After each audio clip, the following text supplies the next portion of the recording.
Floyd and he was me, he would never have to fight again because the exhibition shit, as me being his little brother, hey, little bro, we finna do 10 rounds and we both gonna get 100+ million for it. Right. And we ain't never got to box again. Well, I already been getting these bets, but now it's time for you to get your just due. Right. And you ain't never got to.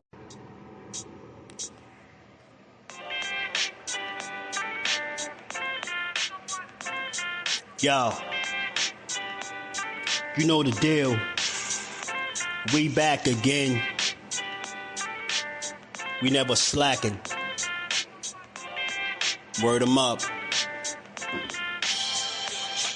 Ladies and guys, whether if you drunk or you high, it's time to pay respects to the illest man alive. If you think you got a point, he'll shrink you down to size. And from there it's downhill like a slinky or a slide. Open your eyes, got a deep connection with the rise, so you might see them jump in whenever they go live. Peep it, this channel blowing up now, it's not a secret. With tons of exclusive interviews to listen to.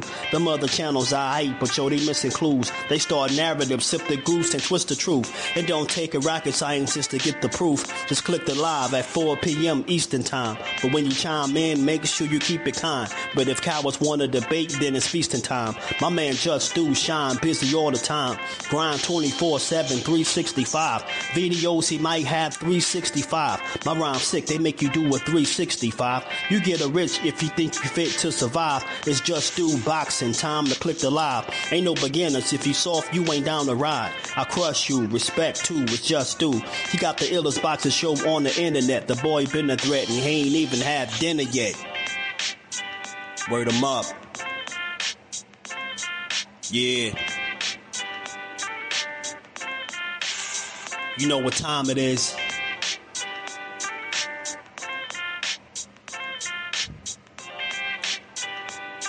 $4 p.m. Eastern. Click the link.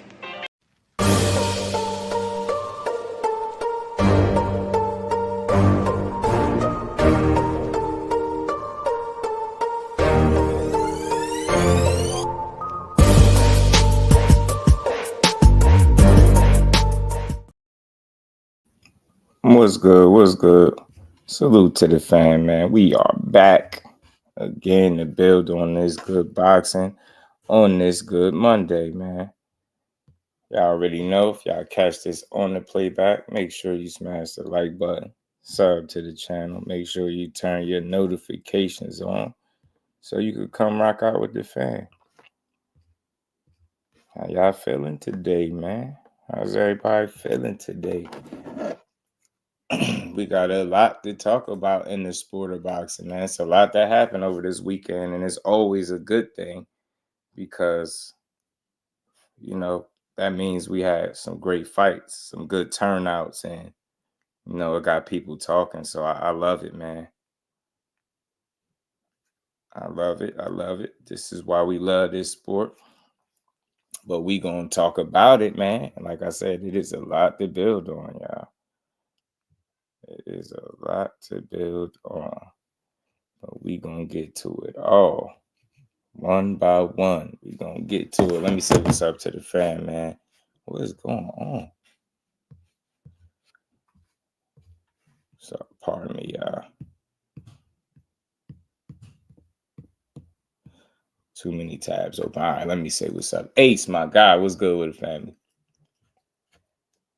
Said Keyshawn, best winning performance was a guy coming off a loss. Let that sink in. Tank never fight guys coming off a loss. We fight champions, former champions. I don't know. Man, I just don't look at it like that. I definitely don't look at it like that. Dante's Boxing Talk, what's good with the family? How you feeling? Ace, we pick who we fight, $1 million out of gate in 11 fights. That's what I meant to talk about too, man. Tank Davis pick our opponent shit. Shout out to Dante's Boxing Talk. Beth, what's good with the Family Rise podcast? My guy Senior was in the building. It's in the building. What's good, Brody? Plaid Boy Plays. What it do, man? Jordan, what it do? I see that's what we got to stop doing, man. If you want to shine a light on Tank, just shine a light on Tank by saying how great he is. Once you start trying to, you know, diminish somebody's win, it comes off the wrong way. You don't got to diminish what Keyshawn did. to make Tank look good. Tank gonna look good because he got a left and a right hand that go to work every single time he in the business. I mean, every single time he in the ring, every time he in action, 30 times he been in the ring, 30 times he been successful. You get me?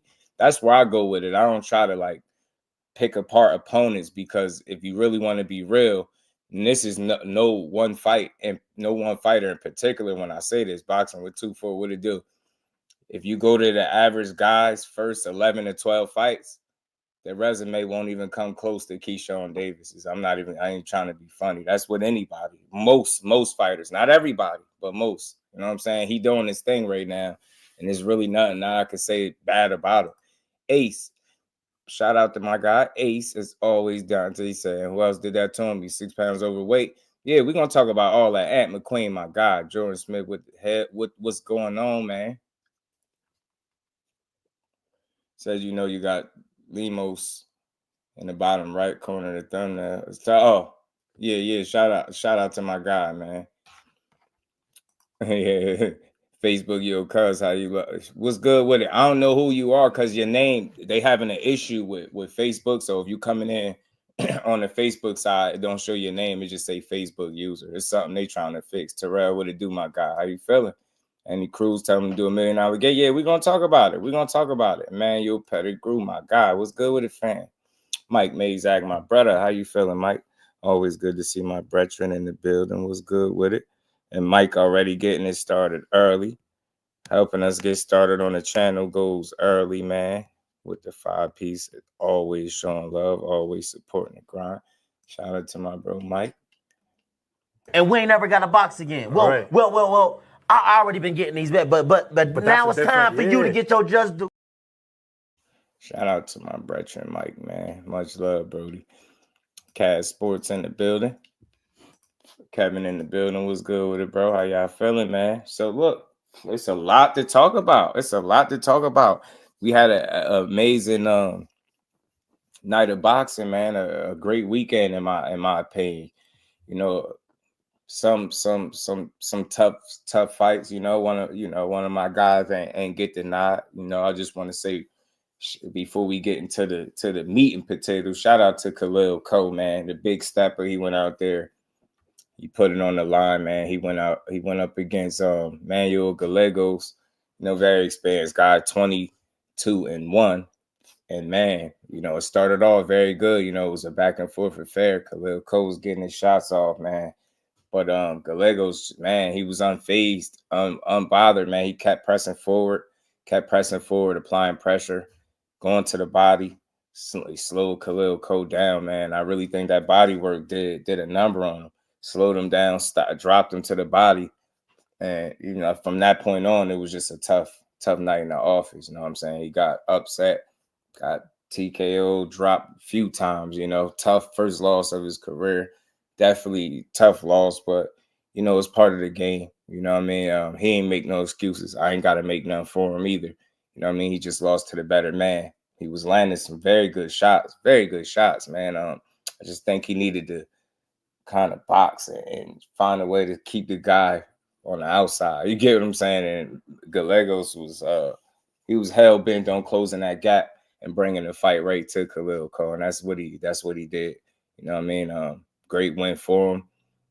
Upset win and a tough loss for Khil Co. But, man, like I always say, it's a prime example of how you support fighters win, lose, or draw. And the same is going to be said for Khil Co. I can't wait to see him back in the ring once he obviously heal up, recover, hit that drawing board, make some corrections, and get back to it. Because he was on I think a 5 KO win streak, man. So shout out to Manuel Ggos because he stopped all that for right now. So a little bump in the road for Khil Co, but nonetheless, I do believe he'll bounce back. You get what I'm saying? I can't really say if it was some type of issues. He just looked in good shape as always. Great shape as always. He was out there doing his thing, going to the body, staying behind his jab, picking his shots, landing some good uppercuts. He landed some really good shots, but this particular opponent was game. He was tough, and he kept coming. You know what I mean? And he had no quit in him, man. He stayed the course. You could tell what his game plan was to apply pressure. Let them hands go try to break his guy down, and he was able to do that successfully. You know what I'm saying? Going to the body. And that's a that's a little piece of advice for them young fighters, man. You see what that body work could do, man. And Khil Co, he's an in-shape guy. Don't have issues with the gas tank or nothing like that. And you know what I mean? Pretty muscular guy, but it goes to show you, man, you go to that body, you'll break anybody down. You know what I'm saying? Fate was good with it, bro. Like the Japanese dude I showed you, yeah, man. Yeah. I think it's where he fighting at, though, Fate. That's always going to be his problem. Shout out to the Queen, Melanin Queen. Peace and blessings to you. How you feeling, Mr. Empire? What's good with it, fam? That huge bump in the road. I just feel like it's a little blip. It happens, you know. You got to bounce back for sure. Roja was good with it. That fight took place in Germany. Boots was going to lose. We're going to get to all of it, man. We're going to talk because it's a lot to build on. But I just wanted to kind of highlight, Khil Co. He ain't have his way. It was a tough loss for him, light heavyweight. Like I said, better to lose early in your career than late. That's my opinion. No loss is good at the end of the day. And that would no doubt was a tough one. Like, let's make no mistake about it. Man, you'll put it on my guy. You know what I mean? Put it on my guy Saturday night. But it happens, man. He ain't had no quit in him either. And, you know what I mean? He fought till he couldn't fight no more. You know what I'm saying? They stopped it. It was a 9th round TKO. He almost made it the distance, man. But, like I said, Manuel Gallegos had other plans, bro. So he brought the heat. He brought the pressure. It was consistent. And he consistently found a way to get to the body. And I think that helped slow Khil Co up just enough. And he also got a knockdown to the body. I think that set the tone, set the pace for the rest of the fight. I mean, it was just an uphill battle from there. But he kept fighting every step of the way, all the way up into the TKO. But I got to give Manuel Gallegos, first time seeing him fight, I give him a ton of credit, man. He went out there and got the job done. Got that job done, man. So shout out to Khil Co. He'll bounce back, Losses happen, man. That was a very experienced guy, man. And it showed because he weathered storms, took big shots.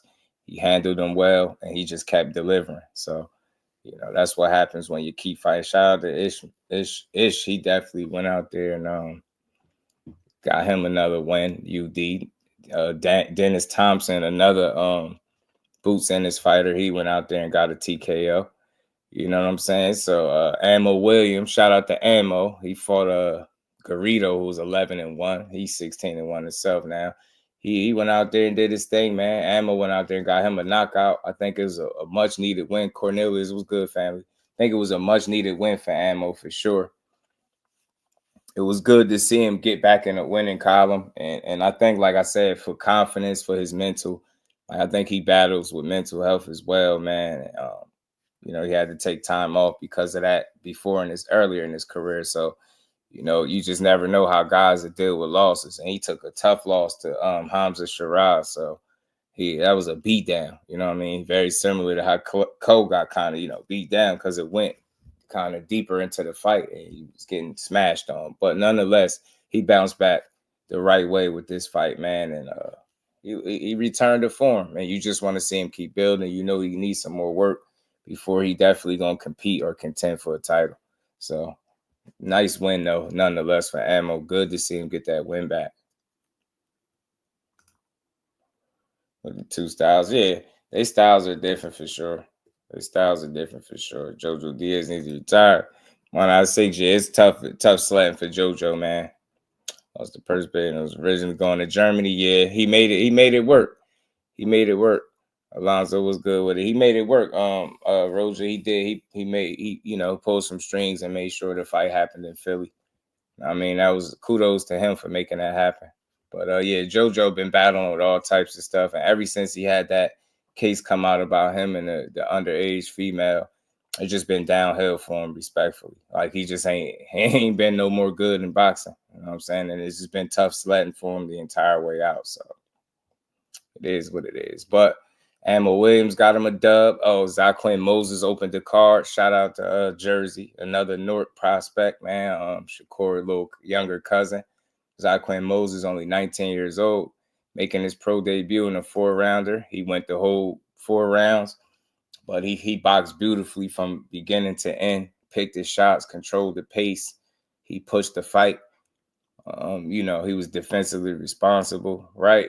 He hurt his guy, changed speed on his punches. It was a lot of little things he was doing in that 4 rounds, man. He got to work. He got a lot going on. He got a lot to work with. Very talented, poised at this age. You know what I'm saying? He fought very, very patient and under control, right? He didn't have no real moments where he just looked real wet behind the ears. Like I said, he fought like a very composed 4 rounds, man. Consistent. He was letting his hands go. He was picking the right shots. He's not very wasteful with his punches, and he's accurate for, you know, so far so good with this first fight. That's what I was saying. Accuracy, seeing IQ, smarts, patience. He took his time. I think he'd have opened his career with a 6-rounder. I think he would have definitely got a stoppage. I definitely think he would have got a stoppage. Barbara D, my boxing mom, is in the building. How you feeling? Hope you feeling well today. J Boxing with the do, fam. Yeah, Alonzo, my guy took a bad L. Yeah, he can bounce back. It's really mental. And I'm always optimistic, so you're going to always hear me say, like, I feel like guys could bounce back. But for a couple of reasons, right? For one, the losses happen. He seemed like he's dealing with it right? Like he's processing it. He understands it just wasn't his night. The better man won. You know what I mean? He didn't sit up and pout, make a bunch of excuses. And what having you got a solid team around you. That's important as well. Don't let you sit around and mope over the loss. You know what I'm saying? It happens, and it happened earlier in his career, right? He went to that fight 9-0-1, I think, with 7 KOs, coming off a 5-fight knockout streak. You know what I mean? And sometimes you just run into that wall. You know what I mean? You run into that wall, and Manuel Gallegos was that wall Saturday night. We're gonna get to it. We're gonna get the boost for sure. But I just think he got the fight took out of him. You get what I'm saying, Alonzo? I think the body shots, the body work was very debilitating for him, right? Slowed him down a lot, just kind of took the fight out of him. Now it looked like he had some moments where he was ready to, like, you know, call it quits, but he fought through it. He fought, kept getting up. You know, he got knocked down a couple of times. He got up, kept trying to fight, but he was a beaten man. You know what I mean? Gallegos had his mind made up. He took some of Khil Co's best shots and he kept coming. Some of those shots that he hit Gallegos with, guys that he's hit with in the past would have been out. So it was just a new experience for him, right? Somebody that was really handling his power relatively well and delivering and catching him with, you know, several body shots. Like that body work was key. And Emmanuel Gallegos understood it. He understood the assignment, and he stayed on top of it until he got a knockdown. And like I said, from that point on, it was just him tough, like he was fighting off fumes. You know what I'm saying? So that's what you talking about when you say you feel like he gave up. I don't think he gave up as much as, you know what I mean, he was getting the fight punched out of him. It was tough. Yeah, he can bounce back for sure. Let's talk fashion, my guy. Remo is in the building. Yeah, Roger, them body shots is real. JUSDUEBOXING, the fax machine is in the building. What's good, family? BJ in the building. What's good, bro? Cole got some damn good skills. Yeah, he pissed me off when he discarded them, opted to stand in front of Gallegos in the high guard. Pissed me off too. Prideful. You know, they say pride come before the fall. And I think that's a guy, respectfully, that he could have boxed. I think had he known dude was as durable as what he was and could take a good shot, maybe he would have elected to stick to the game plan and box. You get what I'm saying? And that's all he needed to do. I'm not trying to say it was easy, but that's what you have to do when you got a game opponent in front of you with good conditioning. Gallegos' conditioning looked very, very good too. You know what I mean? Great conditioning, durable, can take a shot. You know what I mean? Actually can fight back, got some experience. You got to utilize the things that you got, you know what I mean? Focus the areas where you're better, you got to exploit those things. Where he's weak, you got to exploit him. And I think you are a more skillful boxer. But that you allowed it to be too much of a fight. And that's where it went wrong for you, right? It was like it turned into like a bit of a bang out. And I think that made the fight extremely difficult, right? And especially with him being able to weather the storm, take Khil Co's best shots that he was landing throughout the fight and give his own. And a lot of those, like I say, he was really focusing and targeting on that body. And it's the interesting thing about body work is it don't show up the way punches do on the face, right? Like where you swell up, bust the lip, nose or whatever the case, you can see it visibly. But body shots, I mean, sometimes when you could see somebody getting red, but you get what I'm saying. You can't tell the damage that's really being done to the body till you see somebody double over from one of them shots. You get what I'm saying? It's real. Legacy, what's good, family? G Peasy, my guy, how you feeling, bro? Peace to the Queen Lisa, and happy Veterans Day to all the veterans. Thank you for your service. And I second that. Salute and shout out to all the veterans. We appreciate y'all wholeheartedly. Shout out to the veterans on Veterans Day. My guy, Emmanuel. Shout out to my guy, Emmanuel. He said, appreciate show and community. Peace. And shout out to Emmanuel for that 10-piece in the Cash App, supporting the grind, man. Much love to you, bro. Appreciate that, Emmanuel. Much love to my guy. And we ain't never got to box again. Well, right. well. I already been getting these back, but now it's time for you to get your just due. Shout out to Emmanuel. Big Dre, what it do, family? Teach, what up with it? Trying to live up to the Big Stepper moniker, right? And I think it cost him. Respectfully, like it wouldn't have hurt him to box that guy, right? Because that dude was game and he was ready for a fight. I don't know if he was ready for a boxing match, and I think he could have tested that out, and he didn't stick to it enough to test out that theory, right? Dude was game for a fight, but who knows? If you would have kept it a boxing match, maybe we having a different conversation. Khil Co, blessings, family. How you feeling, bro? Dude had a good work rate, a good chin, very durable, like I said, good conditioning, and he just kept coming forward, applying pressure and landing shots, meaningful shots. And, Khil Co started to wear it on his face, too. I think it was that his left eye, I think, started to swell up. So he took a little ass whooping, and it's part of the game. He ain't, like I said before, he ain't make no excuses. I ain't gonna make none for him. That just was a tough fight. He lost to a more game experienced opponent, and experience does matter, especially at a certain level. So that's what that was. You get what I'm saying? It was a matter of application and execution. I think applying the wrong tactics at the wrong time, right? Employing that high guard, like Ant mentioned. Willing to be standing right in front of him and kind of probably living up to the moniker, the Big Stepper, right? And we get it. We understand, but we would have respected it if you'd have boxed his ass because he was tough as hell. And we know sometimes you just can't knock a guy out.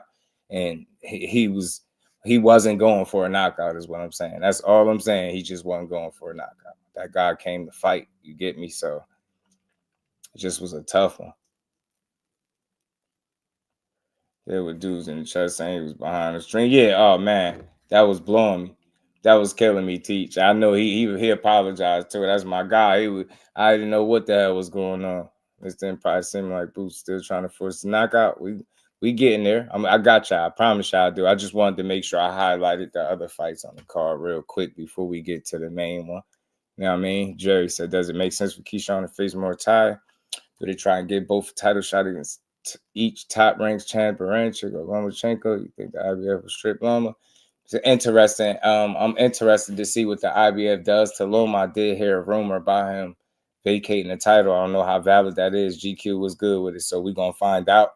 But what I think was going to happen with Keyshawn is he going to fight Baranchik. I think he said, lost my YouTube page, bro. Dropping a link so you can resub. Oh, damn. That's why I said, man, that's crazy. Shout out to my guy, Platboy Plays, man. Man, appreciate it. That's crazy. Hey, you got to start from scratch, man. Lee, I got you, bro. Shout out to my guy. And we ain't never got to box again. Well, right. well. I already been getting these back, but now it's time for you to get your just due. Shout out to my bro, man. I hate that, man. I'm gonna hit you offline. I'm gonna hit you offline. Shout out to man. Mark West, what it do, family? How you feeling? So yeah, man, Khil Co took a tough one, man. But like I said, Zaq Quinn Moses opened the card, very sharp 4-round performance, picked his shots well, went through the gears, up the tempo a bit in the fight. You get what I'm saying? Showed some good pop behind his punches. It was very early, so he's young, but he's a good boxer, man. A lot of skill, very talented, and he moving right. So far, so good. 1-0, good 4 rounds under his belt. On to the next, man. He looks sharp. Boots doesn't have high IQ. We're going to talk about it, man. We're going to talk about it. For everyone that think it's clout chasing to call out a fighter, if they have a fight date planned, just remember Andy Cruz has a January date coming. Yeah. Excuse me, y'all. Damn, L-Dub, I appreciate you for so many reasons. Shout out to my guy. Zaq Quinn, very sharp, very, very, very sharp. Yeah, man, y'all go check the bro out, sub up to him, man. He do some great gaming content over there, and he consistent. Very, bro. Some high follower Instagram boxing page said Ryan Ortiz visually KO Boots. Yeah, they crazy. They crazy. But look, we're gonna talk about it. We getting to it, man. So again, shout out to Zaq Quinn Moses. Great opening pro debut for him. I mean, I know Shakur was proud to see that. That was a very solid win. Impressive 4 rounds for him. Dennis Thompson is young Boots fighter. He 2-0, got him a TKO. He was impressive. Ismail Muhammad was also Boots fighter. He did his thing, unanimous decision. Like I said, Ammo got him a knockout. You know what I mean? Impressive how he did his thing. He got back in the win column. He took some shots for sure. So you know he got to clean up some stuff defensively, but offensively, he's still a very dangerous guy. And he can fight. So I believe he's still learning and trying to get better. As long as they just keep moving him, matching him up right, challenging him accordingly, I think Ammo will be just fine. You know what I'm saying? Raymond Ford also fought on this fight, man, on this card, y'all. Ray Ford, first fight at 130. He looked good, man. He looked good. He looked good to me, yo. He looked good against Orlando Gonzalez, 23-2. Ray Ford went out there, and I hate just saying he did what he was supposed to do, but he was sharp doing it. He looked fresh. He didn't look like he was compromised from a conditioner or energy standpoint. He looked good at the weight. He went out there and performed. He did what Ray Ford do, man. You know what I mean? Be the boss in there. Pick his shots, box well, be smart. You know what I mean? Turn his punches over well. Like, I love the way he boxed, bro. He's very smart in his approach. He got a real good knockdown. I thought he was going to knock this dude out for a second because he clanked his clock, had him sitting in between the ropes, man. Ray Ford went out there and impressively took, Orlando Gonzalez apart. And it was impressive. I think he's at the weight class where he belonged. He arrived. Of course, a knockout win is always the ultimate statement to make, but nonetheless, he arrived at 130. He let you know you're there. He boxing well, and he got some good pop behind his punches. You know what I'm saying? You're not going to knock everybody out, so he ain't no knockout guy, so I ain't expecting knockouts. But at the end of the day, he went out there, and he was sharp, and he performed at a high level. You know what I'm saying? A very high level. So I like the work, man. And he right back in the win column. Now it's up from here. Now it's let's see what good fights, 130 got in store for Ray Ford. I know him and O'Shaquie Foster been exchanging words a lot on Twitter.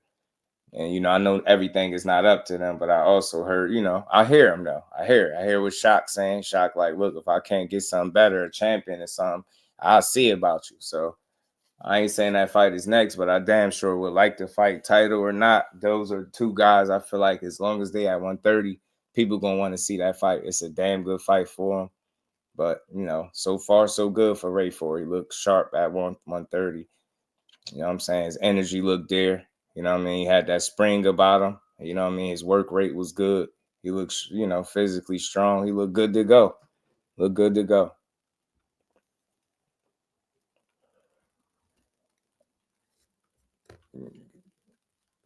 Say he had a horrible performance against Karen. Yeah, Ford looked good so far. So check DM. Acting like Karen is the worst welter. Yeah, Casanova was good with it. But resume that was a Karen, I'm not gonna judge anything off of Karen fight for Boots. So look, man, let's keep rolling, man. I don't want to skip it because I want to roll through this card the right way. I ain't gonna be too long on everything. We still got one more fight to get to before we do get to Boots. That definitely need to be discussed because it was a phenomenal performance. It didn't last long at all. You know what I'm saying? But, I would be crazy if I didn't mention this guy's performance, man. And Jesse Bam Rodriguez, who's now sitting at 21-0 with 14 KOs, just 24 years old, man. He's a dangerous southpaw. He went out there and fought very experienced Pedro Guevara, It's 42-4-1, bro. He really went out there and destroyed this man in the third round TKO. I mean, look, say what you want about Bam. He's very impressive. The man ain't ducking no type of smoke, no way, no how. He taking on all challenges. They moving him the right way. He just continue to put quality wins under his belt, and it's very impressive. I have no reason to question nothing he got going on. The way he's moving, that's the way you want to see a fighter move. Not ducking no smoke, taking on all challenges, winning in impressive fashion from fight to fight. Very consistent performer, and he really just known for getting that damn job done. And this dude just super impressive, man. His feet, his angles. I mean, I like everything about Bam Rodriguez. I ain't gonna hold you. Very, very impressive young fighter. Very impressed. Like, I love what I'm seeing from him. And I think he's gonna continue to keep growing, man. He's gonna continue to keep growing.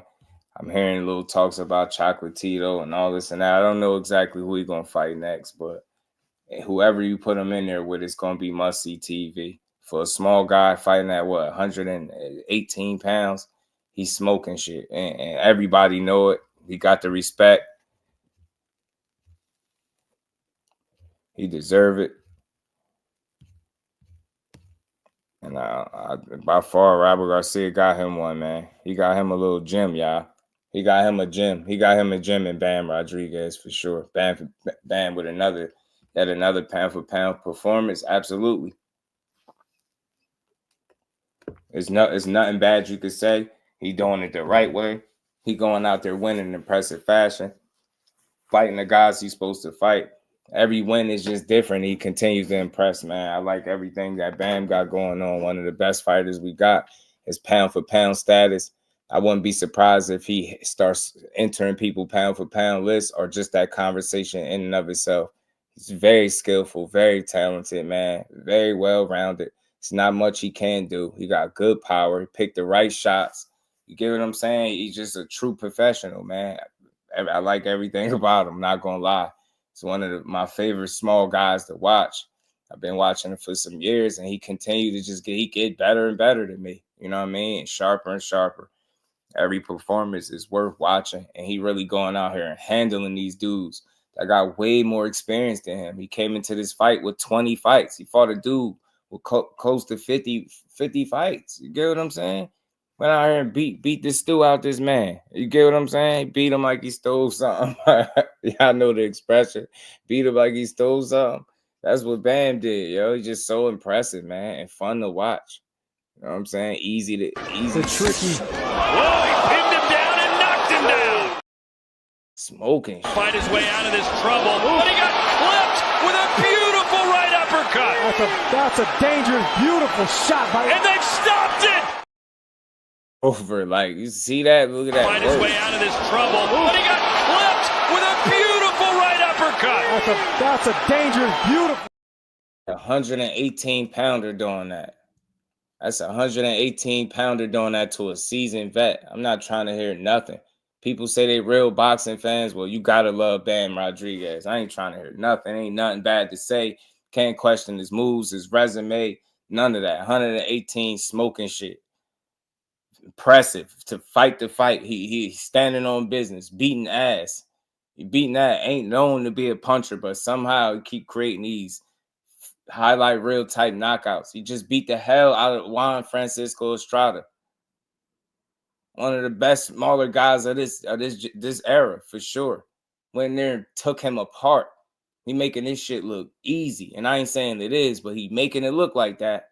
He sure is making it look like that. Big shout out to Bam Rodriguez, man. He doing it the right way.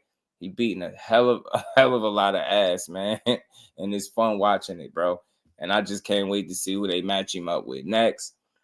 He got all the talent that you need. He can do everything. Like, I mean, you know what I'm saying? He don't trade offense for defense or vice versa. He got both. Defensively responsible. He's sharp. You get what I'm saying? Like I said, he got some of the best feet in the game. Even Shakur acknowledged that. Said, Bam feet crazy. Absolutely. The angles that he take, he's just not wasteful. He does things for a purpose. If you want to have some good feet, you know what I mean, or study somebody with good feet, Bam Rodriguez is the guy to look at. Like, he don't just do shit just to do it. You know what I mean? He don't switch just to be switching, just because he can do it. He do things with intent and with a purpose. And he's very efficient as a fighter and effective, man. These dudes just ain't got nothing on them. They can't do much with the young lad right now. I'm telling you, it's fun to watch. He kicking a whole lot of ass, man. Keyshawn want to smoke. Pick a side, shit. I don't pick sides. We pick winners, man. Shout out to my cousin. We don't pick sides. We pick winners. Let the I let the casuals argue about, the size and things like that. When you really love the boxing, you just love who's nice. You know what I'm saying? You love watching these dudes. And that Davis versus Davis thing ain't as crazy as what people think it is. Shout out to pugilists, man. Familiar boost contributed boost performance. Hard to look good against a guy who knows you well. This is similar to Ortiz versus Boychuk. Boychuk was Ortiz's sparring partner. Nah, that's a great point. It's not about an excuse. It's like, if you're willing to have a conversation, it's a conversation. It's not the end all be all. Like, people, and again, before we move there, because we getting there. Now we getting there. So again, big shout out to Jesse Bam Rodriguez, 24-year-old, young pound for pound type talent. He doing it the right way. He putting the wins in the win column and being impressive doing it. He's smoking guys, knocking guys out. If he don't knock you out, he just technically beat you up. You know what I'm saying? Very impressive, man. It just don't get too much better than Bam as a young talent, right? As focused as they come. Very humble guy. You know what I mean? Kind of soft-spoken, if you will, right? Humble, and just he's the goods. You know what I'm saying? I can't wait to see him again. You know what I mean? He took little to no damage in this fight. And he just went out there and he was surgical. 3rd round TKO, surgical, man. Y'all seen them knockdowns, man. That man was surgical. Shout out to Bam Rodriguez. Very fun to watch. If you don't watch the smaller guys, you definitely should be watching him. Him, the Junto Nakatanis, the Nao Anuways, those smaller guys really putting on in a big way. You know what I'm saying? They small guys, but they fight big. It's at that bag stack. Davis pugilism. What's good, fam? Can't fight it now. Next year, 1 fight, 2 fights, 3 fights. Deeper water. Fight for both sides. Star Fox was good with it. Doing Mason Height, he got dropped by Cab Drive. We gonna get to that card shortly. But he said there's only one Davis. That's the one. Look, hey man, we gonna talk about it. We gonna build on it, man. But we gonna get to that shortly. But look, everybody. So let's get to this Jaron Boots Ennis talk, man. Let's get to this Jaron Boots Ennis talk, because y'all know I'm just due for a reason. I get people, they just do. I'm fair, I'm firm, I'm real. I hear all this talk. I hear people saying he got exposed by Karen. He's not elite. Terrence Crawford knocks him out. Virgil Ortiz knocks him out. All these guys all of a sudden. Ryan Garcia knocks him out. Guys are brave. They brave after this performance. Well, I hope everybody that's talking all that shit stand on it when it comes to Jaron Ennis, because you still got to show me. I ain't changing my opinion of him. Doesn't change at all. Or is he a finished product? Nah, he still got some. He got some things to clean up for sure. 27 years old, he still got some things to clean up. But is he still a phenomenal athlete and fighter? Absolutely. But look, let's call it what it is. He made some mistakes in this fight. Ain't no other way to slice it. Ain't no other way to cut it. Mistakes was made. I think some of the same mistakes he made in the first fight, he made in the second one. I mean, he think he fought a bit eager. I think he was looking for a guy that was going to be running and moving a lot, and that wasn't the case. I think he got a guy that actually did choose to elect to come fight more than what he anticipated. Thomas Hill, my guy, what's good with it, Thomas? Thought Boots was gonna get stopped at any second. Shit, hell no, not me. Cut creator was good with it. Ryan Garcia just talk. He always talking. Trying to make sure y'all stand on business. Yeah, that's the same thing I say. She gonna champion her dude all the time, man. She ain't nobody being quiet when it coming in. But we gonna get to over that in a second. But we ain't skipping the line. Let's get to this Boots talk. But like I said, he had 12 rounds with the guy the first time. He made a ton of mistakes. CD was good, fam.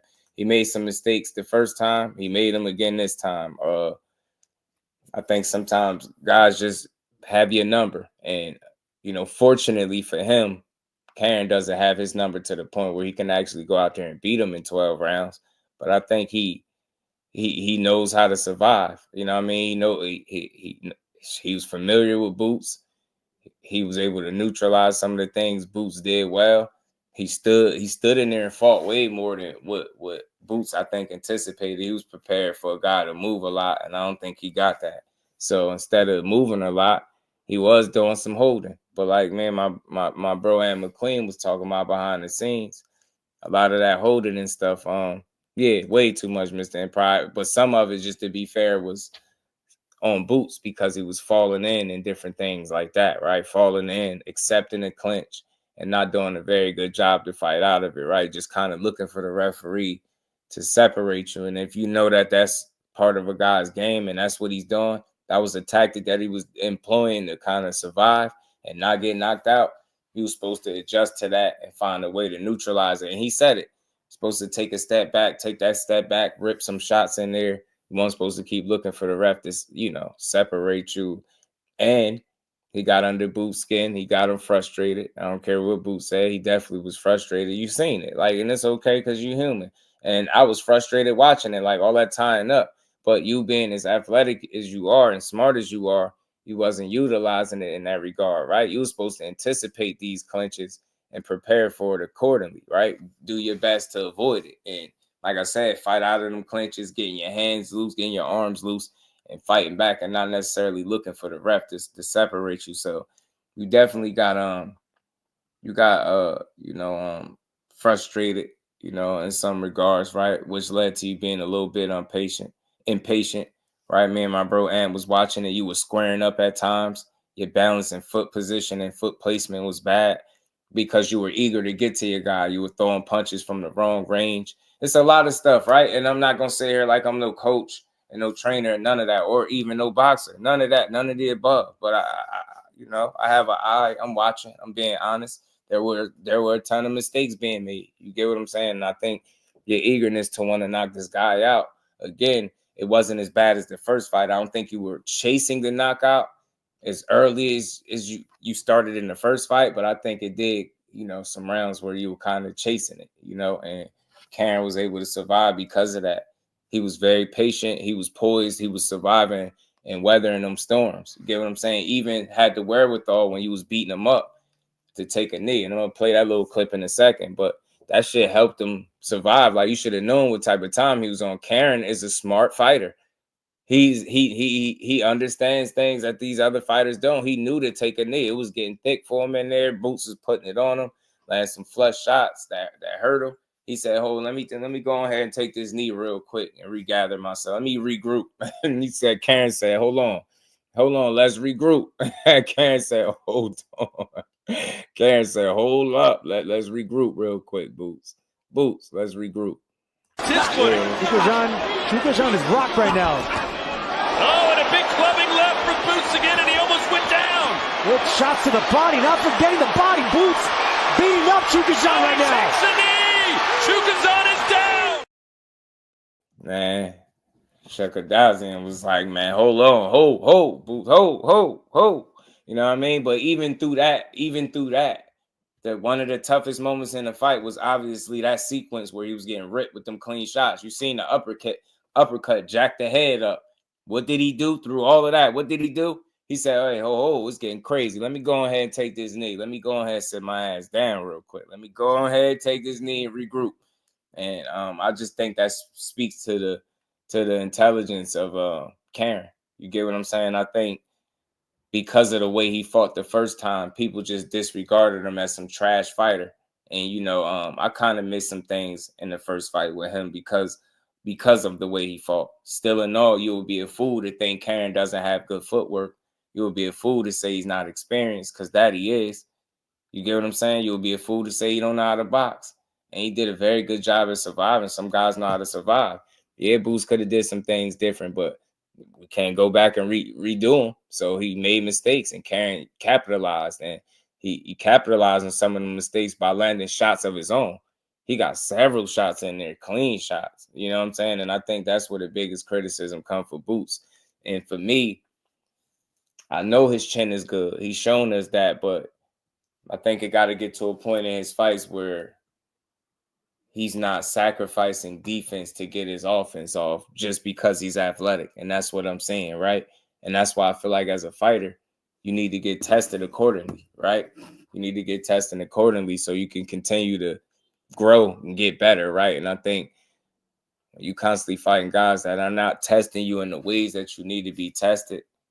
You know, complacency settles in, bad habits settle in, right? And Karen was able to take advantage of those bad habits. One of them being the over-reliance of your athleticism. You're very athletic for sure, fast as hell, great reflexes, man. My bro was talking about it behind the scenes, but he was relying on that too heavily, and you was getting caught with shots. And yeah, you got a good chin. Yeah, you was able to take the sting off it, roll with it, catch it on the glove a little bit, but some of those things was getting home and getting in clean, and that you know that'll be a problem. If you fight an elite level opposition, that's a problem. If you at 154 pounds, those guys can't be getting those flush shots repeatedly off on you like that because they ain't going to be punching like Karen.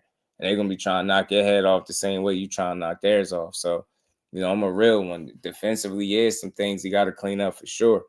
But there ain't no way in hell I'm walking away from that fight talking about he got exposed. He didn't get exposed. And this is why, you know, we need to see more competitive fights. We need to see this guy tested with more, you know, because, yeah, again, we go into that fight and we looking at the name. We looking at the name, Karen Chukhadzhian, and this dude can't fight. In fact, he can. You're looking at the name and maybe the way he fought the first time. Like I said, I fell for the trap for a second. But this dude was coming to fight. He didn't lay down. He wasn't running, so to speak. He did a shit ton of holding down the stretch to survive. But that's that veteran tactics, man. He's seen a loophole. He's seen the area of weakness of Boots. Oh, you can't deal with me constantly tying you up, huh? I'm going to tie you up. I'm going to keep tying you up. You get frustrated? I'm going to keep tying you up. He was supposed to keep doing exactly what he was doing. It was up for Boots to find a way. And even a point was taken, but Boots was supposed to find a way to neutralize that holding, bro. David Benavidez had the similar problem with Caleb Plant with the holding, right? What did he do in that second half? He wasn't going for it. He stopped waiting for the referee to separate. He started creating shots in the clinch, started fighting him out the clinch. You get what I'm saying? There's things that you can do to neutralize that, especially if you know what's coming. Because we knew it got to a point late in the fight. He had his mind made up. That's all he was going to do was hold. But he was throwing punches too. It was very sneaky. He had sneaky shots he was throwing, and he would just tie up. Sneaky shots, tie up.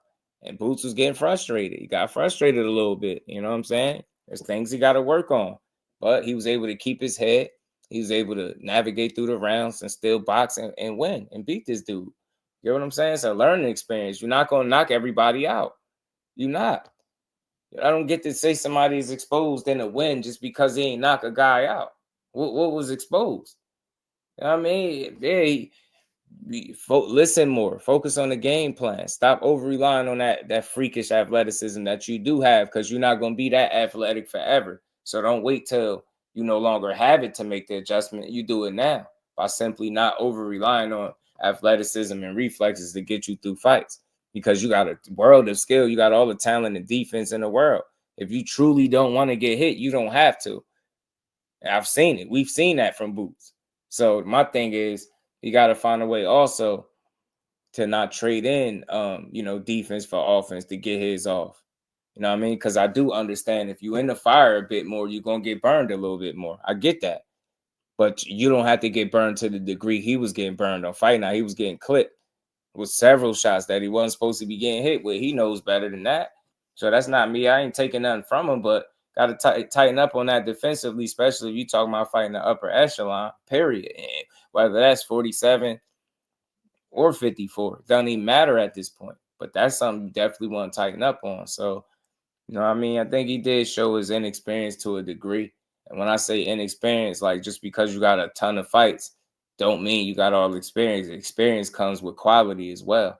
And we know with his career, not saying that it's terrible, but his resume, the guys ain't the, you know what I mean? He's no stars and nothing on his resume, no real big names and nothing like that. So, you know what I mean? That quality in fight experience is somewhat lacking and missing because of the the lack of ability to, you know, get a quality guy in there with him. You know what I'm saying? So I think that's also the risk you run as a fighter. Complacency and bad habits. You need to be tested accordingly as a fighter. You get what I'm saying? At some point, you need to get in there with somebody that really got a real good chance at beating you. Not just a good chance at hanging around and making it look good. Now somebody really got a chance at beating you. You need to be tested. He's no different than anybody else, right? I know people saying like, you know, that you at home, how can't you get up for this fight? Hey man, that's something that boxers have spoke on. They said that, you know, they think that could have been a factor too. You know what I'm saying? But nonetheless, you're a professional. You got a job to do, so you got to find a way to be motivated, sharp, and 100% focused for this fight. I'm not giving him no out, but I don't have to. He won. Do we got to clean some shit up? Yes, but all this exposed, that's garbage, man. All y'all that's brave, all y'all boosted tractors and all the, you know, the fighters that, you know, the different ones that speaking his name, like y'all can do something with him, please make the fight, because I would love to see y'all do it. I'd love to see y'all think. Y'all thinking Boots ain't that? Get in the ring with him. That's all. That's it. That's all. I'm still supporting him. I'm still rocking with him. You know what I mean? Karen was tricky, man. Karen switched tactics. He went from a runner to in a track star. You know what I mean? He went from that to like, hey, man, I'm about to box with you a little bit. I'm going to fight you. Took some of his best shots. When it got too thick, he took a knee. And after that, you know what I mean? He was still fighting, still throwing punches, but he was finding a way to tie Boots up and be a damn nuisance to him. You know what I'm saying? So credit to Karen, man. He did not make that shit easy. You know what I mean? Mixed with the fact that Boots was making mistakes. Yes, he made mistakes. He understands that. Mistakes was made, but you won the fight. You know what I'm saying? Like I said, I was talking to my bro, and I said this to him, and I know he understands where I'm coming from. Much better to go back to the drawing board with a victory than going back to the drawing board with a tough loss that you could have avoided because you did a shit ton of things wrong. So that's where I'm at with Boots. I'm still impressed. I still think he's a young phenom. I still think he's very difficult to beat. I still think if he's allowed to chase those titles at 147, it's his division for the taking. I truly believe that about him. That's the talent I believe he is. If he's not afforded those opportunities and he has to find himself at 54, as he spoke about after the fight, then I think he'll do well there. But I think there'll be some real challenges up there for him. You know what I'm saying? I'll be ordering Billy versus Pacheco. Pacheco's in negotiations for McCumbie in January, plus the WBO mandatory for Canelo. Pacheco has some decisions to make. Shout out to my guy, the Fax Machine. Appreciate you. That's dope. Yeah, man. Pacheco is a good fighter. I'm glad he in position. He deserves it too. And that's dope, man. I wonder what route he gonna go. Boots need a new trainer. Respectfully, his dad was giving good instructions. I couldn't hear the instructions. I had my joint on mute. Yeah, I know how that go. Basically gave himself a standing 8. Yeah, Mr. Miles was good with it. Commentary viewpoints on point. Shout out to my guy Terrell. BN Boxing News, my brother. How you feeling, BN? Doesn't go on southpaw. Put him closer to that left hook for a guy that can switch up. Why not go right-handed? Yeah, true. And I think when you in there and probably not thinking clearly, you're not going through the gears properly and making the adjustments as necessary, right? He stayed stuck, you know, kind of one-track mind. He just wanted to beat him up, and he wasn't executing the way that he could have, right? I think he needs to do a better job at setting things up, you know what I'm saying? Setting things up. And I think patience would do him a lot of good. I think that's one element that's relatively missing from his game is a certain, you know, amount of patience that I think he needs, right, to see it through. Like, you can't be on 100 all the time. You know what I'm saying? And I could be wrong, but I think that's how he approaches it too. You know what I mean? Sometimes you need to be able to sit back, think, see, you know, figure some things out, set some traps. Don't be as predictable, right, and easy to read. And I think if you frustrated, then you become predictable as well, because now you're just trying to beat him up. And I think he had several moments in the fight that presented itself. You know, that frustration reared his ugly head a couple times. You've seen it with him throwing the hands up, the way he was just looking like frustration. You've seen it. I'm like, yeah, man, Boots, you got to stay on him, man. The fine irony was good with it. Step Brown, how you feeling, family? Boots underestimated. Can't think you're not going to fight the top guys like that. I feel I don't think he underestimated him, but I think he did anticipate a guy that was going to move a lot more, and he didn't. I think Karen did surprise him a bit with electing to really stand in there and fight a bit more. Say what you want. Like I seen somebody say he looked trash against a stationary target. I think people just be looking for a reason to tear these fighters down. You know what I'm saying? I still believe in Boots. I don't think he's hype. I just think styles make fights, especially when you're able to implement said style. I've been saying this since I started the channel. You know what I'm saying? And unfortunately for him, Karen just has a style that is just tricky for him. You know what I'm saying? It make him look a certain way. And I think that's the way he fights in general. You know what I'm saying? He's a guy that knows how to survive, took advantage of some of the inexperience of Boots, right? Took advantage of those moments, whether it was landing shots or constantly tying them up, and him just not having the proper preparation or awareness to make the adjustment to do anything about it. So that's where he was smart at. That's where being a veteran kicks in at. You know what I'm saying? So did he get exposed? Hell no. Hell no. Beat him up first. Beat him up, then maybe we could have that conversation. Todd Weep, this premature exposed stuff, like, I get it. You're not going to knock everybody out, but he beat him convincingly the first time. I think this fight might have been a little closer because Karen actually stood in there a little more and was willing to fight. And like I said, I think that caught Boots by a bit of surprise. But like I said, not enough to the point where he was out there losing the fight. I don't think that was the case, but Karen was out there making that shit ugly, making it an ugly fight, making it frustrating for the young Boots Ennis. That's what he did. That's where inexperience comes in at. You was seeing that on display. That's all. Man, I'm not going to overreact. He still nobody fights like Karen. Nobody else at 47 fights like that dude. So I think his fights against any of these other guys, whether it's the champions or anybody that's on the sidelines and all of a sudden got tough, man, show me, man. Just get in there. I think Boots is the goods, man. He going to keep being the goods. You know what I'm saying? Just every fight ain't going to look, you know what I mean? Eric Black, what it do, fam? Doesn't really matter what it do. See, do Boots everything he's saying. If you train for Bud, it'll be the best thing. Best fight in boxing. Yeah, man, what's good, bro? I want to know how you got exposed. Right. That's what I'm saying. I don't feel like, I think that's the over-exaggeration. You know what I'm saying? A stretch, a reach, whatever you want to call it. No, I don't think he got exposed. You know what I'm saying? I think we mistake the way people speak about him like he's flawed. Like, again, he's still human, right? But it ain't like he went out there and got his ass kicked. But this wasn't just one of his best performances. It just wasn't. You know what I mean? From a defensive standpoint, it just wasn't. He got hit way more than he needed to, right? And I just don't think he had to get hit that often. I don't think he had to sacrifice as much defense as he did for the offense, right? I think the same shots that he landed, he could have landed without getting hit as much as he did, right? And that's application and execution, paying attention to details, small things, man. Like I said, preparing, you know what I mean? Knowing what to do when you got a guy that's in there trying to survive, right?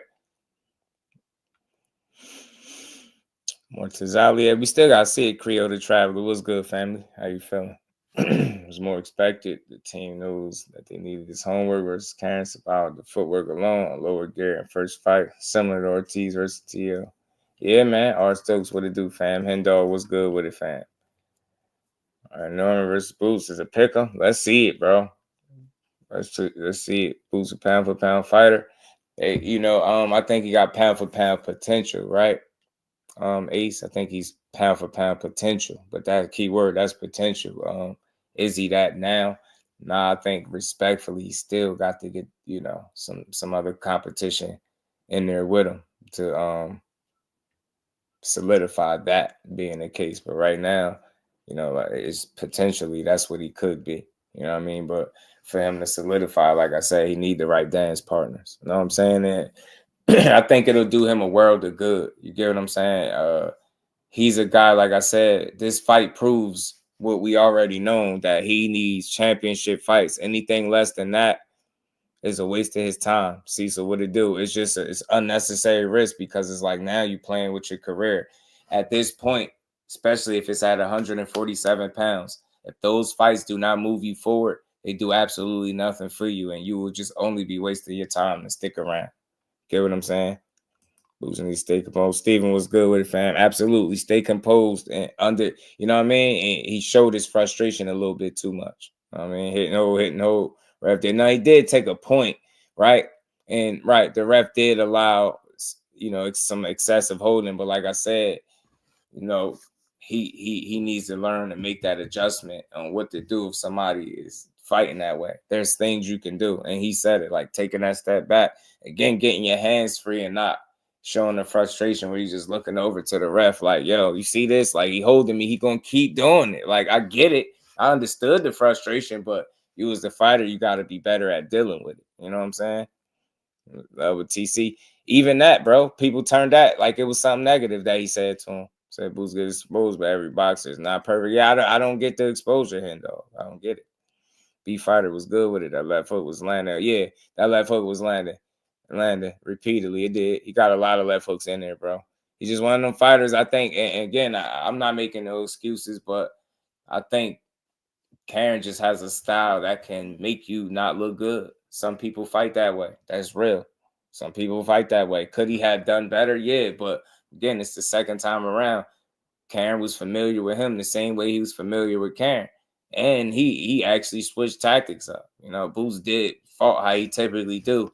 I don't think he made enough necessary adjustments in this fight either. You know what I'm saying? To be honest, to be fair. You know what I'm saying? So in many ways, it looks similar to the first fight in many ways. Just minus the excessive moving. Now he traded that in and he was holding down the stretch to kind of, you know, get through those rounds. And like I say, he a vet. He knew how to survive, man. Majimov definitely sparks Boots. Nah, DGO. I mean, look, I ain't gonna tell you what. I ain't gonna tell you how to see it. For me, I gotta see it. You know what I mean? Absolutely. 704 Joe. My God, Stanionis will be a problem. Stanionis got a much different style. He's a come forward guy. He's not as tricky, no disrespect. No, kind of straight up and down, no special effects, just very tough, gritty. Look, he could be a problem for anybody because he keep coming, right? But I think stylistically, if you know, I favor Boots for sure. Stanionis style is he take a lot of hits. He get hit a lot. There's no highly overpraised. I think people just like what they seeing, Beth. You know what I'm saying? I think he's been a victim of his talent being one of the reasons why he can't get these other names in there.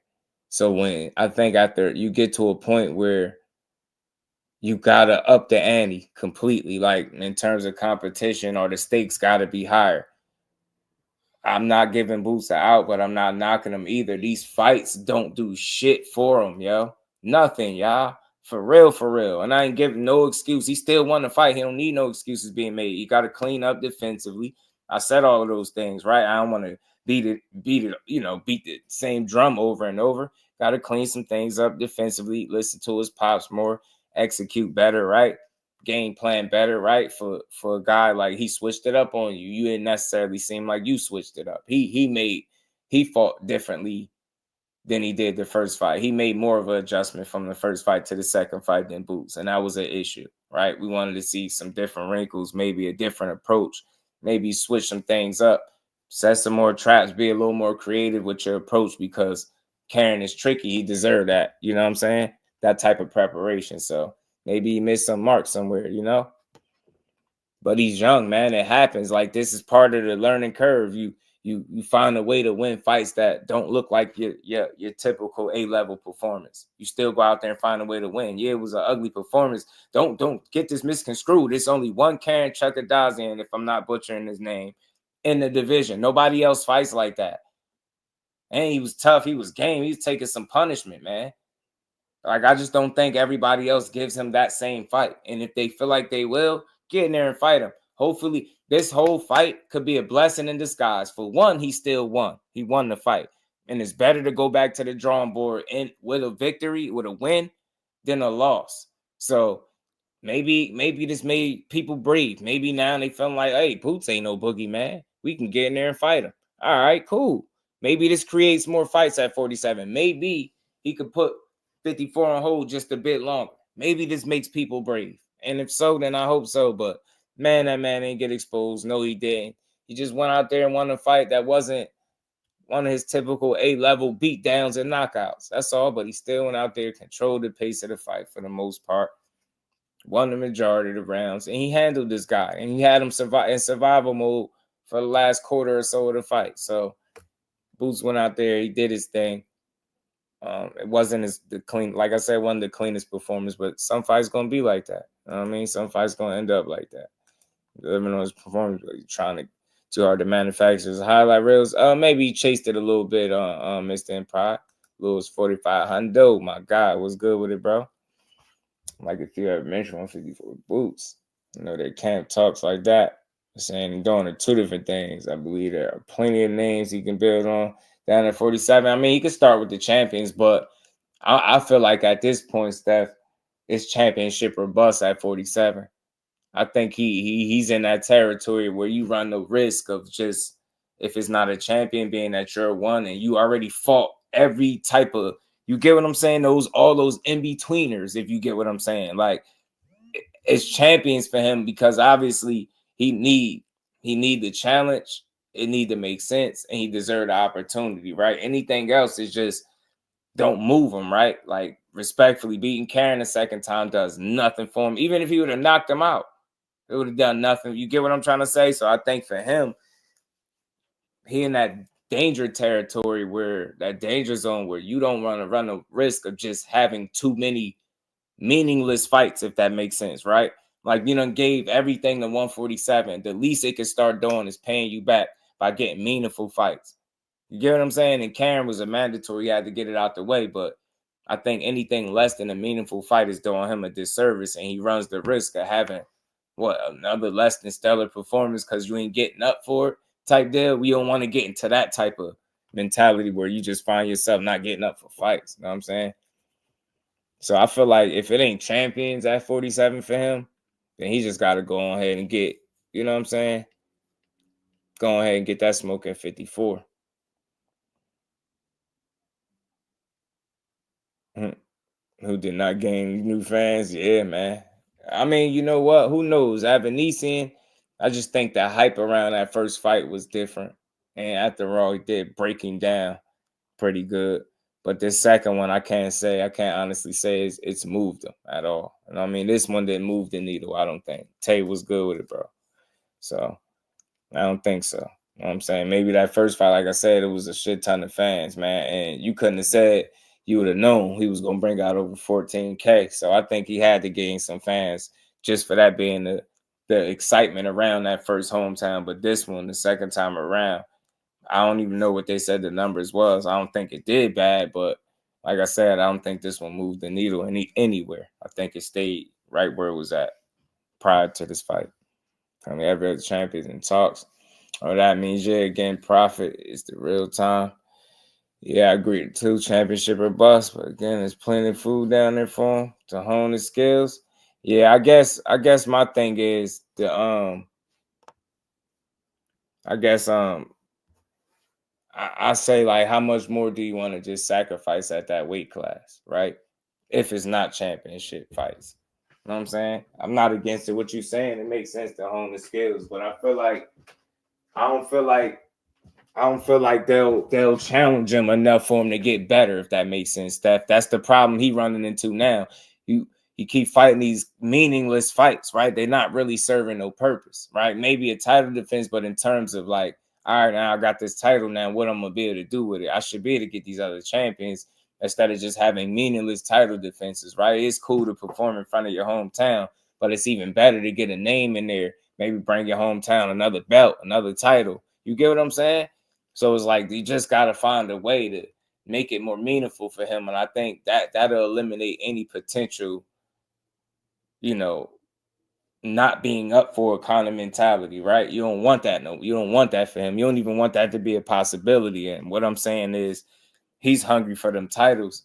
I think he'll really be committed and really motivated to go in there against them other champions. I think if he goes in there and fight like another non-champion, it's just, I don't know. They'll have the skills to challenge him the right way to make him any better. Because I feel like he's fought all of those type of guys. You know what I'm saying? I feel like now it should be championship level. experience for him because he plus 30 fights in, over 30 plus fights in. So it's like now you need championship level experience to make it make sense. Longest fight with Karen. Had no idea Virgil had legs like that. In that last fight. Yeah, man. In that last fight, he did show something. But Yeah, got him now, though. Yeah, you rock Chukhadzhian with some right hooks right there. Right uppercuts and right hooks. Crowd booing the fact that Chukhadzhian is holding. It's the first time we see Chukhadzhian, well, the second time we see Chukhadzhian really hurt now. And watch out for a point being taken away here. Hey, right here. You gotta watch the hold. 1 point. Hold There it is. how's that frustration from that holding, man? He was getting held, but he was frustrated as hell from that holding.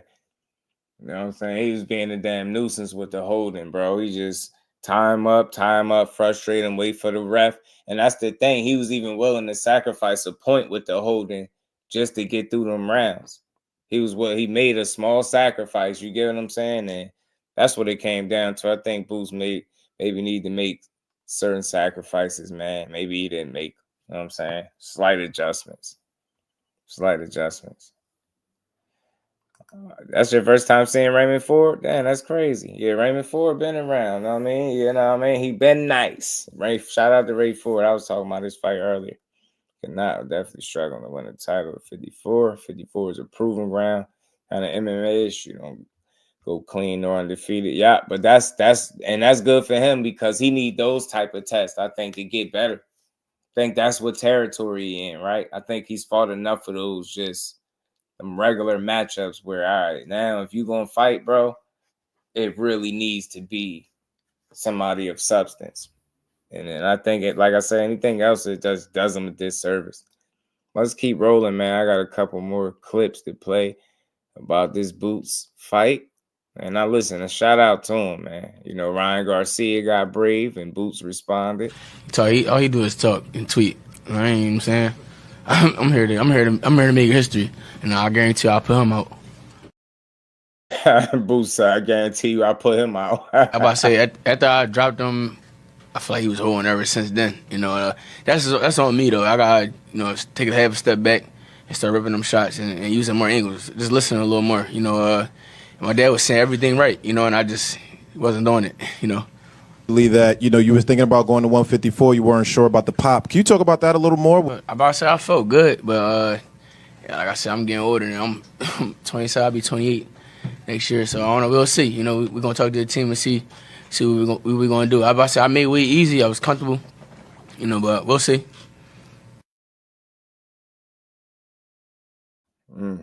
Yeah, and he knows, man. He knows. Listening to your pops more. You were supposed to make the adjustment to the holding and stuff. He understands, man. You know what I mean? Learning experience, man. It's okay for guys to be put in fights where you see they still got to learn. I don't understand why that's an indictment. Nah, Boots ain't this and that. Man, he still won. Yeah, he got to polish some shit up. Yeah, he's still learning. He got to get better in certain areas. He ain't A-level in every. He got to sharpen up. He's still that guy to me. He's still that guy. Still dangerous as hell, still a young phenom. You still got to show me that you can go in there and handle him for 12 rounds or less. You know what I mean? If you can beat him, beat him. If you're a fighter of some substance right now and you think you like that, go fight Boots Ennis and prove he ain't like that. It's easy to talk that shit, man, but go beat him up. Because he ain't came close. That's the real story here. Man, all that exposed shit is garbage. That's just getting clicks and people going in trying to diss him like he did wrong. That's one of the most humble kids. Yo, he need more work. What's wrong with that? Yeah, all right. So we found out, if you didn't already know, we got some areas where he need to improve in. So what? So I'm saying that. I'm standing on that shit. No excuse need to be made. Yes, you should have done things better. Listening to your dad. I mean, so I heard somebody saying something about he don't know how to cut the ring off. I think that's bullshit. You get what I'm saying? It's just a consistent application of the right tools at the right time. He left some meat on the bone. Okay. All right. So Boots Ennis need to get better. What's wrong with that? Who thought that this was, a completely done and polished product, polished and finished product, and he don't need to get better at all, and he just perfect? Well, I ain't never said that. I don't care. So when people say the hype, man, that shit was real. He was smoking shit.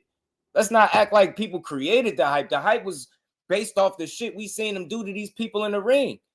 This is the same guy that up until recently, Saturday, you showed me a fight where you could find him losing definitive rounds. And Saturday still the same shit. He was getting hit, but he still was winning the fight. You know damn well he was. You get what I'm saying? So it's okay to look where you don't look spectacular. You're not going to look like that every fight, but you got to find a way to win. And don't ever forget that. He going back to the drawing board with a win. With a win. I don't give a damn about no ungrateful ass fan. It's one of the most humble kids you got in boxing, bro. Support him. All right, so what? It looked a little rough in there. Yeah, you got to tighten up. But to sit up here and say he got exposed, he hyped up, man, I ain't trying to hear that shit. That's the same reason these guys ain't in a rush to get in there with him, because he's so much hype. I ain't trying to hear it. If that's the case, then nobody will be asking for X amount of money to get in there. They'll just be willing to get in there and say, yo, I'm going to take his belt. I ain't trying to hear it, man. If he hype, show me. If you a boxer for real, Just Do would love to see you show me that Boots Ennis is hype, because it's easy to type some shit. But he done showed you over 30 times it ain't easy to beat him. Go in there and show me you could beat him. You can't do that. I ain't trying to hear that shit. Hype my ass. He was smoking shit. Dude, literally going through double digits opponents with guys saying no to him. You talking about hype? They created it, and he helped it while beating ass. We know about Boots Ennis. This the same dude that go in there and perform and one mixtape tricks on guys, right? Put himself in the matrix. He's still that guy, bro. The minute he don't have that kind of fight, we write him off. Like, the boxing fans nowadays are trash. You don't even got to lose for people to just throw you away. You could just go in there and have less than a stellar fight. Yeah, man, you seen Boots? Yeah, he don't know how to cut the ring off. His IQ trash. He like, what the hell? Boots Ennis and trash shouldn't even go in the same sentence, paragraph, book, none of that. Page, none of that. Where do you get trash from? Trash where? That's what no boxing fans are trash. Damn, do we need to get better? What's wrong with having to get better? Shit, in life, you got to get better. It's no different. In sports, you got to get better. What you think he put all that work in for? So he didn't get his desired outcome was to go out there and knock the guy out. So what? That's not getting exposed. He still beat this guy up. That Karen ain't a better fighter than Boots. He had an opportunity to prove he was game and he was fighting back. He had a little game plan. He was a nuisance for Boots. He made him earn it. He made Boots earn it in some regards, and he fought back. That's it. That's all. Expose my ass, man. Go beat him. Then maybe we can have that conversation, but I'm tired of it. It's the same dude that over 30 fights, they talk about he don't deserve an opportunity to fight other world-class fighters. Now, how the hell is he going to grow as a fighter if he don't get these opportunities, bro? This is exactly what the problem is now. They don't want to get a guy opportunities, but they keep calling him hype, but can't nobody prove it in the ring. So what we basing the hype off? The hype is based off us seeing him smoke shit. And then guys not being in the rush to get in the ring with him. This ain't no damn hype. That shit is real. You done heard it from the fighters that share the ring with him to the sparring partners. You hearing it on both ends. They say Jaron Boots Ennis is real. Anybody saying that he trash right now, fight him. Fight him. If you a fighter and you talking that shit, fight that dude. Man up there, just like he said, man, all Ryan do is talk. I bet you I put him out. It's only one Karen at 147, bro. Ain't nobody else gonna fight like that. Don't expect Boots Ennis to look how he looked against Karen against any one of you other dickheads. Get in there and fight him. I want to see it, please. Ryan Garcia, man, you've been needing a nap ever since Tank punched your rib out your back. You need another one, bro. Man, we ain't get exposed, man. All we did for the people that didn't know, because you purely listening to this quote-unquote hype, is he just need more work. He ain't a perfect fighter. He's still growing as a fighter. He got room to grow. That's all you learned. If you ain't learned nothing else, that's it. He beat a guy that he already beat before. That did nothing to his career. If he would have smoked him in the first round, ain't like his name would have grown. Ain't like his value would have grew. This is one of them fights. This is why I said it's dangerous. I ain't making no excuse for it. It's dangerous to keep fighting guys that don't move you further. You need to be moved further. You can't do that. You fighting guys that everybody expects you to beat. And they're not even championship level. It becomes a waste of your time.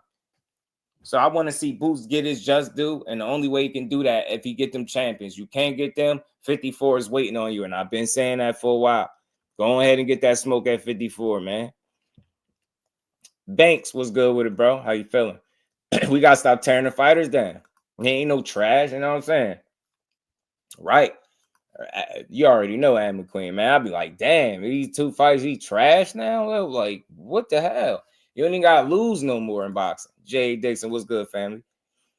That's that energy quit. Yeah, man. Yeah, fight, man. That's how he man. I bet I put you out. LaMarcus, what it do, fam? How you feeling? Cash Crypto in the building. What's good, Cash? How you feeling, bro? You great, Ryan Shields, bro. I don't see him improving. I don't know yet, though. I don't know yet, B Fighter. I don't know yet. You know, it's still that same guy. Maybe he just had their numbers specifically in terms of really not winning but surviving, if you get what I'm saying, because that's all he did. For me, I would need to see, like, I'm not alarmed by what I've seen just yet, because I feel like that history they had, it was essentially them picking up from round 12. It was round 13 on, you get me? And they both was familiar with each other. And Karen did some homework herself, and I think people just got to give him a little more credit for being crafty and tricky, right? Nah, he ain't no big-ass name in the sport of boxing, but he can fight. Karen could fight, and he tricky. You get what I'm saying? The dude legit went on a win streak since losing to Boots the first time. Boots beat him, and he ain't lose since losing to Boots again. Go look at his resume. His last 2 losses are both to Boots Ennis. You get what I'm saying? Like, the dude got experience. He can win. He can fight. That's what people are Xing out too. The expectation versus reality kind of situation was going on versus hype and what people speak on, right? That's what's going on. People can't separate the 3. There's going to be a fair amount of hype if you seen this dude get in the ring and smoke people 3-4 round fights, 6 round fights. He completely obliterating and beating people. The hype is going to be fair to a degree. You get me? And then on top of that, when you see that it's time for him to fight a quality guy, they make an excuse not to fight him, or the fans make an excuse for him not to fight a quality guy. It got to be something about this dude that's dangerous. It got to be something about that dude. Hell, he ain't no damn run-of-the-mill fighter. Boots beating a lot of ass, man. Man, I guarantee you, I put my money on it, man. He get the opportunity to run the table at 47, he gonna do it. I put my money behind that. That's how confident I am. How trash could you be if right now, you know, more than likely they made these championship fights for you, you will be a damn favorite to win all of them. Ain't nothing trash about that. If given the opportunity, he'll undoubtedly show everybody he the king of this division. That's the only shit slowing them down. Hell nah, man. I stand behind Boots. Look, you ain't had your greatest performance. You went out there and won. At the worst case scenario, what, it was an ugly win? Okay, so it ain't debatable who won. It's not even up for debate. All them people talking about Boots lost, that you just hating, bro. He ain't lose no damn fight to Karen. Karen put up a better fight this time, I think, in many areas than he did the first time around. Got to give people credit. Karen did some type of homework. He ain't going there and just lay down. He was annoying the Boots. He was landing shots. He was unpredictable at times. He was tying him up when he needed to and frustrating him. He took a knee when that shit got too thick for him. That dude was smart in there. He was thinking too. He was trying to figure it out too. It just wasn't one person in there. That dude was trying too. You can't tell me Karen wasn't trying. He was trying. He just was outgunned. He took much younger and better fighter in Boots Ennis to me. You know what I mean? But that's what it is. Some guys able to make you look a certain way with their style. You know what I mean? It's not always going to look good. But when you find a way to win, that speak volumes too. He found a way to win. It's an ugly fight. Look, I'm going to just go out here and beat this dude then. You know what I'm saying? It's the first fight where you could argue some rounds with an S being lost. And that's what, 32, 33 fights in? Get what I'm saying? Cut the man some slack, man. And like I said, I believe in being challenged accordingly. When you don't be tested accordingly, complacency settles in, right? And that might be what you're seeing too. Like when you start to hear things like you can't get up for a fight, that shouldn't even be the case. You should be able to get up for every fight. But at the same time, you are human. And at what point do you say enough is enough? Like why are we not a part of more meaningful fights? At this point, I'm just giving people opportunities to kind of come up off of everything I built, because I'm not getting the fights that a person that built their record up to 33, 32, 33 and 0 should be getting. So at that point, I just run the risk of giving this guy opportunity to beat me, and they ain't put in the same work I put in. It's only so long your name could buzz before people ask you to deliver on that buzz. And that's where people at. That's why they keep calling him hype. They're going to keep saying it if he's not allowed to build his name off other people that make sense. Meaningful fights is what Jaron Ennis need. He deserve it. What he need to be 40-0 before he gets bigger names? You got to be shitting me, bro. Got to be shitting me. I know fighters that been champions since 13th fight. This dude 30-something in, got a title and still can't get a better name than Karen. Come on, man. They doing that dude a disservice. Boxing got to deliver that guy a bigger name because he deserve it. He worked for it. I don't need to see him have another 3 to 5 handful of fights that just don't matter for him. That shit is meaningless. Yeah, you want to get paid, but you want to be in fights that make sense. How else are you going to grow as a fighter? So he need better opposition. He need them top guys.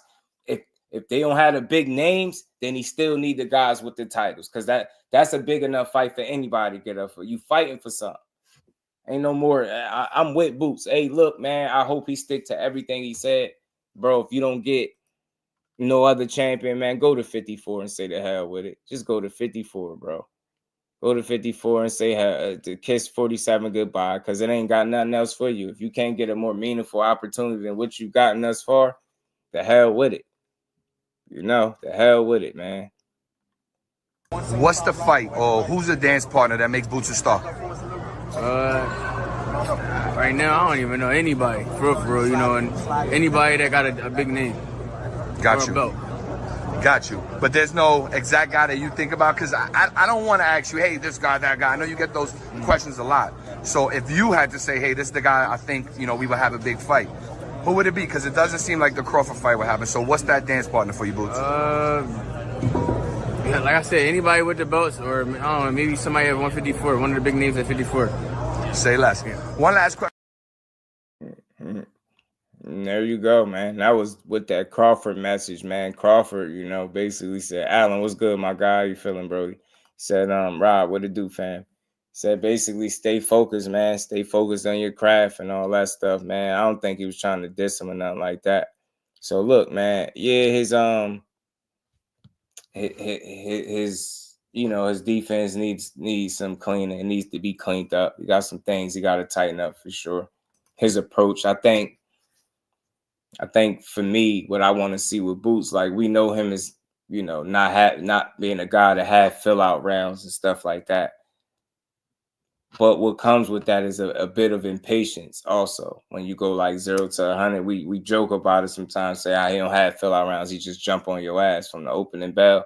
I think he's getting to the point now where that approach wouldn't hurt, right? Being more patient in his approach.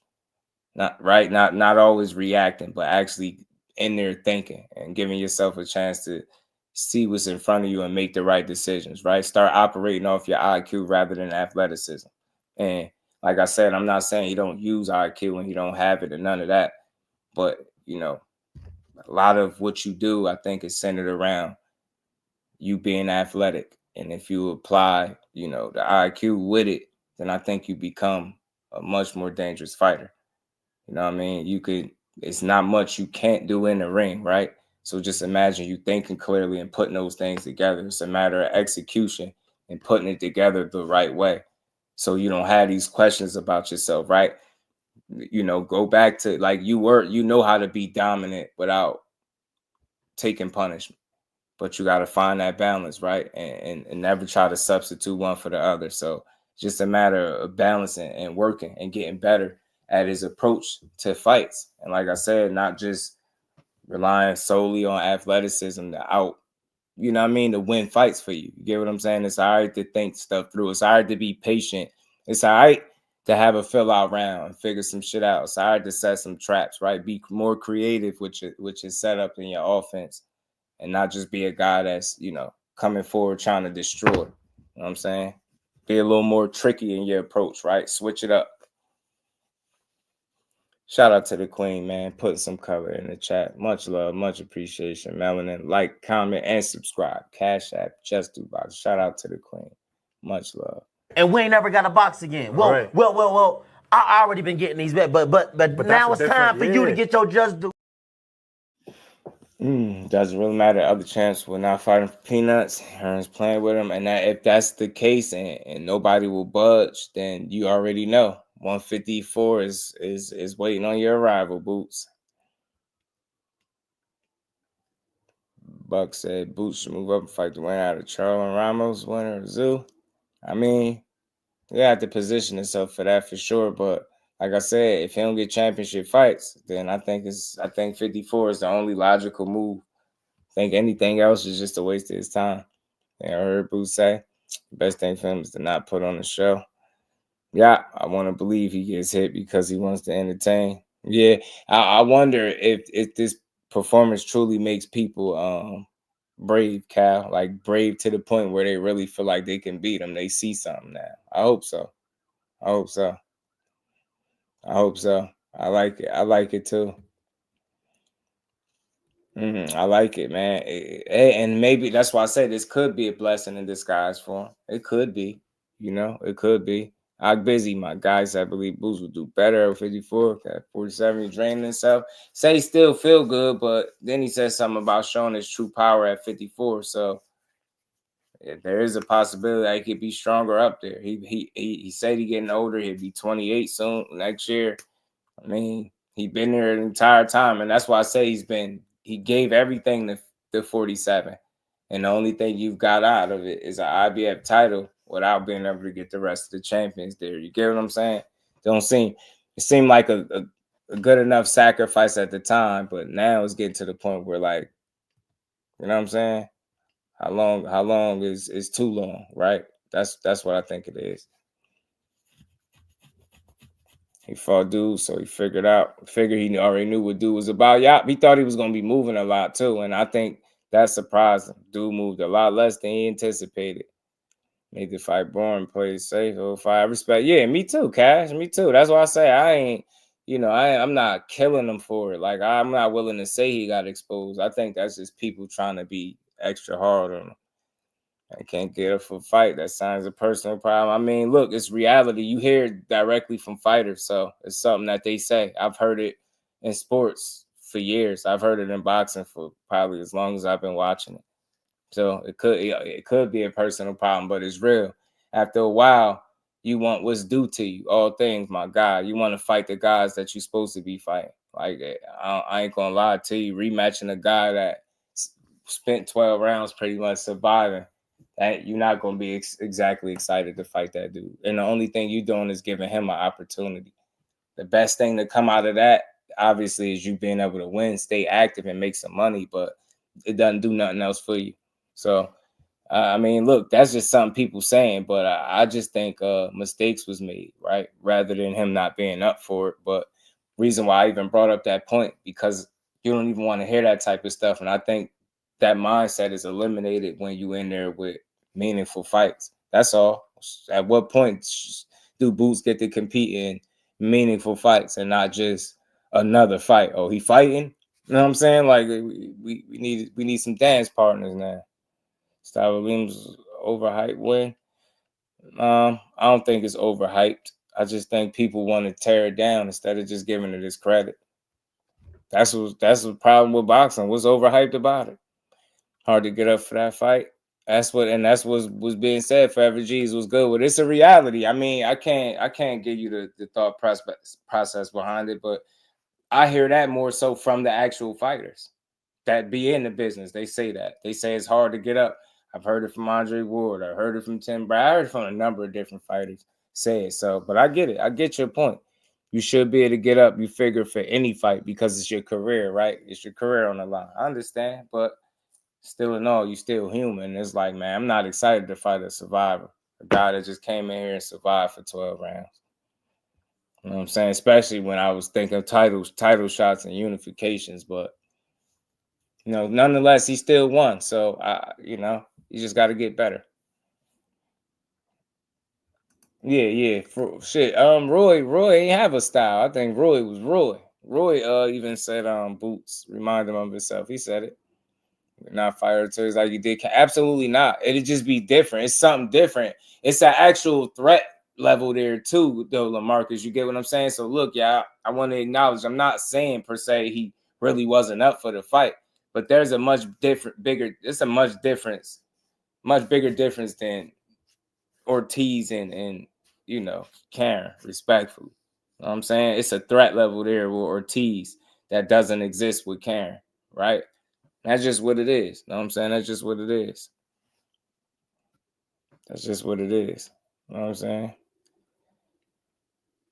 Boots is at a point in his career where he needs to take advantage of every chance he get. He can't afford to have a bad performance. I mean, again, I don't want to feed into that too much because he ain't say that, right? That's people speculating it, right? It's people speculating that. And I think, again, he won the fight. It's over and done with. I don't think he'll look like that in other fights because I don't think nobody fight quite like Karen at all. So, again, we be just trying to be too overly hard on a guy. It's a fight. You won. You're not going to be perfect every night.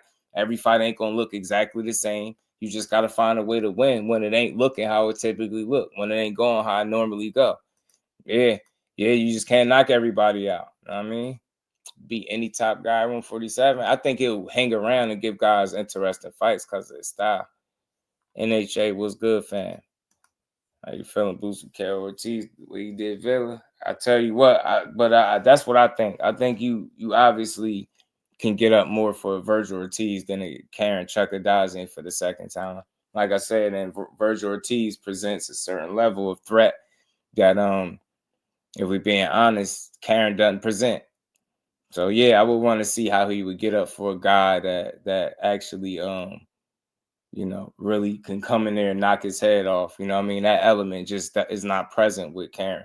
But, you know, it's a fight. Anybody could beat you if you're not prepared. And I ain't saying he wasn't prepared. It ain't like he came out there and just didn't try to win.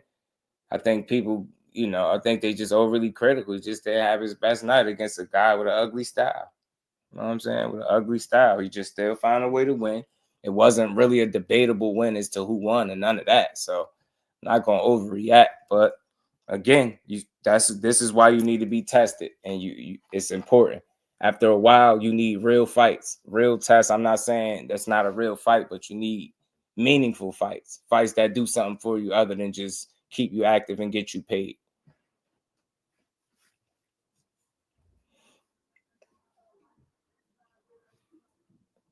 Yeah, Boots dropped Karen. Yeah, he definitely got him down. They definitely got him down. He didn't get exposed. I just think people overreacting. They want to say that about him. And I just heard he needed another tune-up. I don't know what Stan Jonas doing. I'm talking about tactic, but technique. Right, man. He definitely could have made some other adjustments too that he just didn't make. I think he'll get better, man. That's the good thing. Like I said, back to the drawing board. But look, Blair Cobb's back at it, getting brave again. Okay, now we're finally here at the final start at this thing that we constantly continue to ask. So, look, you guys did a tremendous performance. Shout out to everybody from Philadelphia that came out to support. Shout out to Boots. Shout out to the trainer, Bozy Ennis. And like, look, we know the two options that you want to pick, but there's still a third option.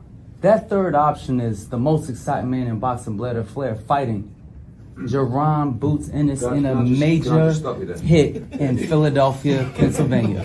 Woo! Yeah, thank you. We're going to leave the messages to the media. But one thing I will say is I like you, Blair. I think you're a very funny guy. I will go viral again. Yeah. And I do think you can fight. But we got to move on to that next level now. Because... Okay, so you saying you want to move on to the next level, but I'm yet still the only fighter in the welterweight division that actually fought a major name.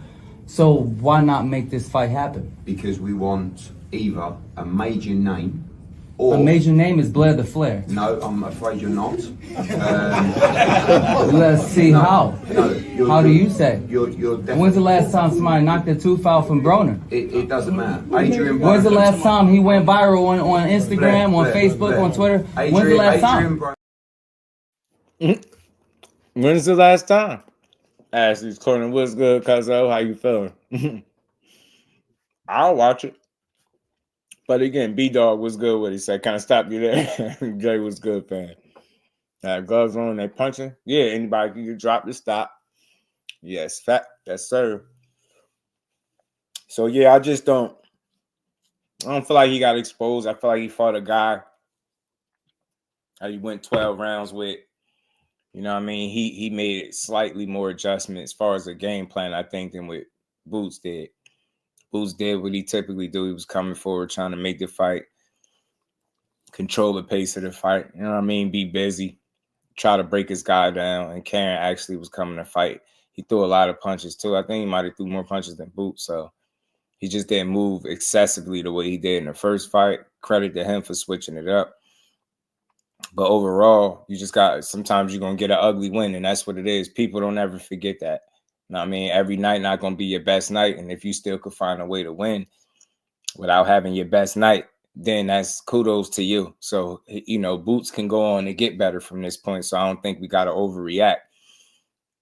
I think this whole Karen saga is done, right? I don't think he ever had to find himself back in the ring with that guy. So I think sometimes you just run into a guy that is able to deal with you. You know what I'm saying? And good thing for him, it's a guy that can't beat him. So you got him out the way.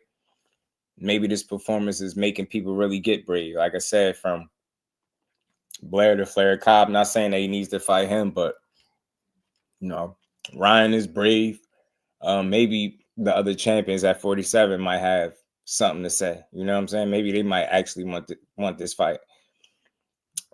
I'm trying. I'm sorry, I hate that you not this, you not that. You know, that's they gotta talk some trash. I believe in Boots on get just do Boots need to take advantage of opportunities, improve, miss his chance to share he's improved.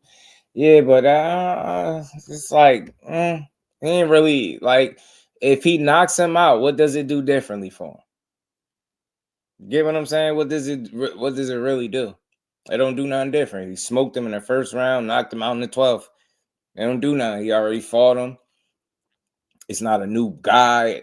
You know, people would say, oh, they expected that, right?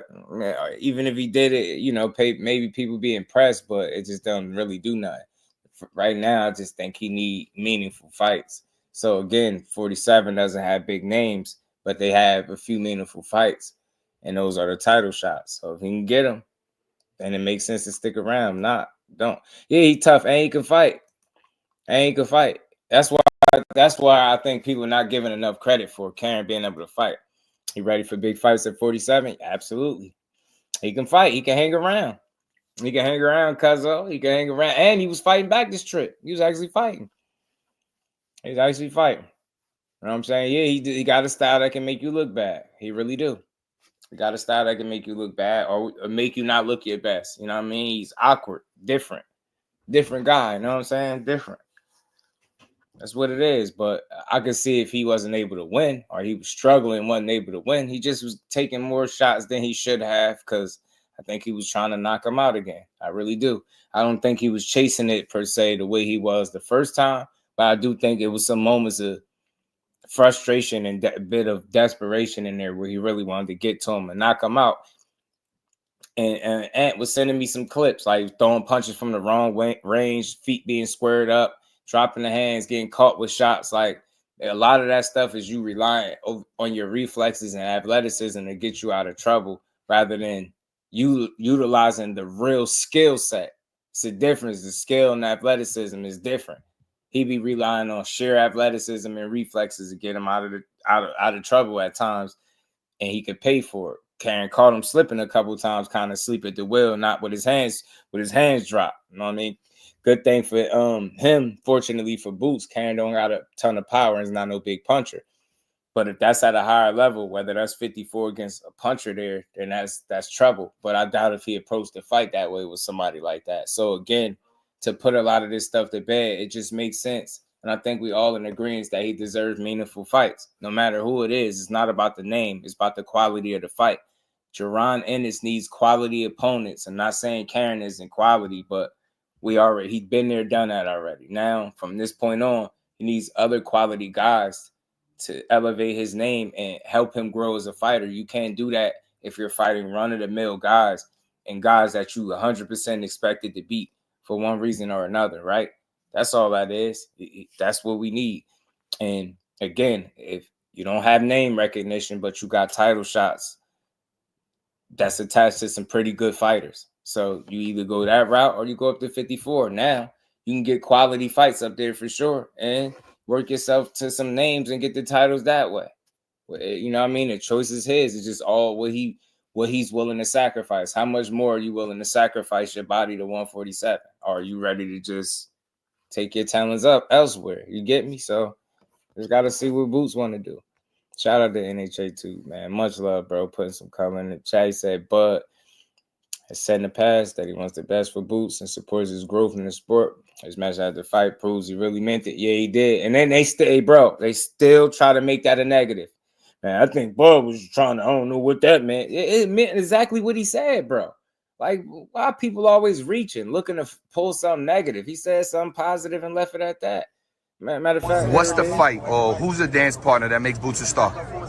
I did see the fight right now. I don't even know anybody. Anybody that got a big name. Be the same. Got you. Never get too comfortable. Got you. But there's no exact guy that you think about, because I don't want to ask you, hey, this guy, that guy. I know you get those. All he did, gave him some good games. Stay on your mission. All it takes is one slip up. Now, I mean, every night ain't gonna be your best. That's real. Like, some nights it's gonna be a little tougher than others. But let's not lose sight of the fact that he won. He wasn't at risk of losing this fight or none of that. So I'm not gonna overreact. His chapter is done with Karen. He's finito, y'all. So he'll never see himself probably back in the ring with him again. Now he can go on to the next and see what's out there for him. I mean, boxing got better fights than that for him, is all I'm saying. Shout out to Karen, because he fought back, and he changed tactics, and he stood up to Boots. He took some really good shots. When it got thick in there, he took a knee, and after that, he did a bunch of surviving. He was smart in there. He made it tough for the young guy. Showed where some of his inexperience lies at and what areas he need to get better. And we ain't never got to box again. Well, right. well. I already been getting these back, but now it's time for you to get your just due. Shout out to my guy, man. It was the moment Boots swung and missed, so he's so hard he turned all the way around. I knew that Bozy couldn't tell him. Now, yeah, he was on a mission, Kyle. He's that one-track mind, bro, and he wasn't thinking himself through the fight. He was fighting his way through the fight. You get me? Fighting his way through the fight instead of thinking and fighting his way through. That's what I think. That's what I feel like. Reacting instead of just really setting things up. And I mean, he got a little desperate at times. But nonetheless, he was in control of the fight, never was at risk of losing. And some guys you're not going to look your best against. But like I said, as long as you're able to come out there and win, it's on to the next. We ain't tripping. But somebody going to have to show me Boots ain't that. I'm tired of the fans. I don't care what a person say that's out of shape, that don't get punched in their face for a living is talking about when it comes to Boots. The fighters are saying it. The ones that fight him, share the ring with him, whether it's sparring and the actual fight. They saying he the goods. They saying he it. They saying that's everything people say he is. That's what the fighters are saying. These people that's out of shape, that don't know what it's like to get punched in the face and probably cry, somebody slap them. Them are the ones that's talking about Boots trash, he hype, he ain't this, he ain't that. Those are those people. We don't care what they talking about no more. So again, you want me to believe Boots is something hype, and you got to go in there and beat his ass. Not, oh, you made him look bad or he ain't knock you out. You got to do more than survive. I ain't giving you that. I'm not giving nobody no more pointers for surviving. So what? All right, he knocked out a lot of other people. He wasn't able to get you. Cool. Kudos to you. Your whole mission was probably to survive anyway. You know what I'm saying? Shout out to him. When you got your mind made up that you ain't going, sometimes you ain't going. And Karen had his mind made up. He wasn't going. Even if he had to hold on to him and get a point taken, he was willing to keep doing it. And he kept holding it. So it is what it is. Undefeated for not. That's what I'm saying. Karen losses. Last two losses is Boots. Boots and Boots. Went on a win streak. A reign of peace to the queen. How you feeling today?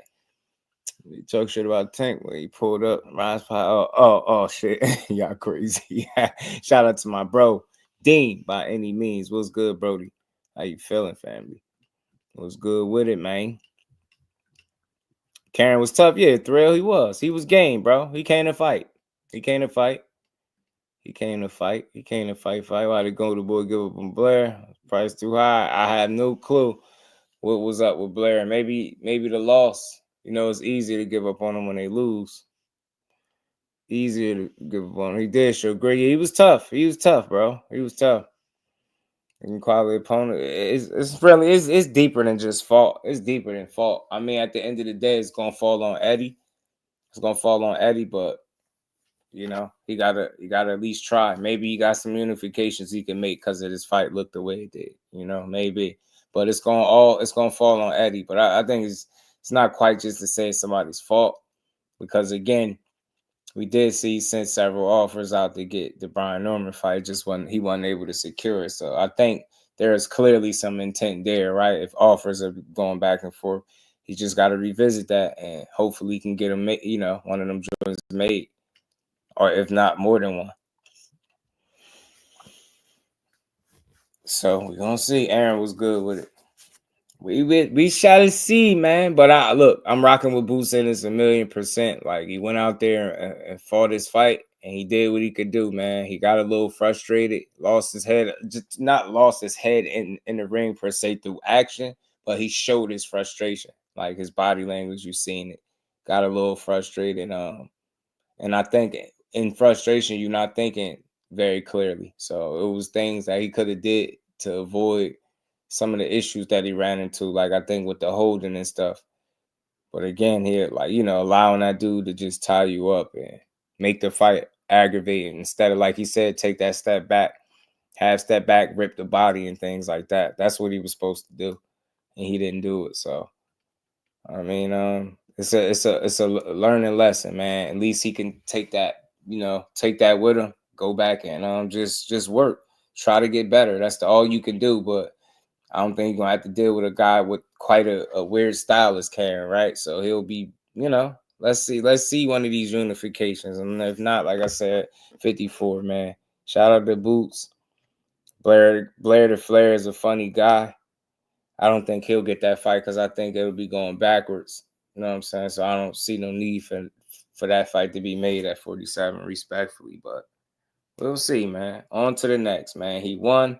He didn't take a bunch of punishment. He did get hit more than he needed to for my liking. I think at times he traded in defense for offense, or just brute physicality, being in the fire and not being as responsible defensively as he should have been. So, you know what I mean? So Boots isn't perfect. You get there, man, you couldn't say it. So what? He got perfect. He won. That's what I'm saying. He won.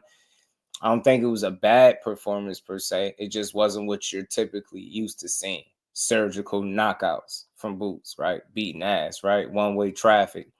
In some ways, this fight had ebbs and flows in it, right?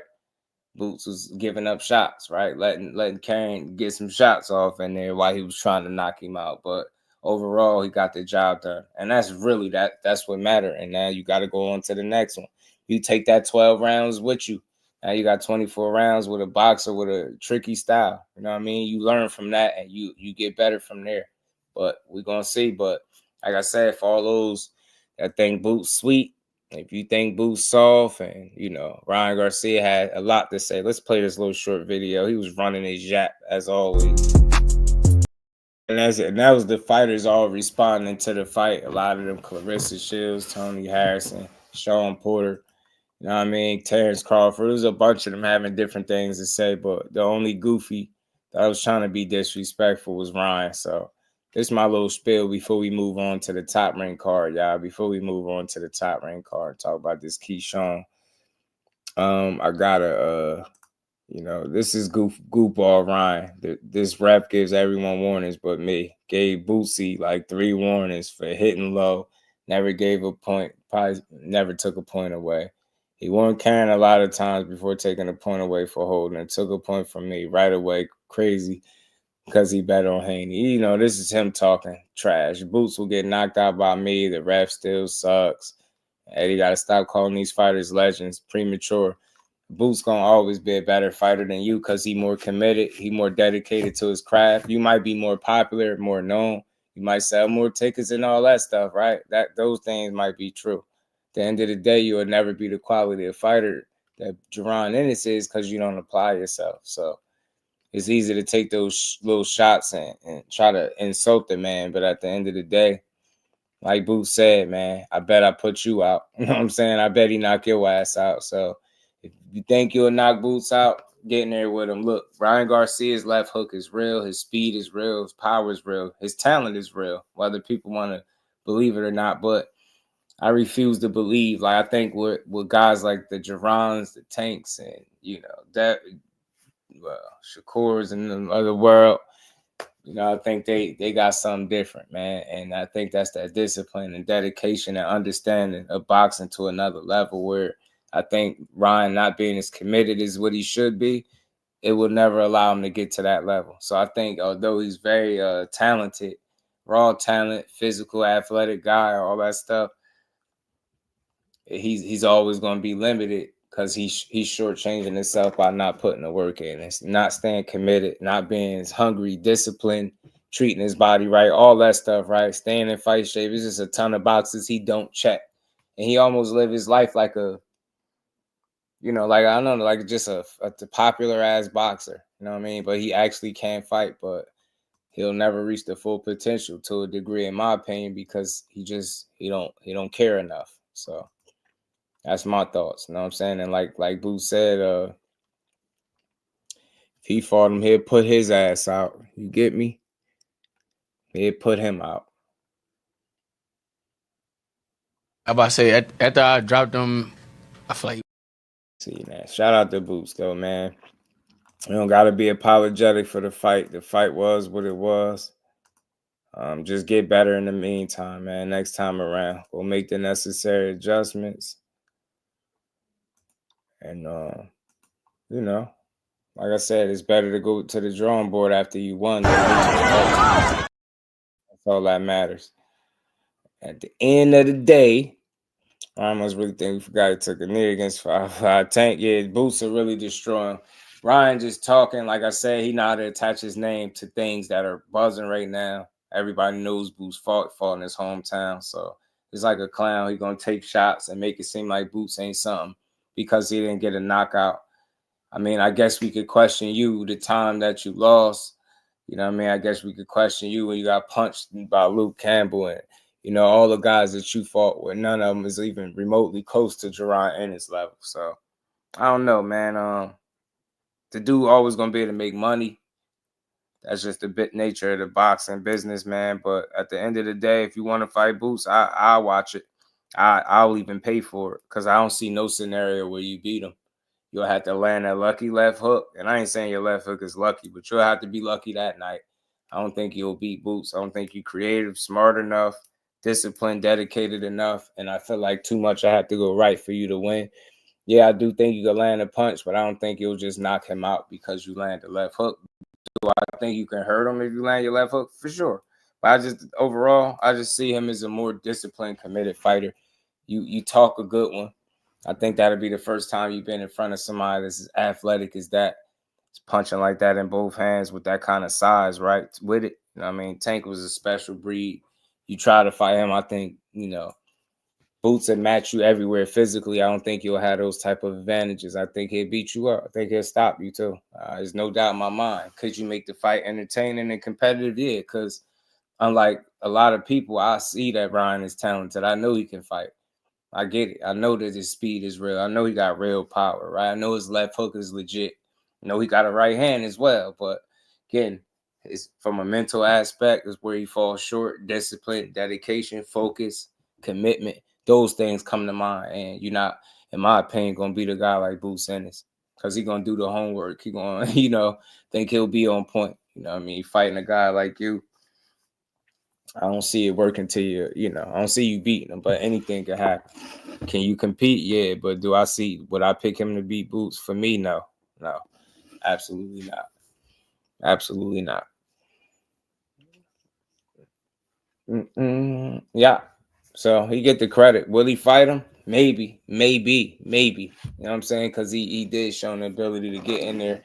His last 3 fights, 2 of them was Tank. You know, 2 of them was Devin Haney and Tank. So there's A-level guys within the 3-fight span. So look, I respect him for being willing to get in there with those guys, but I know Boots would be a different challenge. And He had to show it to me. So I won't say that he won't, but I still had to show me that he's willing to do that, because now we talking for real. Like, it's cool to sit on the sideline and talk, but you get in there with him for real, different kind of respect for Ryan. But I just don't see it. I just don't see him beating him. You know what I'm saying?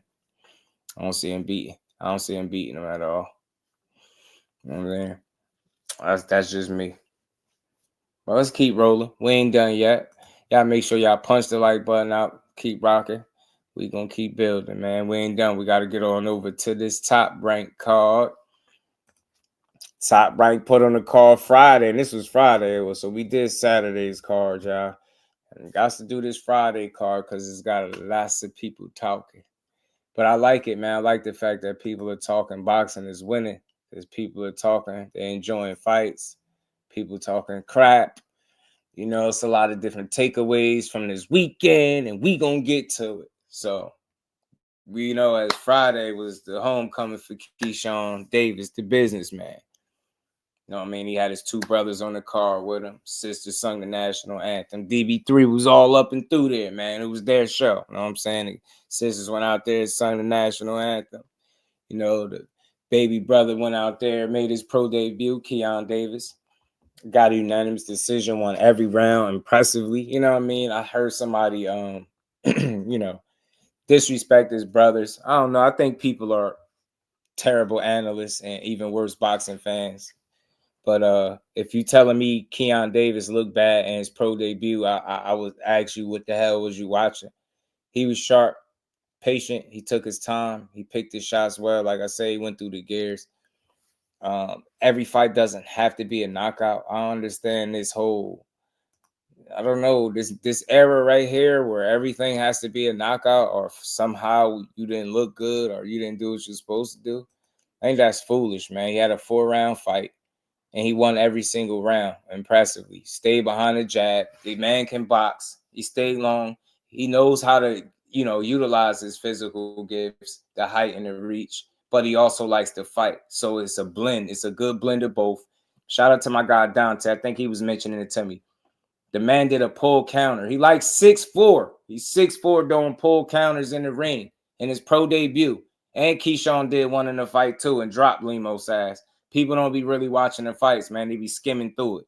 So Keyshawn Davis went out there and boxed a beautiful fight for 4 rounds. Long, tall-ass dude. You know what I mean? Got to look like he got some solid power. Young. You know what I mean? I think he said he's going to be fighting. He said welterweight, but I think that fight was at 54. I believe. I'm not mistaken. So, good opening pro debut for him, man. He put on for DB3, man. He opened the card up with a good fight. Thought he was going to stop this guy, but he did put some hands on him for them 4 rounds that they fought. And it was a fun fight. UD, he did his thing, man. If you're saying he didn't look good, then you just don't know boxing. He's tall, long as hell. He's disciplined. Pick his shots well. Like I say, you know how to utilize his height and reach. He was defensively responsible. That's always key. I'm big on that, especially early in the game. And you can't ask for more. The only thing you can ask for is a knockout. But like I said, that's a casual way of thinking. You're not knocking everybody out. He didn't knock him out, but he got the job done. And he did it impressively, man. So, and he showed a lot of poise and, again, patience, too, as a young fighter. So, it was fun to watch. Fun to watch. Shout out to Keyshawn Davis, man, the youngest member of DB3. Big Dog Willie, back. What's good with it, fam? You in the super chat. He said, breaking news. Bill Haney said back in 2003. He was asked by a motion picture company to play the first Black James Bond, but declined the offer because his life was more interesting and dangerous. Facts. Yeah, you know he's certified street ninja, Big Dog. Certified street ninja. He 50-0 in them streets. How else you think he got the 50-0, Big Dog? He couldn't have got the 50-0 if he, you know, had to turn down roads. You know what I mean? He was in them streets. And we ain't never got a box again. Well, right. well. I already been getting these bets, but now it's time for you to get your just do.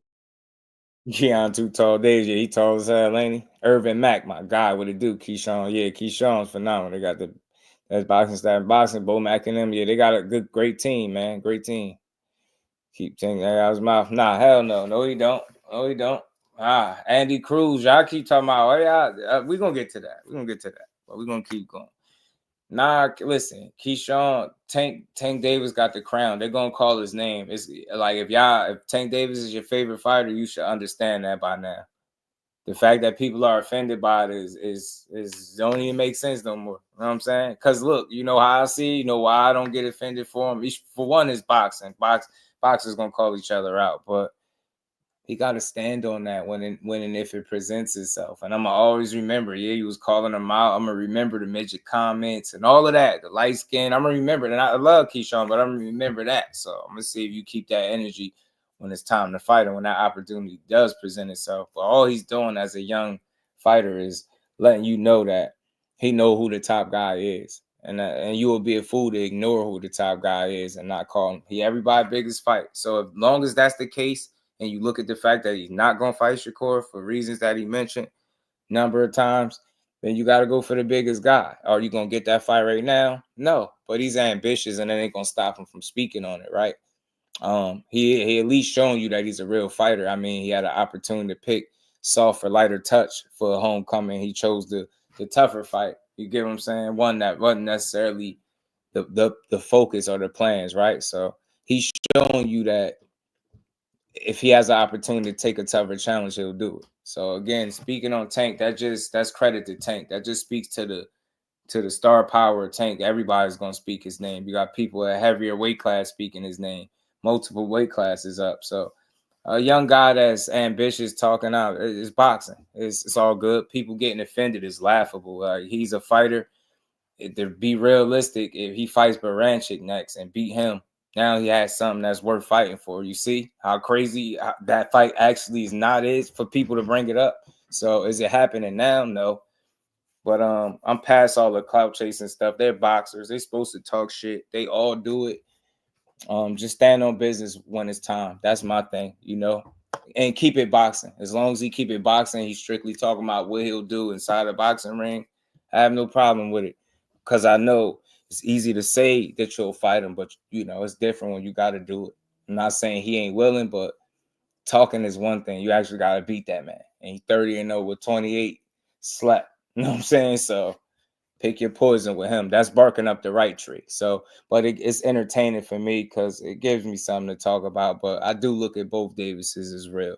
Just the other one is far more proven. And this younger one, he got a ways to go, I think, before he's there, respectfully. But like I said, once you win the title, everything is on board, right? Everybody can fight everybody because you're a champion, right? So champions fight champions, but you know, that's the star power of Tank, bro.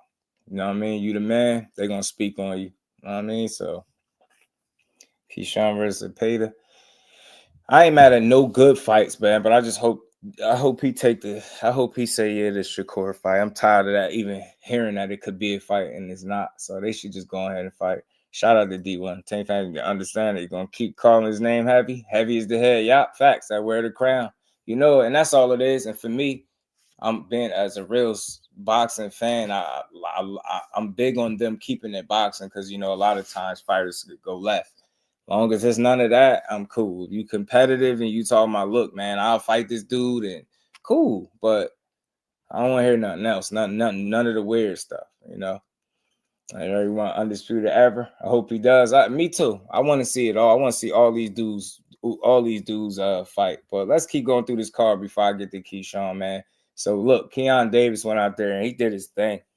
Good four rounds. Welcome to the pros, man. He did his thing. Good win. Robert Merriweather fought on this card too, y'all. He did his thing. I like him. I don't know if y'all too familiar with him. He's another one. Boxer. Very talented, athletic kid. Smart. Very young. 7-0 now. Beat up Eric Howard. That was a damn good fight for him. Kelvin Davis went out there and did his thing as well. No unanimous decision. I see people give him a tough time, but they got to realize he don't have the Olympic pedigree that I think obviously Keyshawn has. I don't think he, is quite that level, but nonetheless, he go out there and win. Tall, long guy too. He got some good power. Boxing learn. I think as long as he keep working, and he got Bomac in his corner, he'll be all right. You know what I mean? But not as polished as Keyshawn, but nonetheless, he can fight, man. He can fight.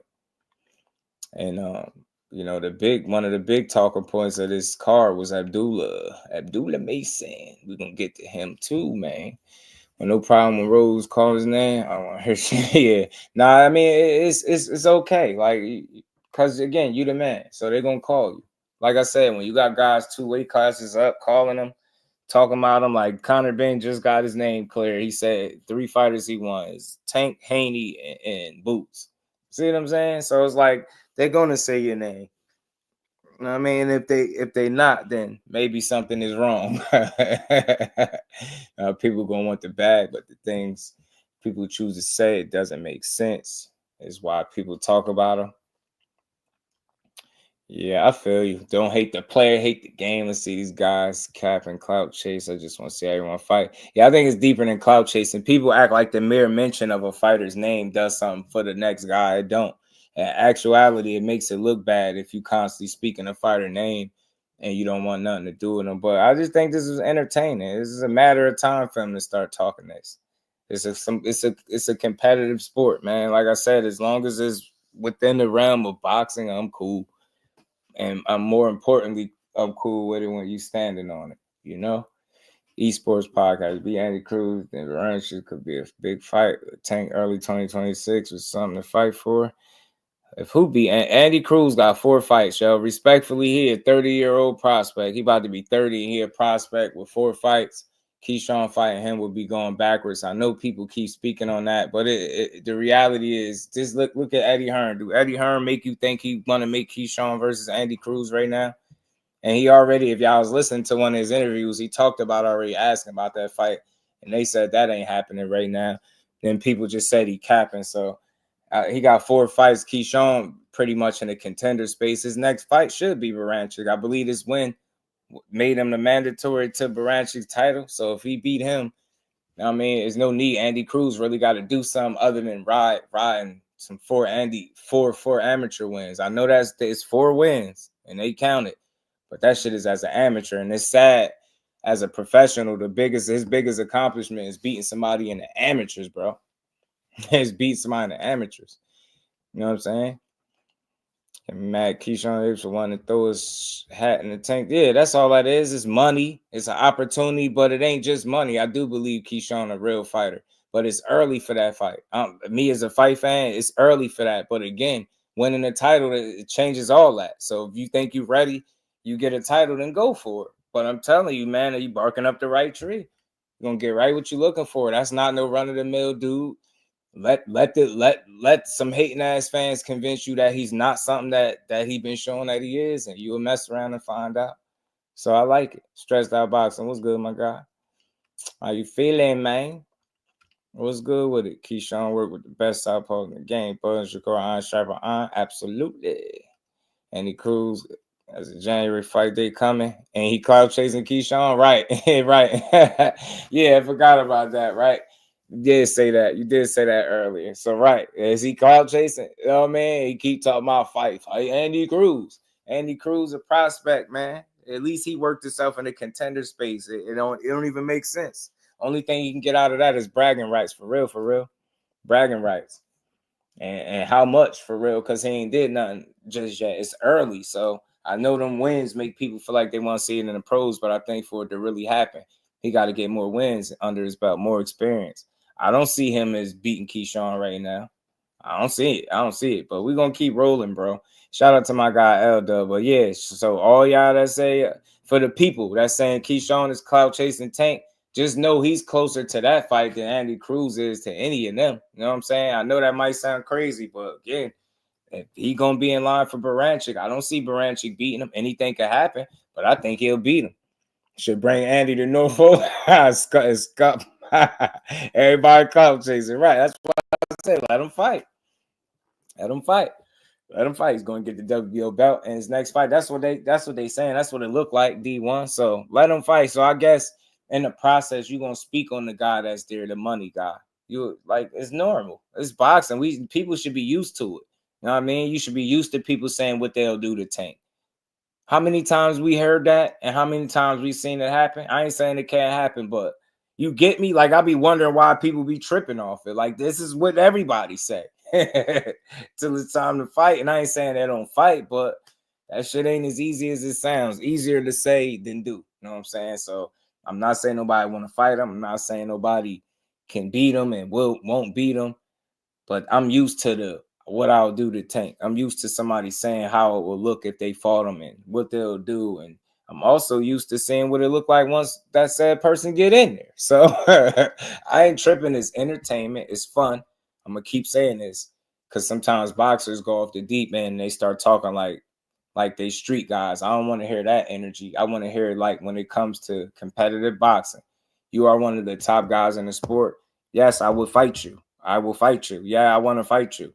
Opportunity present itself. I want to fight you. I don't think nothing wrong with that. You know what I mean? Don't overdo it. Don't overdo it, but stand on what you say. You know what I mean? Mean what you say. Say what you mean and mean what you say. You know what I mean? But Davis and Davis is a fun conversation because they too skilled. But for me, it just would seem a bit early, right? But again, a title win that changes things. Now you got to be ready because champions fight champions. So again, what you wishing for might be closer than what you think. I'm not saying it's gonna happen, but work yourself in that position. Then, like he said in the DM, get something worth fighting you for. I think a title would be worth fighting for, and people won't really be able to hang their hat on saying you're not ready. Like I said, once you're a champion, you better be ready. So be careful what you ask for. And I mean that in a good way, you know what I'm saying? But be careful what you ask for because you just might get it. Shout out to Big Dog Willie back in the super chat. Said next episode, the adventures of Bill Haney. Bill Haney single-handedly won the Vietnam War for the United States Rambo is based off of Bill Haney. Yeah, man. You know what I mean? They stole his real story. You know what I'm saying? And duplicated. He ain't get arrested. I heard they ain't and we never got a box again. Well, Right. well. I already been getting these back, but now it's time for you to get your just due. Shout out to Big Dog Willie, man. Nah, he ain't do nothing. He ain't do nothing. He just talking his shit. You know what I'm saying? Even Tank, they DM'd each other. So obviously, man, you know, he knew it was coming. He knew it was coming. But let's keep rolling because I don't want to skip over Abdullah. I don't want to skip over Dula. Tank run over Key much worse than Boots and Bud. Yeah, look, I ain't arguing nothing. Nobody think gonna win. You won't get me to argue. I'd rather see Keyshawn beat up Till first and foremost. He kind of hinted at that in one of his interviews. Yeah, he said something about he ain't gonna have no choice but to fight him. I would like to see it too, him get beat up by somebody. But you know what I mean? I wouldn't mind seeing him and Ryan self-eliminate. Eliminate each other. Him and Ryan signed to a mandatory trilogy. They gotta fight each other 3 times. No matter who win, Ryan and Devin. I mean, not Ryan and Devin. Ryan and Till gotta fight 3 times, mandatory. Back to back to back. Let me stop playing, man. But let's keep building, man. I think it's coming soon. Yeah, man. You just got to keep working. It's early. Listen, I understand people that's like, yo, it's a little early. And it seems like that because it's premature because you still got more work to do before you can get yourself to that point. That's all. But you got to keep working. More importantly, keep winning. You know what I'm saying? And like he said, you have something that is worth him fighting for. Then who knows what could happen? You know what I'm saying? You know what I'm saying? So we'll see, man. We'll see. Bare knuckle. Man, just let them. They have been beefing lately. That's why Andy's not fighting in December. Exclusive information. Shout out to my guy DL Dub Boxing, man. But let's keep building, man. We ain't get to Keyshawn just yet, man. I don't want to skip the line. We got to build on Abdullah Mason because everybody is high on him, and for good reasons because he gave you every reason to be high on him. You know what I'm saying? Going out there just winning in spectacular, phenomenal fashion. Time and time again. You know what I mean? He's 16-0 now. With 14 KOs after Saturday? You know what I mean? But this win was against Johan Vasquez, who is now, after losing 26-6, he was 26-5 with 21 KOs. Let's keep that in mind. You know what I mean? He was stopped once at the time of, right? But he had 21 KOs out of 26 wins. So right then and there, he already, Abdullah Mason fighting somebody that got more KOs than he got fights. Shit like that matter whether people want to say it do or don't. So before I'll try to go on in him, because I hear people going in on him about his chin, saying his chin is suspect, this and that, he chinny. And I don't know. Every time a fighter get dropped, we do that. We start saying how chinny they are. I don't know if I want to run with that chinny narrative yet. I don't know, but I will say this. I did see him get it almost dropped in an earlier fight before this. I seen him. He got caught as when he had the gold stuff on. I think I got the clip. I got to find it and pull it up. But I don't know if that's an issue just yet. But I will say, you know what I mean? I think he could have fought that fight without getting his chin cracked. I think he could have executed without getting caught. I think he was a little greedy. He was a little, aggressive, overly aggressive in ways, right? Stepping right to his man. Even when he got cracked, like he went right back to it. So it's just a matter of him slowing the fight down a little bit, right? He was really he was on 100, you know what I'm saying? And he got caught. He got clipped really good. But I did see him get caught in another fight. Whether or not I don't want to write him off and start calling him chinny. I don't like placing labels on fighters early. I know people like he overhyped this and that. I ain't trying to hear that shit. This happens in fights, bro. This is what happens sometimes. This shit happens in fights. It's how you respond. So I get it. I get it. He got his chin checked. He got checked a couple times. He got dropped twice, hurt a different time. He was getting his chin tested in there. But I think some of that was a testament, or based on how he was approaching the fight. Right? He went in there and he just was he didn't take his time. Right? I ain't gonna say he looked like he was in a rush Saturday night, man. I ain't gonna lie. Or Friday, should I say? Looked like he was in a bit of a rush. In a bit of a rush, and he got caught. You get what I'm saying? You got caught. Dude punched in between his shots. He timed them very well. And it goes to show you when somebody hurt, they're still dangerous, because Abdullah Mason did drop him. Dude got up and dropped Mason back. So it's back and forth. Getting dropped is one thing. I know people like, well, dude's a cab driver, this and that. Look, I think the right word for him, I ain't gonna call him a cab driver. I say he a journeyman. He's 26 and 5. He's 26 and 6 now. So he's been around the block. But that experience is not to be overlooked. I know we expect what we expect from Abdullah Mason, but you got to understand that dude was still in there trying to fight too. And in doing so, you give yourself an opportunity to land some shots. That's what he did with somebody as aggressive and, on the front foot the way Abdullah Mason was. He made that a little bit easier for what was his name? Vasquez, Johan.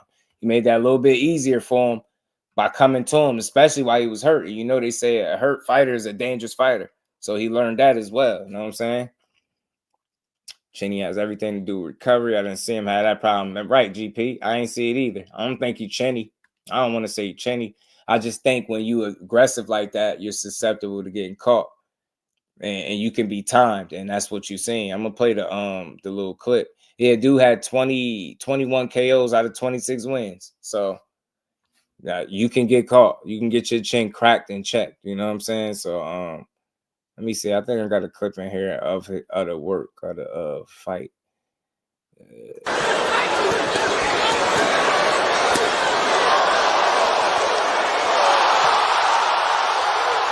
See how he got caught right there. He still was fighting. Like that's that young man energy. He still was fighting, but he dropped him. Right back at it.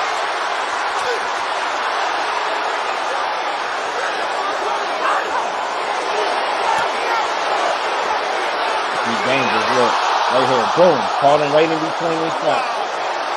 Got him right down. Vasquez holding and punching, and Abdullah says, you hold me, you better hold me tight because I'm going to go to the body and drop you with the shot to the... Yeah, dog.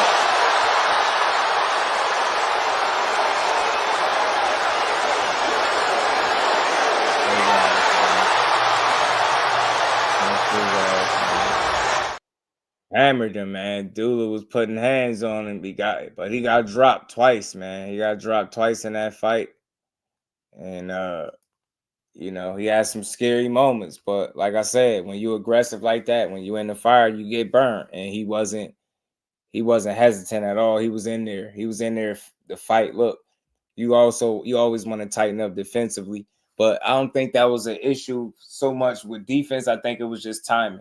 And I think getting caught, in between his shots. A lot of time you see him beat up guys. They don't they don't punch when he's punching, or in between his shots. They don't time him like that. They'll just get pummeled.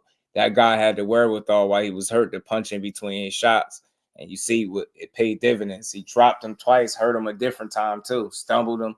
So it was a learning experience for Abdullah Mason. Now for me, you know, you want to see him get tested, because how do you know where he needs to improve? I say this all the time. So seeing him get tested by a guy, I know people look at it, oh, he's a cab driver. No, he's a journeyman with what, 31? That was his 32nd fight, I believe. So going in there with Abdullah.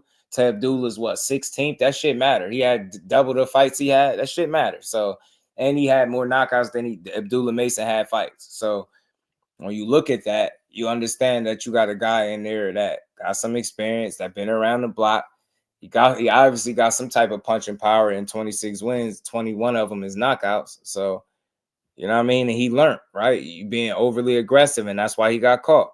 Yep, head on the line, chin kind of exposed, right? Because you was just looking, you was on offense, looking to attack. And it's a you know, a rookie mistake.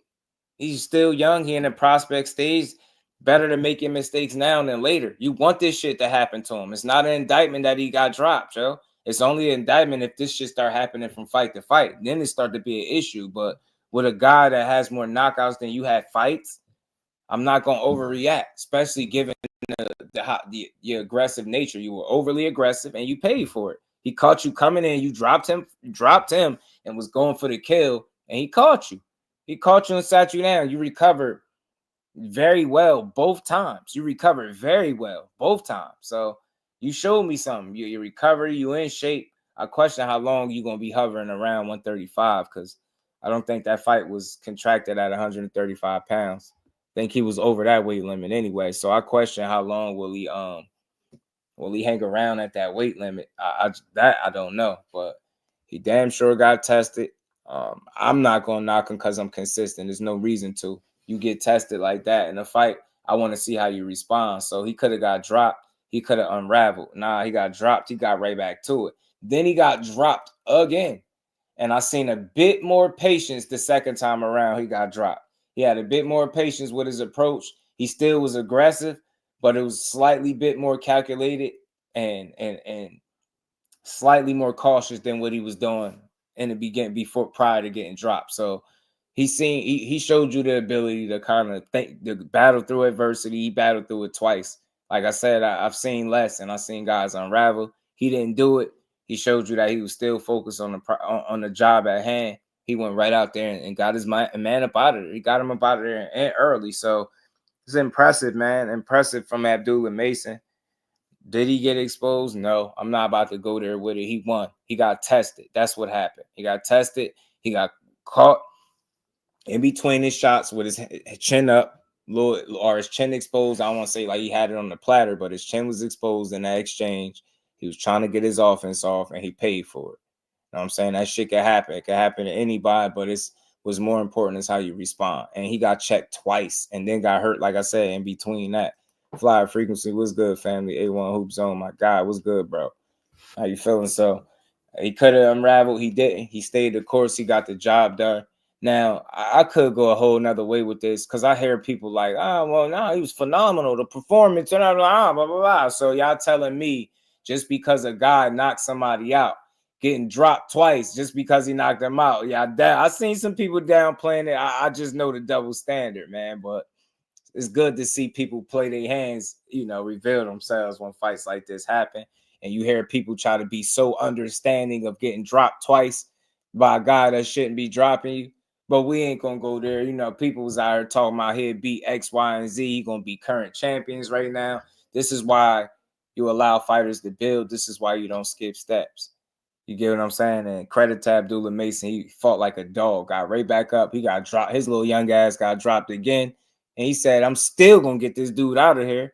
No change in his game. He just made a slight tweak, and he slowed it down just a bit where he wasn't just being as careless, and he got the job done. But I do believe he's talented and skilled enough to have got that job done without going through that fire. But it's good to see him tested, because now you know how he'll respond to a certain degree. So shout out to Abdullah Mason. I'm still high on him. Still at what Tim Bradley called him a double stamp prospect. He's still that. He's still the goods. He showed you that, you know, I get my chin tested twice and still get up and knock my guy out with no problem. And he recovered well. So I know he'll learn from that. And right now he operating off the, you know, that young adrenaline and, you know, he's just young. So once he start to slow that down a bit, control that, then he'll take even less punishment, I believe, because he got all the talent and skill in the world. Reflexes on point, speed, power in both hands, good balance, man. He's just a smart kid, smart young fighter. So some people overreacting, like always, but I do see some people being extremely nice. And I know if this was depending on what fighter it was, they'd go off. So I got that. I'm taking mental notes, man. I see people out here like, it wasn't bad. That was a great performance. They almost won't even critique it, but I'm going to do it the fair way. You know what I mean? When you get tested, it's how you respond. It's not that he just got dropped. How did he respond? His eyes were clear. That man got right up, shook it off, dropped his man, got dropped again, shook it off, and finished his man off. Very impressed. Very impressed with that young man. What is he, 20? What is he, 20, 22? How old is he, 20? 20? I think he's 20, right? Is he 20? So he's young as hell. He's still a baby in the game, and he got a lot to learn. Better to making mistakes now than later when you get all the way up the totem pole, right? So, I mean, when you could win in adversity, it speaks volumes about you as a fighter. Yeah, hell yeah. No hesitation. He got right back in there. You can know his mentality, dog mentality. He got it in him. Past Nation was good with it. Oh, Karen got mad skill. Karen got some skills. I like that, Past Nation. Yeah, he do got some skills. Definitely do. So shout out to Abdullah Mason. I was entertained. It was a fun fight. He handled his business, man. He got that thing done. He got it done, man. He got it done, man. You know, Boots did his thing. Abdullah sharp. Now we got this you got the main event to build on, man. Keyshawn Davis. So let's get to this main event. Let's build on this main event for a little bit. Carmel a little better, but Mason a good prospect. I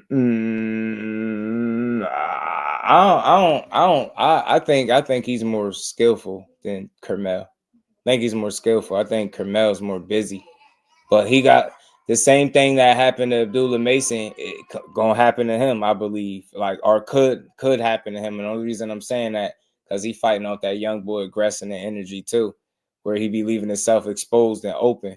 And I've seen him get caught, but the guys that he's fighting right now ain't really got the kind of power to trouble him. So he's getting away with it. But I think Mason, from a skill standpoint, is more polished. I just feel like Carmel Mo obviously got that blessing, moving different weight class, but both very talented guys, no doubt. But I think I just see more polish for Abdullah.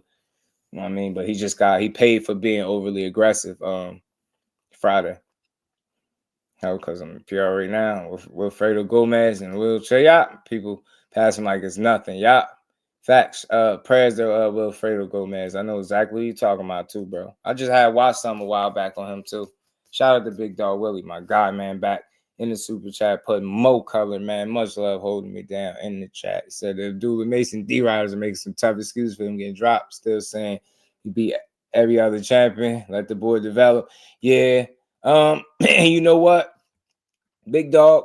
And we ain't never got a box again. Well, I already been getting these back, but now it's time for you to get your just due. Well, you know what? You all right. I hear people going above and beyond trying to say he beat the champions. You know what champion they want to try to say he beat, but we all know that's bullshit. I ain't need to see him get dropped Saturday to know that that's BS. People they let you know when they don't like a fighter. They'll ignore logic, reason, and they'll just try to make a point. He need developing. He's very young. With no disrespect at all to him and his career, that's not how I give it up.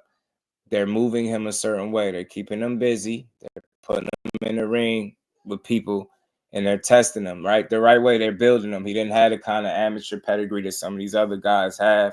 Yeah, he didn't have the kind of deep, amateur background of some of these other fighters, obviously, right? But that being said, that's a certain way they're going to move you. They're going to keep you busy. But if you look at the rankings of the guys that he's fighting right now, people gotta relax. If they knew undoubtedly like he'll just beat world champions, then why not just put him in position?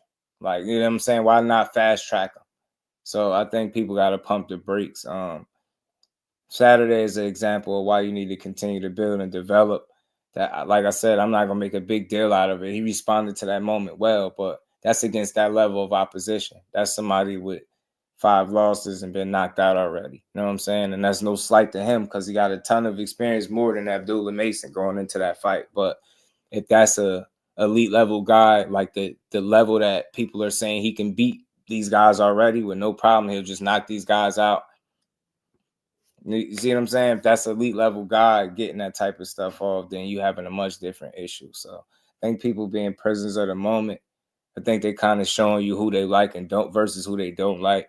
You gotta let them grow and keep developing. I think it's premature to say he's beating any of these other champions. Any of them. I ain't picking no names. Any of them. Shout out to the Queen and Reign. How you feeling? Extra credit for Keyshawn smoking overweight body. Shit. He getting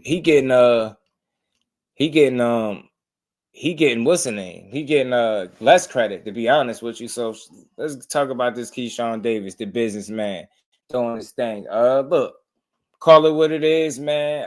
Everybody got their way. I'm just gonna get my spill. I see people saying that the win, they're overhyping the win. The win not that impressive. He beat a guy that was overweight, blah, blah, blah, blah, blah. I mean, all the typical stuff that just take away from the performance, but I'm going to just give it how I give it.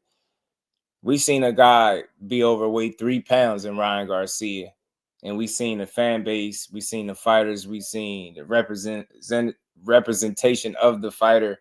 You know, everybody and their mama make a big deal out of that 3 pounds after the fact.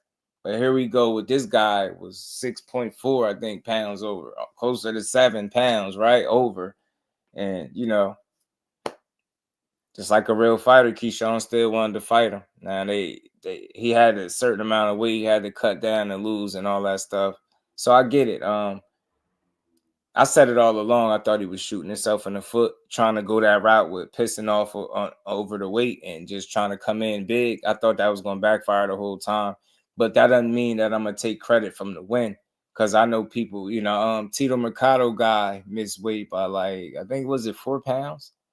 Tito Mercado was supposed to fight Saturday and didn't because of the weight. Now, I don't got the full details. I should have asked my guy, Dub. He probably know, but not sure. Did he have an option to continue to fight or not? Maybe he didn't. But that fight didn't happen. And whether or not, it's not on him whether or not it happened or not. It's the fact that it didn't happen. His opponent was overweight. Keyshawn and them negotiated a weight. You know, Lemos was able to make that negotiated weight and the fight resumed. So I'm not gonna take credit from the win, because I seen what he looked like when he fought Richardson Hitchens, right? That's that same Lemos coming off the Richardson Hitchens fight. He gave Hitchens hell in the ring. He gave Hitchens his toughest fight to date, right? A lot of people thought Hitchens might have lost. Well, they said this was a tough fight for Keyshawn. People were sharing concerns. I got a few clips from Bradley we're going to play, but we're going to talk about this, man. We're going to talk about this before we get out of here. We're going to build on this Keyshawn fight, but I'm just getting my take. Look, Bradley has something to say about it. Supposed to be his moment. He picked Lemos. Lemos said he got 6 pounds, 6.2 pounds, bro, and not even carrying and making it even get close. Like, come on, man. It's horrible, but it puts Keyshawn and his team in a very tough place, because 10,000 people are supposed to come out and see him fight. It's homecoming, first homecoming. ESPN is here. Promoters spent the money, get everybody here. It's like, you don't take the fight, now you piss off a whole lot of people. You do take the fight, you take the risk of just what you just said, you know. It's unfair. You're fighting a guy that's in a different weight class. It's not right. Now, I could see if Lemos was to come in on weight and then was 6 pounds over, I guess, the limit rehydration. That is what it is. That happens all the time. But it's just, it sucks for him right now, man, because. And I'm playing these for a reason, because this was their energy when people you know, and this is, of course, this is just one person, but I'm just using Bradley as the example. You see the concern that people have with somebody being this overweight. Oh, this could be tricky. People was talking about he can mess around and lose. People was saying they getting Devin Haney and Ryan Garcia vibes, y'all. This is what they were saying. Devin Haney and Ryan Garcia vibes. I don't know, man. He might have should have canceled this fight. I seen people saying he was gonna fumble the bag. I was saying, man, I was just sitting back watching, like, damn, y'all really don't like this kid. Y'all don't like him. Y'all don't like, why y'all even exploring? He gonna lose because of weight? Nah, I told y'all skills was gonna pay the bills that night, and it did. But let's play this next clip. I got 2 more from Brad. Feels that he's going to be worn or weight drained. I don't think so, man. I don't get that feeling. You know, that's his feeling, but I don't think that. You know, I think that Lemos is going to be strong. I think, you know, the fact that he didn't take as much out of his body as he should have, you know, to make the weight. I think he's going to be extremely strong in the fight. It's definitely going to help him punch a lot harder. Keyshawn, again, coming in at 135, man, you know, he had to take a lot from himself to make that weight, I'm sure. And I just worry. I worry having all that extra weight behind him to be able to land again a big shot over the top, something that Keyshawn doesn't see, and it lands and it hurts him, man, and knock him out or put him out. But it's a dangerous fight. You know, it's an unfair advantage. It really is, man. But it's like, do you not do the show? You know, if I was his manager, I would think twice about it. I would say, I don't think so. You know, I would put a lot of stipulations in there, and I would make this. You hear this? I'm just playing this for a reason. You hear the genuine concern for Tim Bradley and him continuing this fight.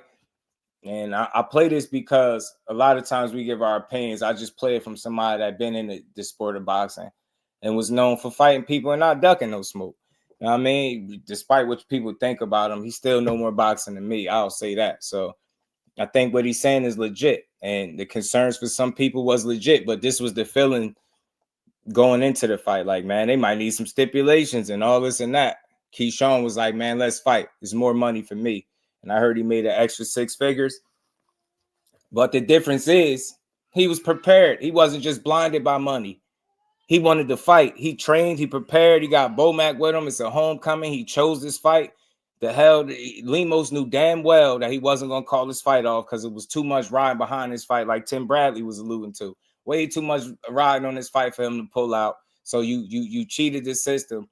You know what you did. You missed weight on purpose, but it backfired on you like I thought it would. One more. Supposed to be his moment. He picked Lemos. Lemos said he can make the weight.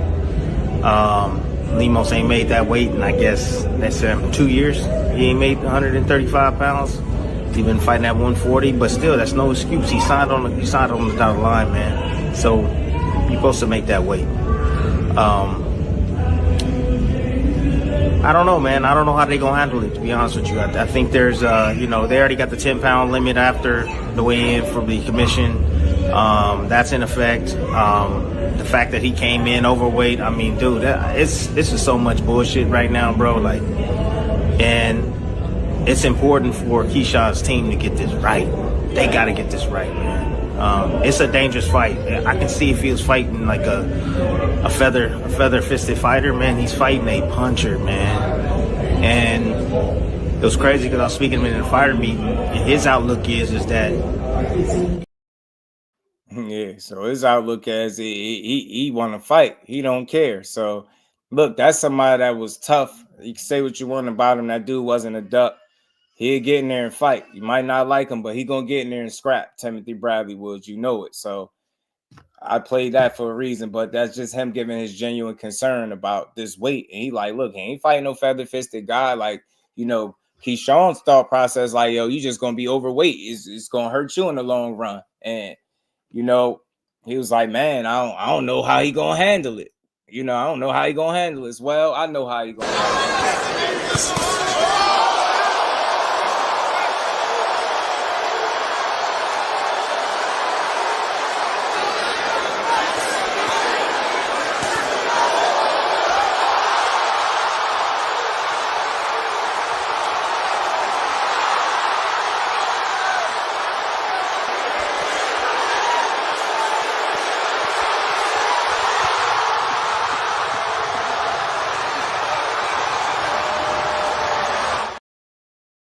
I know how he'll handle it like a damn boss, like a boss. So look, I get it on both sides because I'm understanding. I understand people that's like, man, you know, he wasn't in shape and, you know, he wasn't prepared. I'm not giving him credit for this. I don't understand the not giving him credit part because he can't control what shape Lemos come in the ring. All we know is Lemos was coming off of a tough-ass tooth-and-nail fight with Richards and Hitchens, one of the more skilled guys at 140.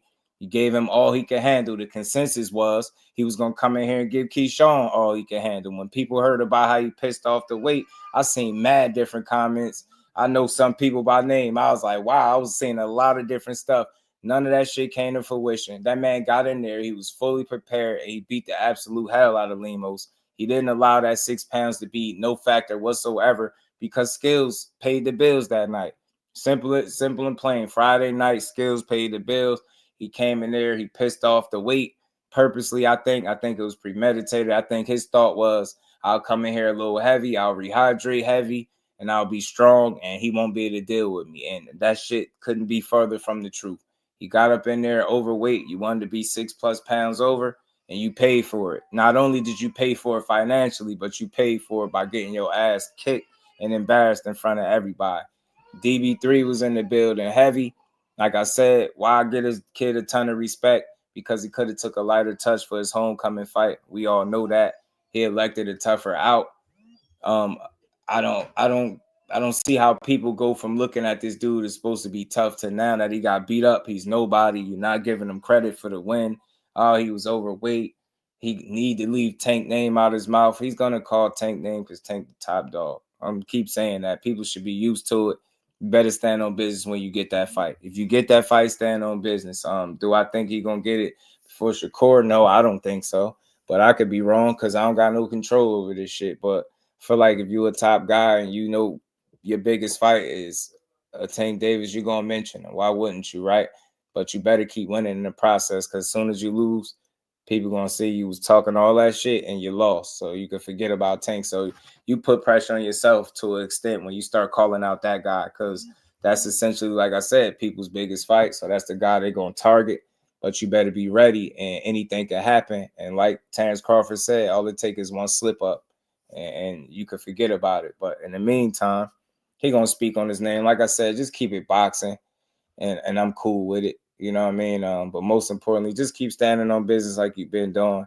This fight was short. I mean, he got in there and made short work out of this dude. Second round knockout. I couldn't anticipated this. I thought it was going to be a scrappier fight for him, but I definitely thought he was going to win 100%. I did say don't be surprised if he make this look a lot easier than Hitchens because the way he fights, he's more of a dog. No slight to Hitchens. He just got more, you know, he got that grit. He more mean in the ring, Keyshawn is. You can see it with the combinations, even when he had him hurt, how he put them together. That dude liked to fight, and he liked to hurt you. And he can box very well. So he showed you that. I mean, he was on point. It was not much you could really knock him for. He went in there and made short work out of this overweight fool that pissed away, you know, his opportunity. You know what I'm saying? It was on him. You should have came in better shape.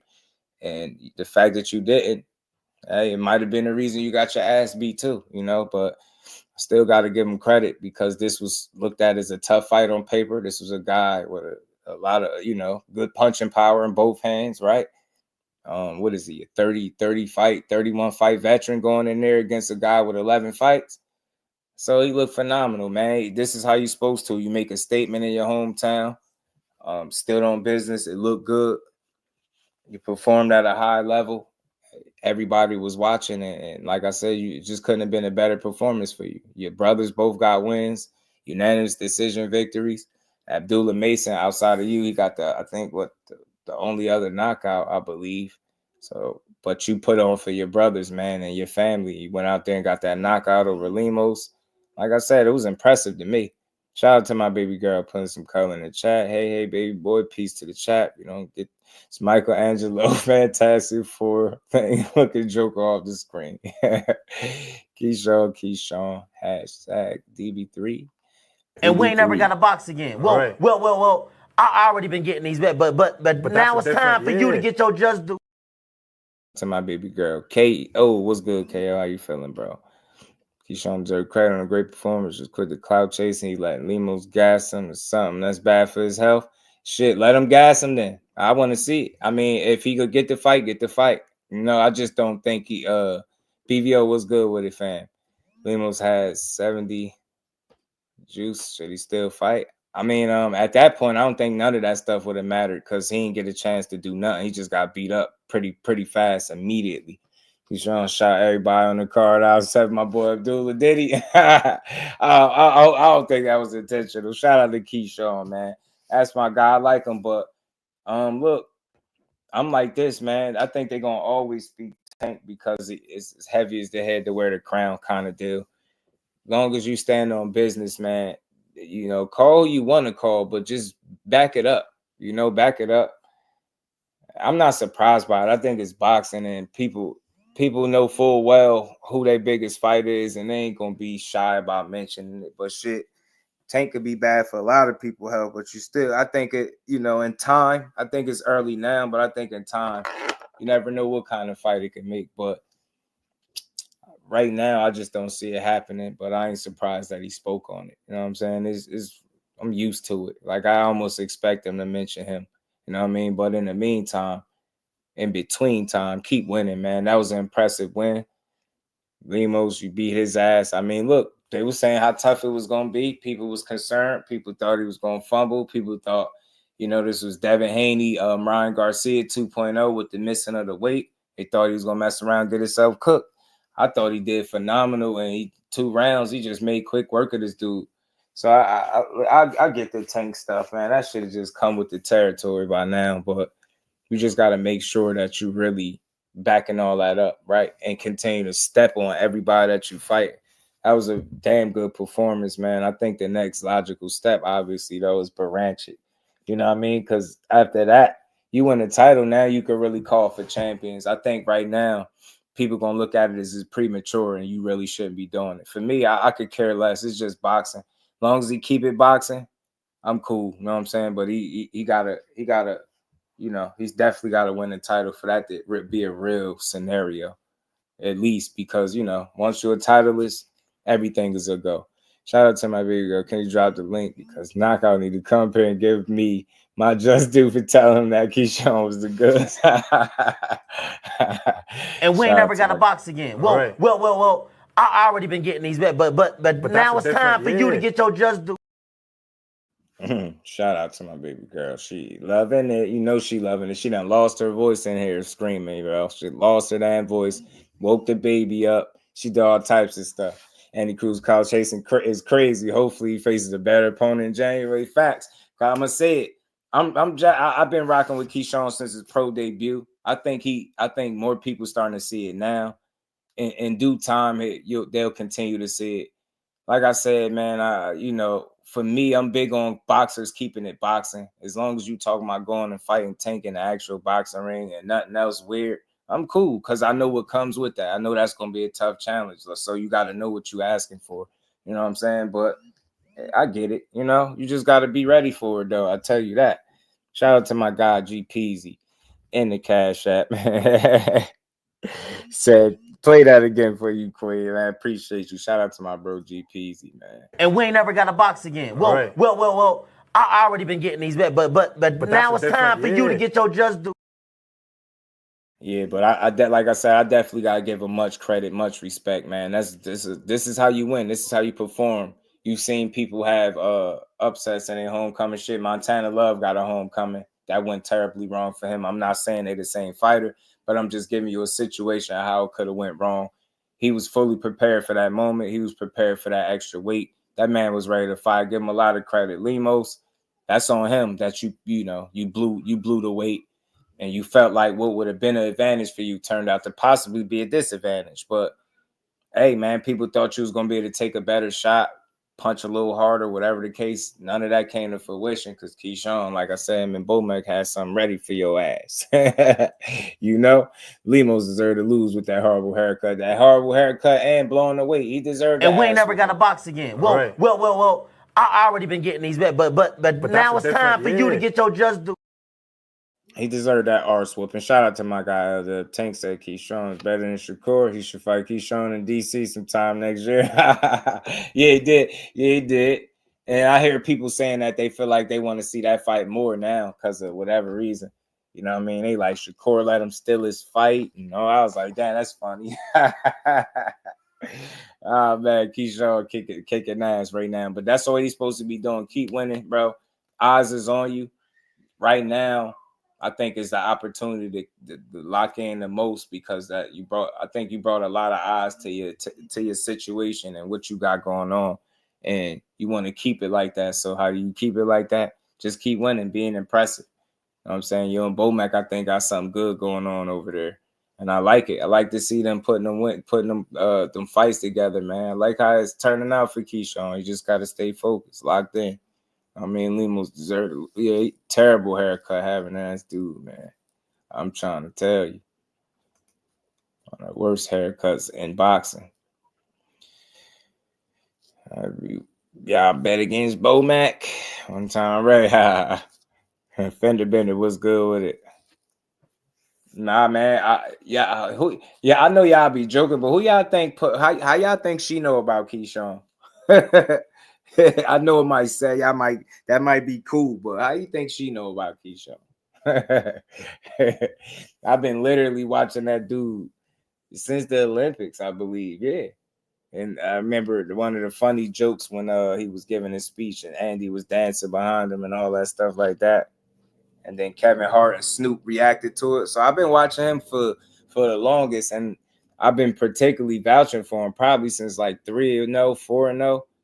I just thought he was good, and people was, I don't see this, and he ain't fighting nobody that, and now you fast forward. You know what I mean? He's sitting at what, 12-0, 8 knockouts. He looking sharp right now. Just got to keep winning. It's still very early. Anything can happen. You know what I mean? You just got to keep winning. It's not gonna be easy. Damn sure ain't gonna be easy. No, two big boys in the ring going crazy, boxing it up for real. He put on a display. Yeah, that was impressive. Jay Boxing was good. What he said, Bacoli couch chasing. Daniel Dubois knowing he's in negotiations to fight Caballero next. No breaking news. Because it ain't good enough. They don't like that. That's why I say the clout chasing thing is over. I just don't think it's clout chasing because you're in the same sport, same weight class, right? And it's a way to put that to the test, right? You hear this all the time. Guys are ambitious. They're going to talk about what they want.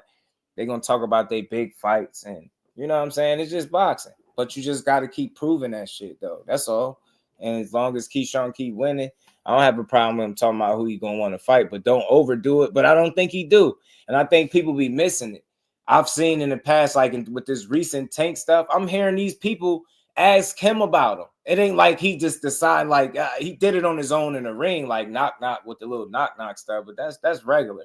But a lot in recent memory, when I'm seeing the interviews, they're asking him about him. It ain't like he choosing to bring him up on his own. I know I'm not tripping. I'm watching the interviews. They legit asking him about him. And they do this shit all the time.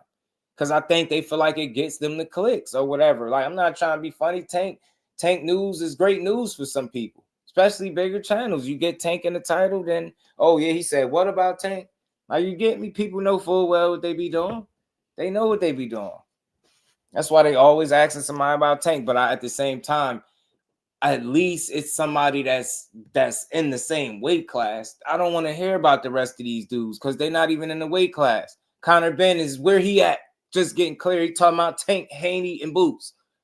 You get what I'm saying? Like that shit get on my nerves. That's more clout chasing than anything because there's no way in hell that's happening. There's no way in hell. You know that's not happening. Conor Ben ain't fighting no damn Tank. Come on, man. Like, if it's anybody gonna fight, it ain't gonna be him. So, like, that's clout. To me, that's clout chasing. Like, not somebody in the same division that's winning, that's doing a thing that could potentially earn the right to fight you. Like I said, Keyshawn, everything go according to plan. He fight Baranchik and beat him. Now he a champion. Now him calling for another champion don't sound that crazy, do it. I don't give a damn if he only got 13. I don't care how many fights. You get a title, you bet.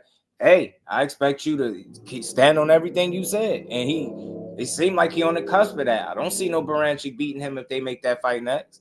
Get what I'm saying? So I don't know. I'm just not big on the clout chasing thing because people make it seem as though just the bare mention of a guy's name is going to do something great for your career. That's BS. You know what I mean? It's just boxing. People talk shit. But like I said, if you're a real fighter and you showing that you're a real fighter, I'm not mad at you talking about you'll fight somebody. I know it might sound far-fetched that he'll beat him right now, but Keyshawn Davis not supposed to feel like Tank Davis is sending him to the shadow realm. You get what I'm saying? Think about it. Think about it the other way. It ain't nobody that Tank Davis think gonna send him to the shadow realm. It ain't none of these dudes that he gonna openly tell you gonna beat him. You get what I'm saying? So he ain't beat. It's just I know with Tank, people are used to how he move. He don't have to call people out. Where that's not everybody doesn't have that same luxury. He's everybody else's biggest fight. So imagine you being everybody else's biggest fight and think about how many people gonna speak your name. It's only right. It come with the territory, right? You get what I'm saying? So that's why I get it. They know what comes with that. They know how good people feel like Tank Davis is. They know full well. They've been in the ring with him. They know. They said it out their mouths. They know. They know. But they also know if they can beat him, then things look real good for them as well, right? So, you know, I know some of the call-outs seem empty and they seem like bases, like they just, you know, people just talking just to talk. But I will say this. I'm a real supporter of boxing. Tank Davis ain't nothing to play with, y'all. Absolutely nothing. But I look at Keyshawn Davis as a real fighter. I feel like with some more wins, if that opportunity were to present itself, do I think he'd take the fight? Yeah, I don't have no reason to believe he won't. But I think the problem maybe people having is they feel like it's premature, so it's coming off as a clout chase. I don't think it's no clout to gain from saying you want to fight him. I don't think it's no clout to gain. And then, especially when you go out there, at least he didn't say you want to fight him and go out there and lay an egg. He went out there and beat the hell out of somebody, right? So at least he is standing on business and proving to potentially be a worthy opponent down the line. But it just looks a little early for my liking right now. It just looks a little early. But him as the fighter, he's supposed to focus on the most dangerous guy there. He's supposed to say that because he obviously ain't fighting Shakur. You get me? So I understand the Tank stuff completely, bro. But I don't think it just does some type of magic for your career just mentioning him. As a matter of fact, it could have a negative effect because you got people that really go hard for him. So just the bare mention of you calling him out could have people in your comments talking crazy for the next few months off just saying you want to fight him. That's how hard they go for him. So like I said, for me, I'm big on them keeping it within the realm of the sport because I know how boxing can get, you know, testy and they start talking crazy to each other. But again, when he talking about, yo, I'll just beat you up in the ring or do this, it'll be target practice. I'm like, yeah, that's cool. That should sound good. But we heard this all the time. But I like Keyshawn. But I know he gonna talk. He ain't supposed to say, you know, oh, it's gonna be the toughest fight of my life and he gonna knock me out. That's not what he's supposed to be saying. If he's saying that shit, I would tell him don't even fight him. You get me? So you better be talking like, oh, in your mind, you can do X, Y, and Z. You better believe that. Because if you don't believe it, we already know what's subject to happen if you get in a ring with him. You get me? So I just understand it. As long as it's being kept boxing and you putting on wins, I'm not mad at that. Tank Davis, I'm speaking to everybody in here. That man, they can sit here and say what they want about his resume. We ain't trying to hear that weak ass argument no more. That dude is a special fighter, a special talent. I know to truly prove it to people's satisfaction, he gonna have to fight those other guys, but we just gotta let it happen. But still in all, he's just one of the most dangerous fighters in boxing. I mean, Teddy Atlas say he's one of the most complete. He's people's biggest fight. They're gonna want to fight him. They're gonna at least talk about fighting him. You should. Shit, I want to fight Tank Davis for the money people make. You get me? And I don't box. You know what I mean? Get me one of them bags. See if I don't square up. Tell you, get my pillow and my blanket ready, bro. I won't fight Tank. Get me? So just you got to be willing to stand on that when it's time, though. But I don't really see this clout chase. And I'm past that. I just think it's within the sport of boxing. Like, at least you're in the same weight class. At least you're on the winning side of things, right? At least you somebody that people could resonate with, right? And you very talented. You just got to keep winning. More experience would be the only thing that can help him going up against Tank Davis because there's not going to be one opponent that's going to just get him ready, right? So he just most importantly just got to keep winning. Just keep winning and winning impressively, trying to get better. And if you work yourself to that fight, then you go take it. You know what I mean? But I don't think you need to mention him every single time you fight, though. You know what I'm saying? You don't overdo it. I feel like the moment was what it was. Now let it be what it is. All right, you beat ass. Tank got to come and do what he do. But until then, you don't need to like go overboard with it. Right? All right, I heard you. You said you'll fight him. Cool. I don't need to hear it every interview, and that's why I would, if I interviewed him, I probably wouldn't even ask him about that. I probably wouldn't even ask him. Pooh the Kid TV, what's good with it, fam? Appreciate the unbiased boxing content always, bro.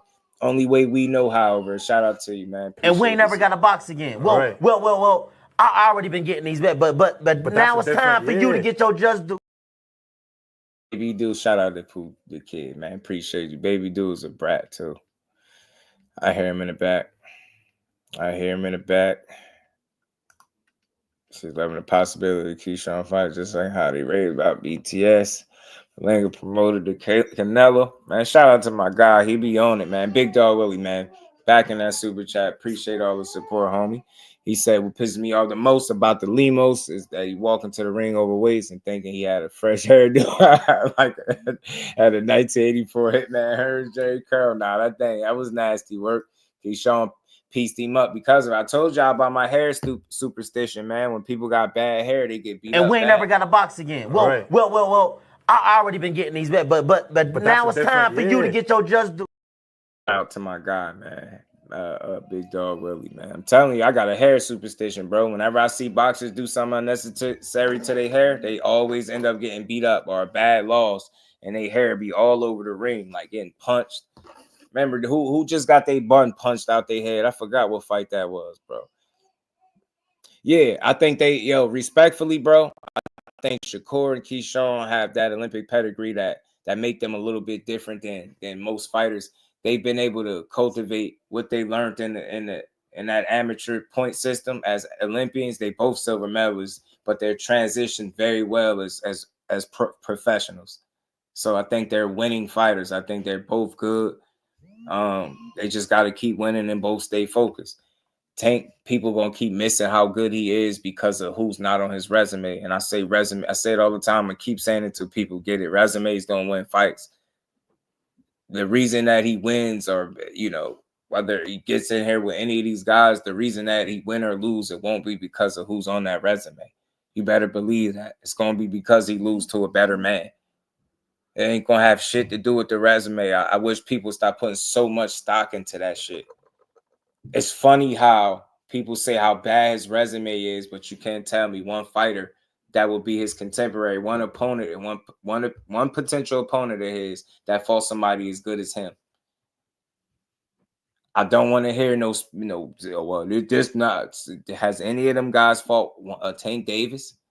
Hell no. So until that's the case, the resume talk, they can miss me with that, especially when I watch somebody get moved a certain way for years on end. Like I could go on and on about this shit, but it is what it is, man. You have to perform on the night. It doesn't matter who the hell you beat. You can beat King Kong, Godzilla, Optimus Prime in a row. And you get in there with Joe Schmo, as they always say, and then get your ass beat because you ain't prepared. Or you getting there with a guy thinking that you were better than him, like fighters of the past. I ain't going to use no names and get your ass beat. So it's all about being prepared, man. It's all about being prepared and performing on the night. Don't matter who you beat if you ain't performing up to standard when you get in there on any given night. 6 feet, damn near 400 pounds, but Tank was stick, not a jab. Man, shout out to Pooh the Kid back in the Super Chat. And great fight call this weekend for us who drive, man. Appreciate you, Pooh. Definitely, man. Yeah, we had 2 good fight calls this weekend. Yeah, it was a fun night. And we ain't never got to box again. Well, right. well. I already been getting these bets, but now it's time for you to get your just do. Fun night of boxing, y'all. Shout out to Pooh. Appreciate the support, family.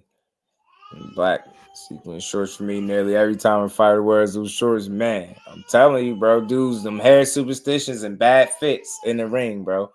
So I love Spencer told me Bud fought nobody until he did. And that's one of the more recent examples I use of that, Dante, why I don't be trying to hear none of that resume stuff. Because they've been telling me for years that he didn't fight nobody. And now after Spence lose, oh well, he didn't fight. Man, miss me with that. these dudes fight who you put in front of you, man. And you got to beat that guy. You get me? If you're not the guy that's known for ducking and turning down quality smoke, I'm not about to cry about your resume. You understand what I'm saying? That's just me. If the reason that your resume is what it is not because you're ducking and avoiding guys and you just fighting who they put in front of you, I'm not tripping over that. I'm just not. It just don't make no sense to. It don't. That shit is hard enough to do, fighting who they put in front of you, man. It ain't easy to win. Run up 30 wins straight. It ain't easy to win 20 straight times. You see how many people lose before they even get to those marks.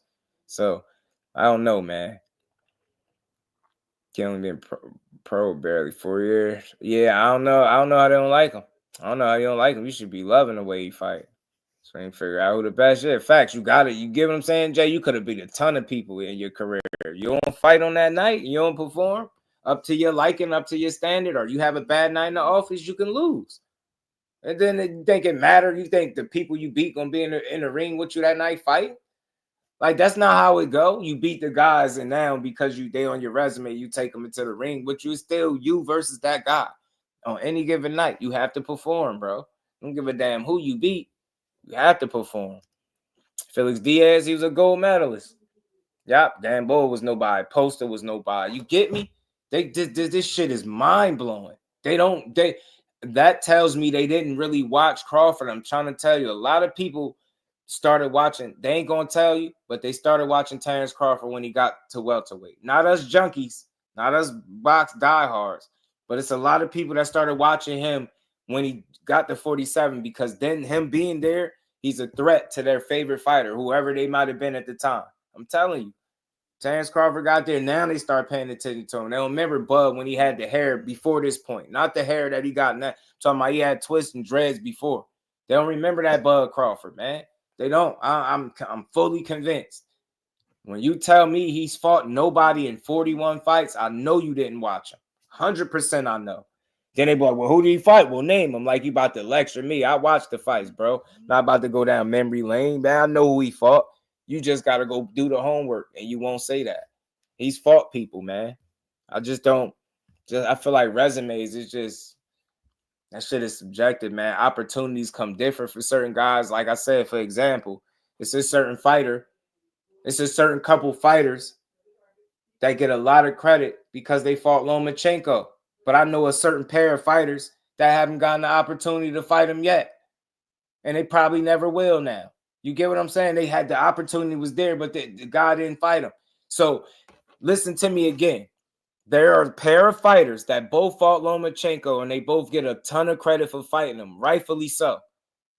But at the same token, there are also a pair of fighters that's some bad dudes that the opportunity was there for Lomachenko to fight them both. He didn't fight neither one of them. Do you see why I don't care about resume? Do you see why I don't care about resume? I don't care. That shit is so much that come into it. Like, it's so many layers when you talk about a resume. Opportunities. Did this guy say yeah at the time? Did you get what I'm saying? People pick and choose who they want to fight too. So I don't care about no damn resume. If you show me that you're a real fighter, I don't care if you're not calling everybody out. If your goal is to beat whoever they put in front of you and that's what you maintain, for me, I'm not crying. I get the boxing fan that, well, you got to demand this and demand that. That's cool if that's your argument. Mine is fight who they put in front of you and don't turn down no smoke. Any opportunity to be great, you take it. Simple and plain, man. That shit is very like, I don't know. It's tough, man. It's just I can't give resumes the same credit everybody else do. Everybody don't get the same opportunities. You get what I'm saying? Everybody don't get the same opportunities. Loma denied us 2 other potential great fights. You know what I'm saying? So, but he chose to fight 2 other guys. They fought them other guys. You get me? Fought Devin Haney, fought Teofimo. You know what I'm saying? So when people be like resume this, resume, I don't be wanting to hear that shit. I don't be wanting to hear it. That shit's so subjective, man. And again, resumes don't win fights, man, at all, bro. They do not win fights. Yeah, they gotta earn it. Running uphill mile 4 and somebody in a minivan yelling at your boxing will humble you. I'm telling you. For real, man. It's funny to forget Bud beat Gamboa, and Gamboa was the boogeyman, undefeated. They had identical records, Mr. and Pride, Gamboa, and what was they both like 23-0, like 16 knockouts, I think, both of them at the same time. Man, he beat people that the fans just don't respect it because they haven't watched the fighters, and they won't be real enough with you to tell you at what point they started watching a fighter. I'm telling you. Why do you think they always try to run that game, that reverse psychology? Well, name the fighters he beat. All they trying to do is get you to do the homework, some shit that you already know, so you could fill them in as to who he beat, and they could try to gauge whether or not that's a good fighter. You know what I'm saying? These dudes don't really do their homework, man. You think it's easy to be 41-0, champion 4 weight classes and undisputed twice in 2 different weight classes? Come on, bro. That shit ain't easy. That's why if it was easy, everybody be doing it. But again, he also had certain opportunities that he took advantage of. You get what I'm saying? Man, Bo was a great fighter. His flaw was his impatience. Yeah, impatience and defense. And his heart. His heart was too big. Me watching the last few rounds of the Gamboa fight. They was going in one day. Gamboa was giving Crawford a good run, didn't he? Made that fight was fun to watch, man. But look, man, for me, man, I like what I seen Saturday from Keyshawn. Don't feel offended for the Tank fans again if you hear him calling y'all guy out. Realize who a challenge is and who the top guy is. That's all that's telling y'all. What y'all already know. Who the top guy is, and he interested in fighting him if he get an opportunity. I believe him as a real fighter because, like I said, he's shown me that, right? Yeah, opportunity to pick somebody easy and didn't do it. I respect that. He picked a guy that gave one of the better skill fighters, the toughest fighter of his career, and wanted to fight that guy based on what he just seen. I respect that. You know what I'm saying? And then people thought it was going to be a tough test. He picked this fight in the homecoming. It's a tougher fight. Then he blew weight. It was all types of concerns for him. Did he bite off more than he can chew? Did he pick the wrong kind of guy? Oh, this fight going to be close, man. Keyshawn got a fight on his hands. Then when he chop him up in 2 rounds, they try to reduce the whole performance to the man blowing weight. But those same people was talking about how that weight could be the reason that he don't beat him. See what I'm saying? So, nah, skills pay the bills. I do believe weight does matter, but to an extent, that fight didn't play out in a manner where Lemos was even afforded the opportunity to be able to, use that 6 pounds, so to speak. He couldn't do it. He didn't execute no game plan because Keyshawn was on his ass. You know what I mean? Early in the fight. Iran is one unusual boxing stable. Teofimo should simply face Devin. Keyshawn face George. Teofimo as such before facing Javante. 140 would better prepare Keyshawn. I mean, yeah, I think Baranchi could be next for him, Wolfham. I think as far as T.O. sidelined itself, bro, I don't know when to exactly expect him back in the ring. Definitely at some point next year because it won't be this year, but he kind of getting in his own way. Right now. The Devin fight will be good with him and Teofimo. But yeah, listen, it's always going to be good to get more seasoning. If your end goal is Tank, you want to be thoroughly prepared for that opportunity. And to be fair, to be real, there's no one fighter that properly prepares you for him. So your best bet is to see as many styles as you can and get as much experience as you can before you go into that fight. Because Tank got a ton of experience that people tend to ignore. He's been through multiple weight classes. You get what I'm saying? People continue to ignore that. Seeing a number of different styles, people continue to ignore that because it doesn't come with the name that you want to see the most. So I hope, who the next guy to get up in there, obviously is prepared and understand what they're getting in there with. If you in there talking about he ain't fight nobody and because of that you're going to beat him based on who he fought, you're probably going to get knocked out. Shout out to Pooh, man. Appreciate you. Said starting on Keyshawn fight with Shakur for Tank. Look, I ain't surprised. And we ain't never got a box again. Surprised. Well. I already been getting these bets, but now it's time for you to get your just do. I'm not surprised because sometimes we presence of the moment. Keyshawn has some back-to-back performances that make people really open their eyes, whereas Shakur, he got performances that he left meat on the bone and left enough up there to be desired where people are critiquing it, right? He left the back door a little open for the criticism, right? Whether he did well or not, it's just the climate around him right now is hot. And if he ain't completely, damn near knocking you out, then he's not going to get credit for what he's doing. So Keyshawn, on the other hand, just beat a guy ass. It was entertaining, and the fight went the whole distance and was still fun. Then he goes out here and polishes this guy off. That's supposed to be a tough test, toughest to date on paper, and he stops him in 2 rounds. So naturally, it makes people want to see it, and there's not wrong with that. But like I said, man, shit, whoever get there. I can't control it, but if I'm picking it, obviously, Shakur looked like he's gonna get that fight before him. But anything can happen in boxing, right? Anything. But shout out to you, bro. Appreciate you, man. Yeah, anything can happen, but I think he just need more experience to be completely ready for that. Lemos had my dog Africa in the blender, yacht. Around 4, he was holding and looking up at the clock. Yacht Key made easy work. Yeah, that's for sure, bro. And he got to be the contender. Yeah, he got to keep winning. I think he's a prospect, respectfully, and Keyshawn in that contender space where he could be competing for the title in his next fight. I think that would be going backwards, fighting Andy Cruz. I think when people say that, they're not really paying attention to none. They're just saying stuff. They teach a lot of fighters how to lose. Yeah, he took some O's for sure. Keywords Del Santos next. That's a fun fight. Andy is ready for Keyshawn now. I just need people to get the same energy about clout chasing. If you both y'all unavailable, yeah, they ain't gonna do it though. That's kind of going over their head. So yeah, Keyshawn is clout chasing. Then Andy Cruz 100% is, because he got a whole fight coming up. You know what I'm saying? Andy could be ready, but for now he gotta earn it. Yeah, he gotta earn it. I think he got skillfully to still be a good fight now. But I just think the powers that be ain't in a rush to do that, because they probably see the same thing other people see. He could use more experience. Keyshawn is turned into a hell of a pro.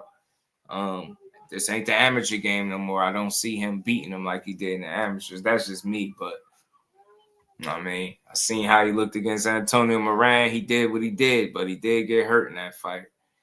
Trying to press it. And I feel like that's something that he going to have to balance out working over there with Bozy. He getting probably trained like Boots, but he can't do what Boots do. Keyshawn versus Kid Austin or Frank Martin. Yeah, listen, don't take no fights off the table. I want to see them all. Mr. AMG, what up, man? Keyshawn versus Frank Martin, still a good fight. That's a good fight. It's a good fight. It really is. It really is. But again, I told y'all Keyshawn might be in position, man. Keyshawn in position.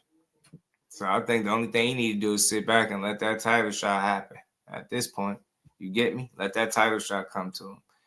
I don't look at age for prospects. I just see performances and how their career going. Prospects, the fighter coming up. They'll promise later for sure. Early number of fights. It's not so much the age, it's the number of fights for me. Or the stage that they have their career, which usually, the number of fights is the indicator. Doesn't really matter, my guy, for the 5-piece and the super stick. Appreciate y'all walking down these channel goals. Much love to everybody. And we ain't never got a box again. Well, right. well. I already been getting these bet, but now it's time for you to get your just due. Yeah, we're going over there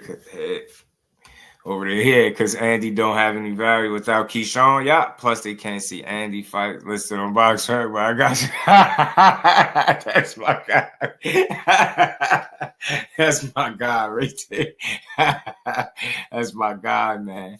Shout out to Elder Ryan, my guy. What's good with it, Brody? How you feeling? Big Supreme with it, dude. Keyshawn the Tank. Andy Cruz is not all that. He got a hell of a motor. He can fight. Very skillful, bro. Fun to watch. I like Andy Cruz, man. I just think it's early professionally, but could he still make a good fight? Yeah, but it ain't about making a good fight. It's about winning. And I think for them to be 100% confident that he's gonna win, I think it's necessary for him to get more fights under his belt. That's just me, though. You know what I'm saying? You ready for Keyshawn? I like it. I question will he run the risk of trying to fight like Boots. Because people say that, being that they got that same training, because, he can't do exactly what Boots could do. Yeah, he about to grab that WBO strap, I think. So, I look, ready is a tricky word, right? That man can fight, period. Andy Cruz got a lot of experience. He had 2 runs in the Olympics, so he ready. But would he beat him right now? In my opinion, no. I'm rolling with Keyshawn. From what I've seen as professionals, I gotta lean with Keyshawn. You said you couch this or can't book you a tank. Yeah, man. Book it, man. Let's book it, man. Doesn't really matter. He might duck me though. I don't bring nothing to the table. Tank ducking me. That's how they be, man. Yeah, but I think clout chasing is too used. That's for me. You know what I mean? That's for me. I stand on what I believe. Look, you in the same weight class, you're gonna talk a little bit of shit. As long as you winning and you somewhere within a shot of actually being a realistic fight, it makes sense. You know what I'm saying? I get it. You're going to talk a little shit. I understand. In the middle of the roadblocks, yeah, I mean, Andy Cruz roadblock ain't realistic because, you know, this people ain't making that. They focus on Keyshawn. I think they just like bringing it up, but they don't know how much of disservice they doing to Andy Cruz. Whenever you keep bringing up the fact that, you know, like name the best thing Andy Cruz did as a professional. And it's going to be the Keyshawn wins, but that's as an amateur. You get what I'm going with that? So it's a disservice to him because it's like that's all y'all remember him for is beating somebody in the amateurs. I don't give a damn if he did it 10 times. Now, 10 is crazy, but y'all get my point. 10 would be crazy, but you get my point. 4 is enough, more than enough, but it's time for that to be let go. We see how that worked out for Savannah Marshall. Perfect case in point. Now, we get it. That was only one fight, and she never really even won that one. But you see what I'm saying? They try to build her career, her pro career off an amateur win that she never really got. Now, although Andy Cruz really earned them, that shit is not the same. So it's like you can't build this pro career off an amateur win because Keyshawn doing this thing. That's weak as hell. You know what I'm saying? That's doing him a disservice. Say, yo, he making his way. He 4-0. He with Bose. He working with Boots. He working with some of the best in the game. He going to be all right. You get what I'm saying? But I don't know. Keyshawn ducking that smoke. He ain't mentioned. Man, you're talking like a fan. Man, they're not making that damn fight. They're not making that fight. They're not giving no Keyshawn, no Andy Cruz right now.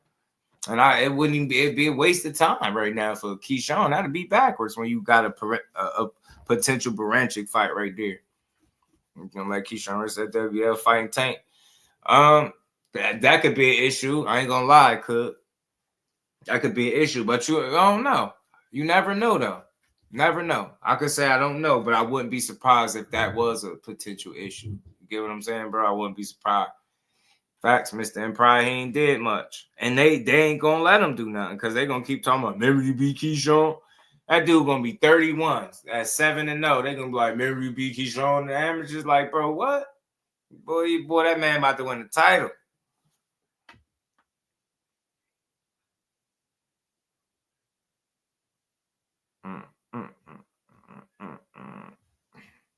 Tank needs to fight Shakur before he fights Keyshawn because other people going to say Tank duck Shakur fight Keyshawn. Yeah, that's foolish, man. Especially if Keyshawn was a champion at the time. Opportunities come where they come, man. And sometimes you just gotta, you gotta take them as they come. Gotta take the opportunities as they come to you, you know. Speaking of that, hey Shakur, like I was telling Bud, it's either you or Keyshawn's gonna get tanked, so because the walls are closing in. So awesome. It's gonna be him though. It makes sense. He's closer. Big brother first. Absolutely. Big brother first. No Bud advocating for his guy. Big brother first.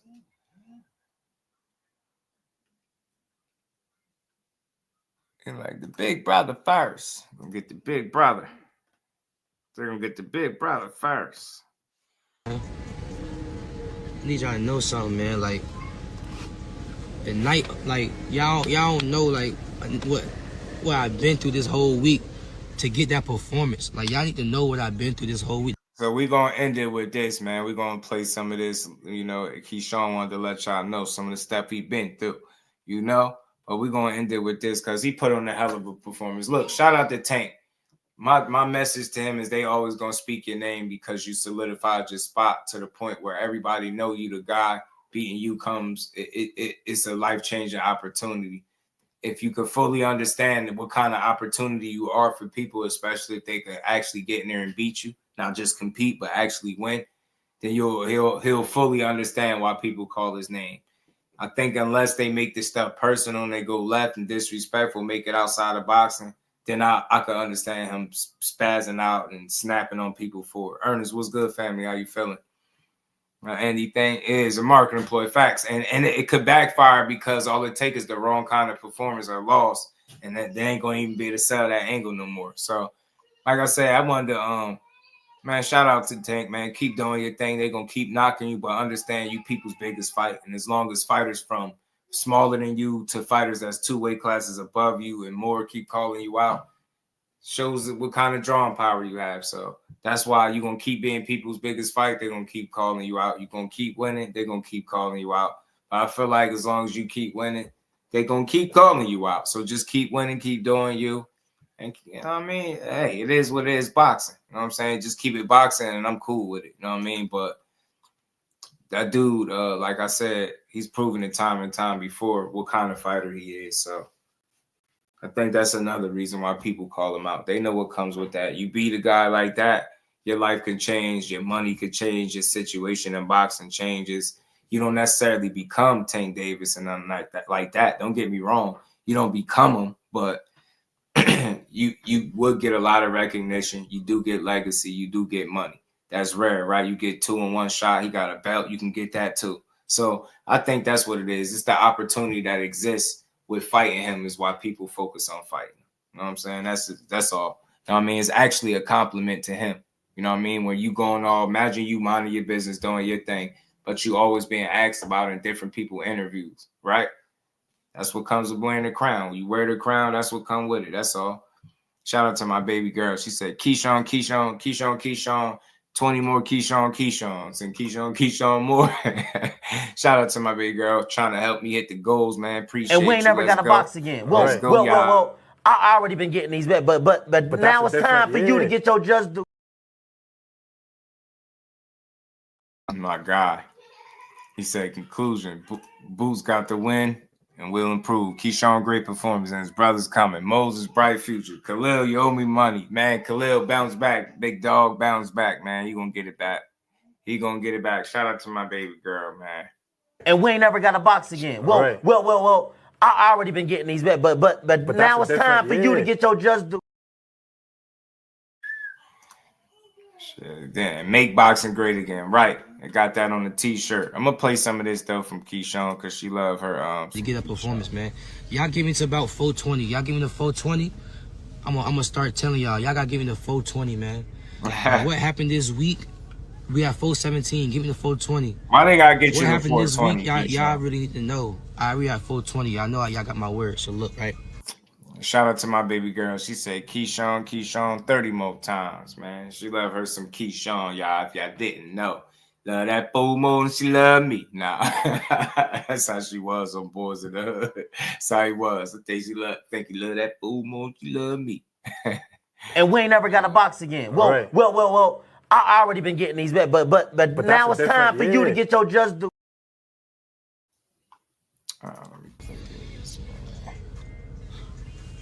It started since I got out here, man. I had people that I love, right, leaving me. I had people that I love texting me, telling me how they just not gonna do certain things and stuff. And this is people that I love. Like, it's like, damn, like why y'all telling me this during my fight week? You know what I'm saying? Like, why y'all doing shit like that, man? You from Jersey City, Ray Ford from Camden, New Jersey. The day of the fight, right? The day of the fight, right? Patterson, the day of the fight, like my sisters got in a whole car accident, man. Body bruised up, body banged up. But yet, they still went out there and sung the national anthem. Jersey as well. Like, they still went out there and sung. I could have lost my sisters that night. No cap. No cap. They still taking medication from the car accident they got into that Friday morning, man. My mama calling me damn near crying. My mama panicking. My mama panicking Friday morning, man. That's brilliant. Talking about how they just got in a car accident, how she rushing down there to make sure they okay. They on the interstate. The car got totaled, man. And y'all put a heart for my sisters, man. Y'all put a heart for my sisters, man, because y'all don't know the half of what we've been through just that Friday, man. They could have been up out. My sisters could have been up out of here. The ones that sung the national anthem, they got in a car accident right before. they still went out there and sung the national anthem, man. Right. I don't know how we was trying to get in touch with certain bands. We were trying to get. I'm not gonna say the specific band because I'm not trying to bash nobody. But we trying to get in touch with specific bands, right? We trying to make the walkout happen the week of the fight week, man. We trying to make that happen, man. Yeah. While Booker T came the last minute. Booker T Washington came the last minute and made that walkout the best walkout of the year, man. Booker T Washington, they made the best walkout in the year, man. And that was just a high school, man. Stop playing. That was just a high school. That wasn't no college. That wasn't no big college. That wasn't no big company. That was a high school that my 96-year-old grandfather used to go to back when it was segregated. Y'all understand what I'm saying? This is real deep shit, bro. The high school band that I walked out to, not only Purnell Sweet Pea Whitaker went to, my 96-year-old grandfather went to that school when it was segregated, man. And I just walked out to them, man. That's crazy. That's dope, man. You know, they ran into Sweet Pea, you know, when they was younger. I think that's rare. Not a lot of people could say that. And he took a liking to them, man. Showed them some game a little bit, man. Helped them get their start. I think that's dope. And in fact, his sisters got in a car accident. Damn. That morning of, and they still managed to make it there and perform and sing, man. And he showed out the way he did. I think that's dope, man. Shout out to Keyshawn. Just keep staying focused. You're getting tested. You know what I mean? Just keep passing the test. Just keep. You know what I mean? Really think about that shit, man. Really think about that shit, man. It was hella. Think about like this, man. Just our story, man. It was hella Christmases that we couldn't have going to national tournaments. It was hella Christmases that we didn't get to have. We didn't get nothing for Christmas because our mama had to make sure we got to nationals, man. We got to nationals just so we can go to nationals. We came back home. My mother already told us we not having a Christmas. She don't got money for us to have Christmas, man. Just for us to go to nationals, man. Shout out Wanda Davis, man, my mother. Shout out Wanda Davis, man.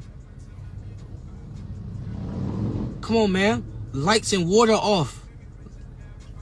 10 people in the crib with the lights and the water off. Come on, man. Think about what just transpired Friday, man. Let's talk real facts, right? That's just a little bit of the life story. But let's talk facts, because God is real. God is really real, right? Let's talk real facts, right? My first main event, we did over 1 million in ticket sales, man. Yeah, y'all. Shout out to JUSDUEBOXING, the plug, man. Yeah, the man did 1 million, over 1 million, I believe, and at the gate or something like that. And it's 12 fight, man. I think that's huge, man. So well over 10,000 takers, man. That's impressive, man. It's just good. It's not about trying to see people. When you hear about that success, people go immediately trying to compare him to somebody. We don't have to do that. You get what I'm saying? He's not going to compare it to the next person numbers, but for him, for his situation, for what he got going on, that's great for him. That's a positive. That's good for the sport of boxing. That's good for Keyshawn. Another guy that, you know, his hometown support him, and they came out in droves, right? Big, you know what I mean? And he did some real numbers, right?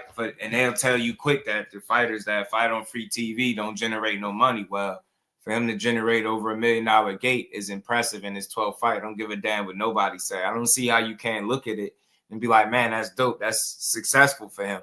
But instead, people too much, you know, you got to pit him against another fighter. Nah, he's not doing what he's doing to try to, you get what I'm saying? He got his situation going on. It's working for him. It's early in the game, and it's impressive. I like what he's doing.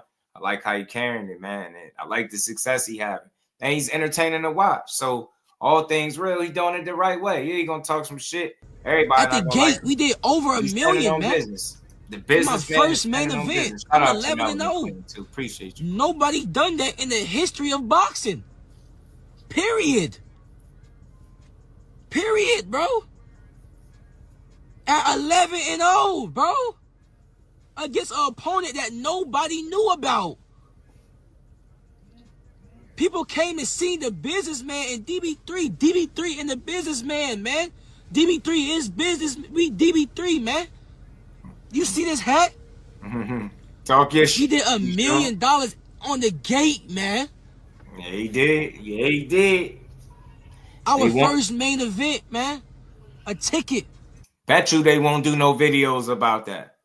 But they'll do 100 videos mad that he called Tank out. But they won't focus on nothing that's good. That comes with it. You should be used to that shit. You get what I'm saying? That's nothing. So what? All right, you got to be able to beat him. Hell, calling him out. Can you whoop him? You get what I'm saying? This is why we see the fights, but I ain't tripping off that. It's a bigger story. That's cool to talk about. Oh, you calling out Tank Davis versus Davis. Yeah, it got a little ring to it. It's cool conversation. But I mean, that's a good story, man. I think boxing is dope if he was able to bring in that kind of money. You know what I mean? Over there in Virginia, man. You know, and no fault. Come on, man. You gotta like that for the young man. Boxing is winning, man. You got other stars outside of the guys that you used to, right? He growing and coming into his own, right? He's becoming a household name. He could be one of those, right? He on the right path. Shout out to my baby girl too, man. Back in the super chat again. Said Keyshawn is the goods. He ain't scared of nobody, and this is for Baby Dude making noise. Baby Dude want to smoke with Tank, but he hide from the dudes. Shout out to Tank, man. Over here, we appreciate what he do. That's why I say I'm a different kind of platform. I just appreciate boxing. I ain't looking for a reason to take nothing from nobody. They gonna keep calling out Tank because they know who the man is. I'm gonna keep saying it. They know who the man is, and they trying to be the man. They feel like that's the avenue. You beat him, then you can talk some shit. And it would be a lot of bragging rights to come with that. So, like I said, I understand it, but just keep winning, keep standing on business, and understand what you're asking for when you barking up that tree. Because, you know, you might just. And we ain't never got to box again. Well, right. well. I already been getting these bets, but now it's time for you to get your just due. You might just get it. Boom. Now she said Tank running from smoke with the dudes, not Keyshawn. She just joking about him running from smoke with us, people that don't fight. She don't think he's running from Tank. I mean, she don't think Tank is running from Keyshawn. She over here with me, so she not a deluded thinker. Like she don't push narratives, and she don't think silly. Like she don't think boxers that they've been boxing all their life scared to fight other people, you know. But I say some of his fans are too bothered by Keyshawn calling his name out, and they overly defensive, and it turns me off as a fight fan. Like they think people got my guy Shaq hit me up in the DM. Like you can't call him out.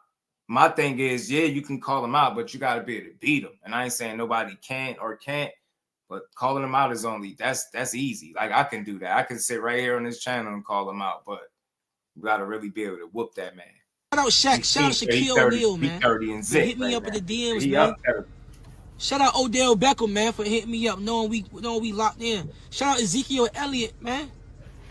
Shout out Allen Iverson, man, for calling my phone, telling me what it is before the fight. Shout out to AI. Shout out to Michael Vick Mike for Vick showing too. love. Shakur Stevenson, Bud Crawford, Jared Anderson. Man, shout out DB3, man.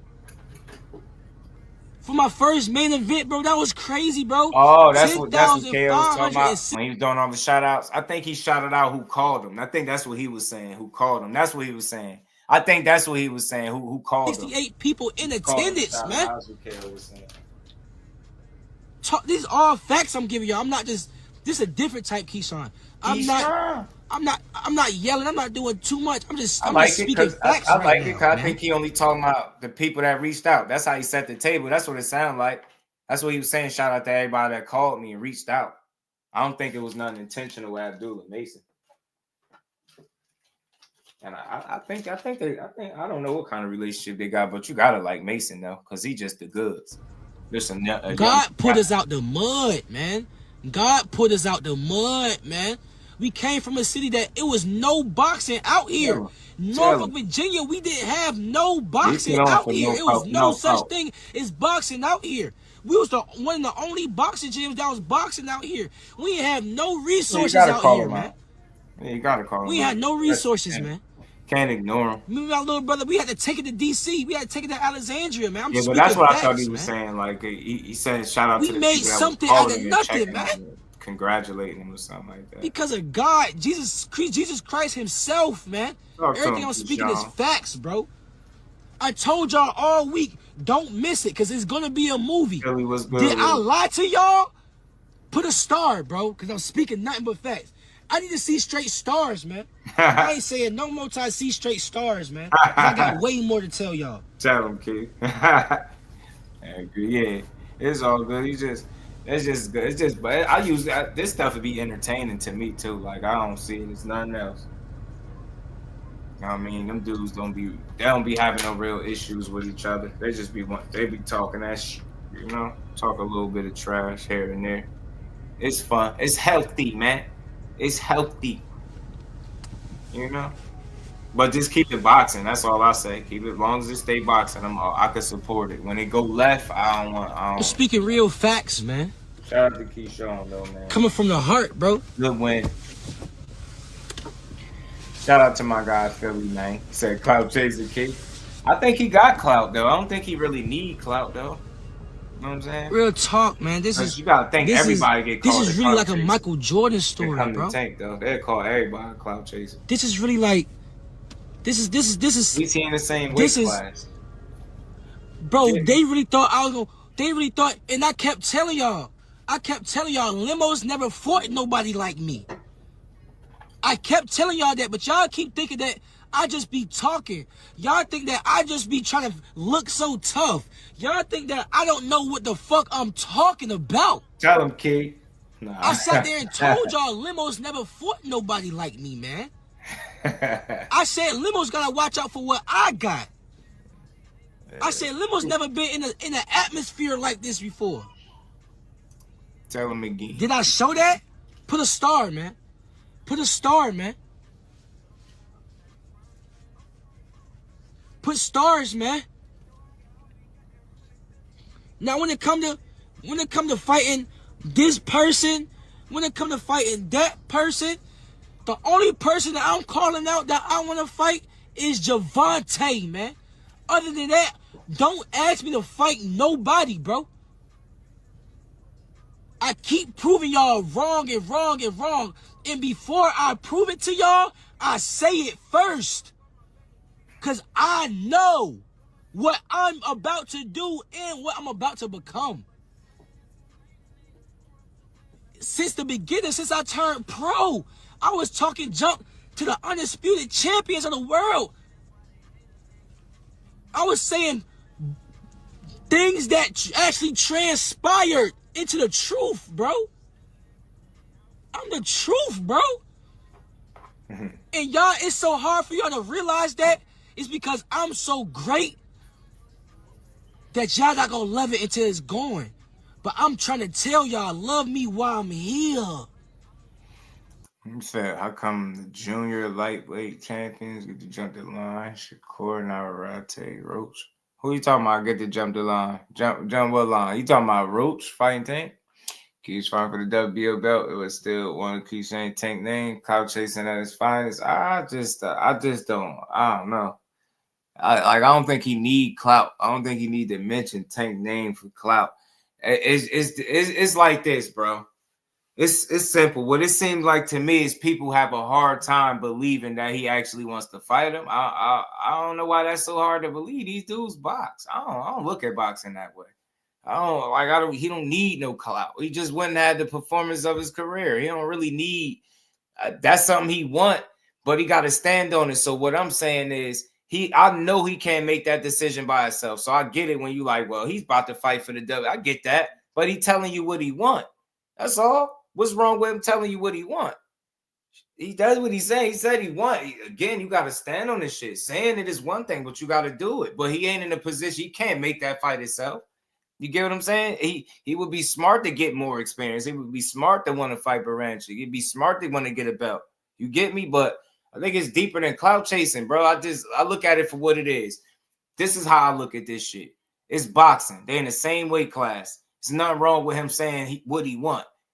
For me, if the opportunity presents itself for him to fight Tank Davis and he does anything but that, then I can go back to this and say, yo, you were clout chasing because as soon as the opportunity presented itself, you didn't take it. But we all know full well Tank fight is not something that he can facilitate. We know this. We do know this. So I ain't mad at it. He just talking. He a fighter. He talking about what he want. I think people be trying to look too deep into it, and no, it's not that. It's not that serious, bro. Tank the top guy. They're gonna keep talking about wanting to fight him. That's that simple. That's what comes with the territory. You know what I mean? He must see TV. He the cash cow. He people biggest fight. We say this stuff all the time. They're gonna talk about it. That's all I hear. I don't know if y'all hear something different. I hear what he's saying he want. But what he want, we know that's not what's coming next. I can say that, but I don't think it's deep. I don't think it's just as simple as, oh, I'm gonna clout chase this guy. I think he's just saying with who he want to fight. But he better be able to, he better be willing to do it when and if that opportunity presents itself, right? I don't want to hear nothing, no excuses. That's why I don't mind what he's saying, because it's gonna come a time where he gonna have to stand on this stuff. And now I'm gonna be right here for it. Like you said, you wanted to fight him. But at the same time, what could he do different to get the fight? Only thing he can keep doing is keep winning. That's it. Just keep winning. He's not in that position to demand that fight. You get what I'm saying? It would be premature. It wouldn't do nothing for Tank for him to fight him without no belt. He get a belt, then it's a different conversation, right? Because it's a unification and it's a meaningful fight. So I get it. It look a little early now, but all I hear from him is him saying what he want, bro. That's all. No, it's not a big deal to me. For right now, anyway, because it's early. So you gotta show me that that's what you really want, right? You know what I mean? Don't just say that that's what you want. Really want that. So keep winning. You know what I'm saying? Just keep winning. For me, I just think clout chase is overused. Like they feel like the bare mention of a guy's name is enough to like do something for your career. It's not. Like, let's be real. That's all. He's just saying that that's the fight I want. I want the Javon. Don't tell me about no other fight. He want that fight, but in reality, you not getting that fight next, and we know that. You get what I'm saying? You more than likely gonna be fighting Baranchik, but you would be smart to take that opportunity. You know what I'm saying? Go get you a belt. Now maybe you calling for that guy. Maybe you on his radar. Who knows? I don't know. But right now, it just seemed a little early for that. You know what I mean? It seemed a little early for that opportunity for me. You know what I mean? I don't see you getting that fight right now. But I ain't gonna stop him from talking about it. That y'all not gonna love it until it's going. But I'm trying to tell y'all, love me while I'm here. I need y'all to love me while I'm here. Because when I'm going, y'all ain't gonna never get this type flavor. Y'all ain't gonna never get this type of vibe. Look at Keith from talking my lives, bro. 600 people just keep going up. From my live views, from my press conferences, from my weigh-ins, to my fight, and even post-press, I'm entertainment, bro. Anytime the camera is on me, I'm really entertaining, bro. But not only am I entertaining, I'm God's body. Being God's body is you have foresight. You have foresight.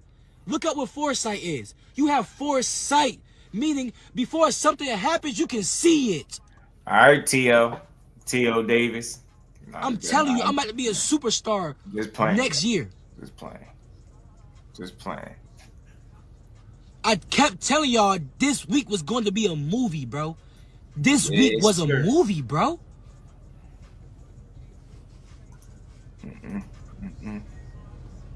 Yeah. This week was a movie, bro.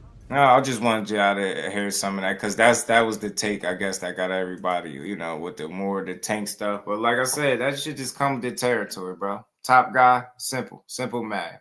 You know what I mean? Aim for the top, you better. You know what I mean? But more importantly, great show.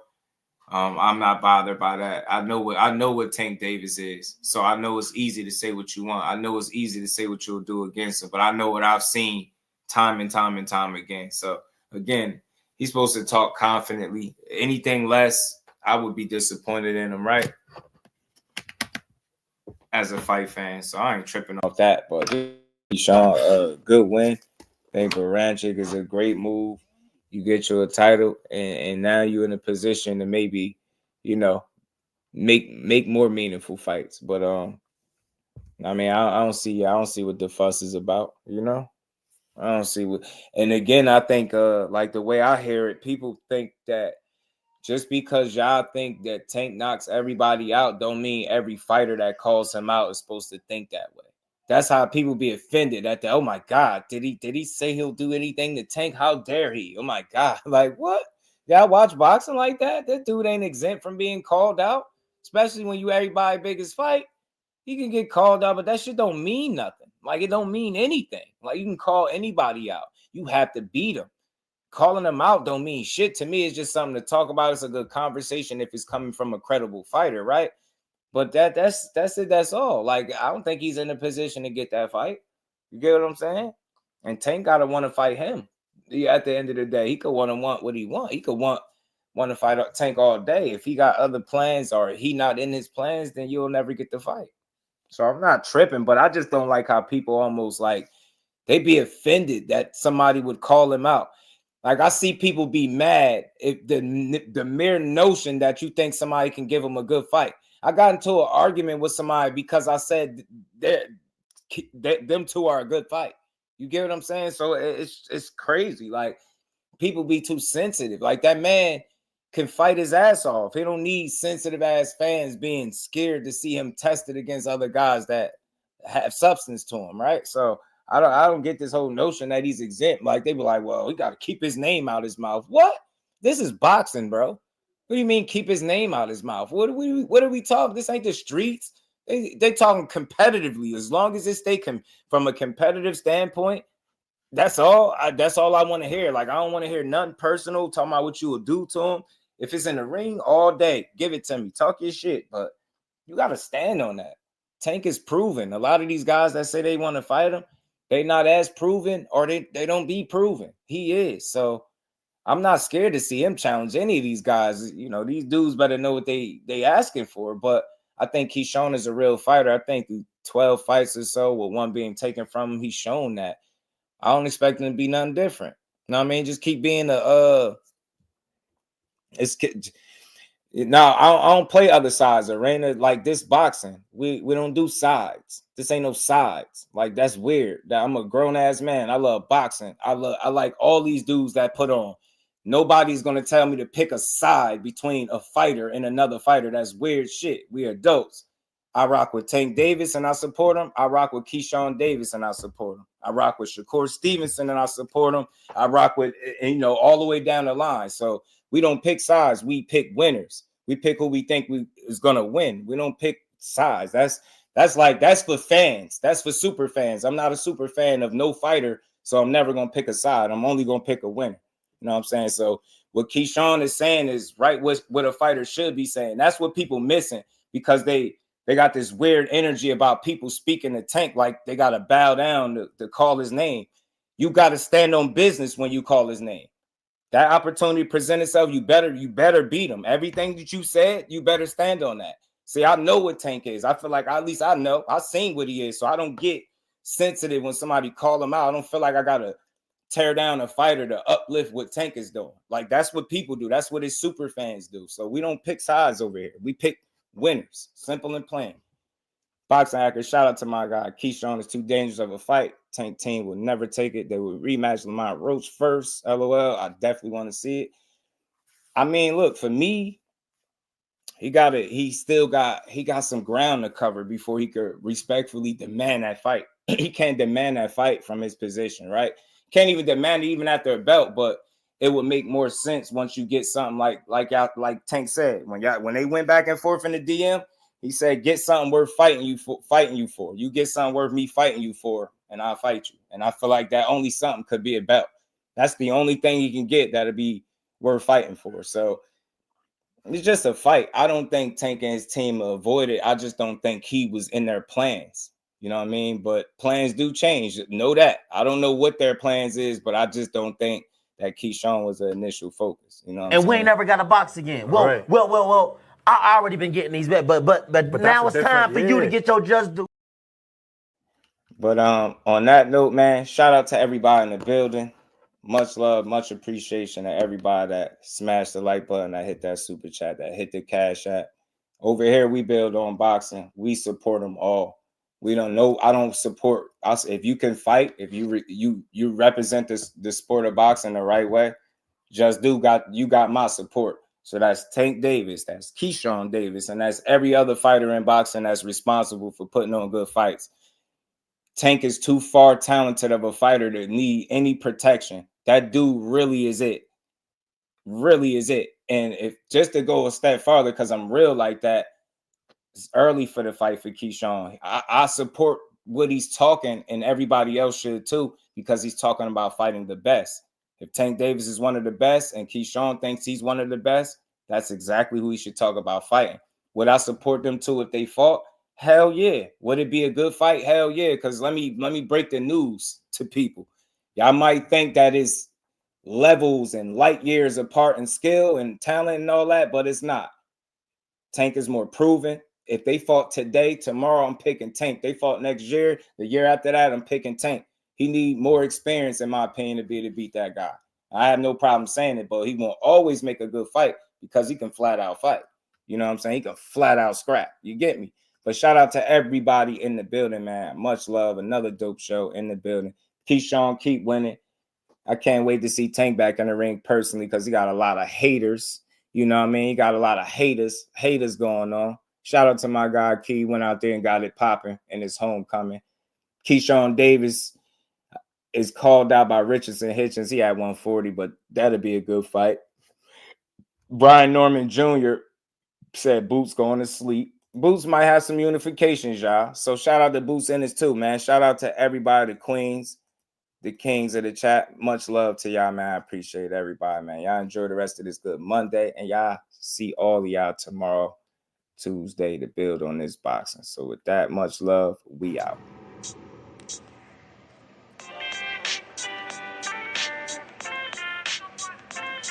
Yo, you know the deal. We back again. We never slacking. Word 'em up. Ladies and guys, whether if you drunk or you high, it's time to pay respects to the illest man alive. If you think you got a point, he'll shrink you down to size. And from there it's downhill like a slinky or a slide. Open your eyes, got a deep connection with the rise, so you might see them jump in whenever they go live. Peep it, this channel blowing up now, it's not a secret. With tons of exclusive interviews to listen to.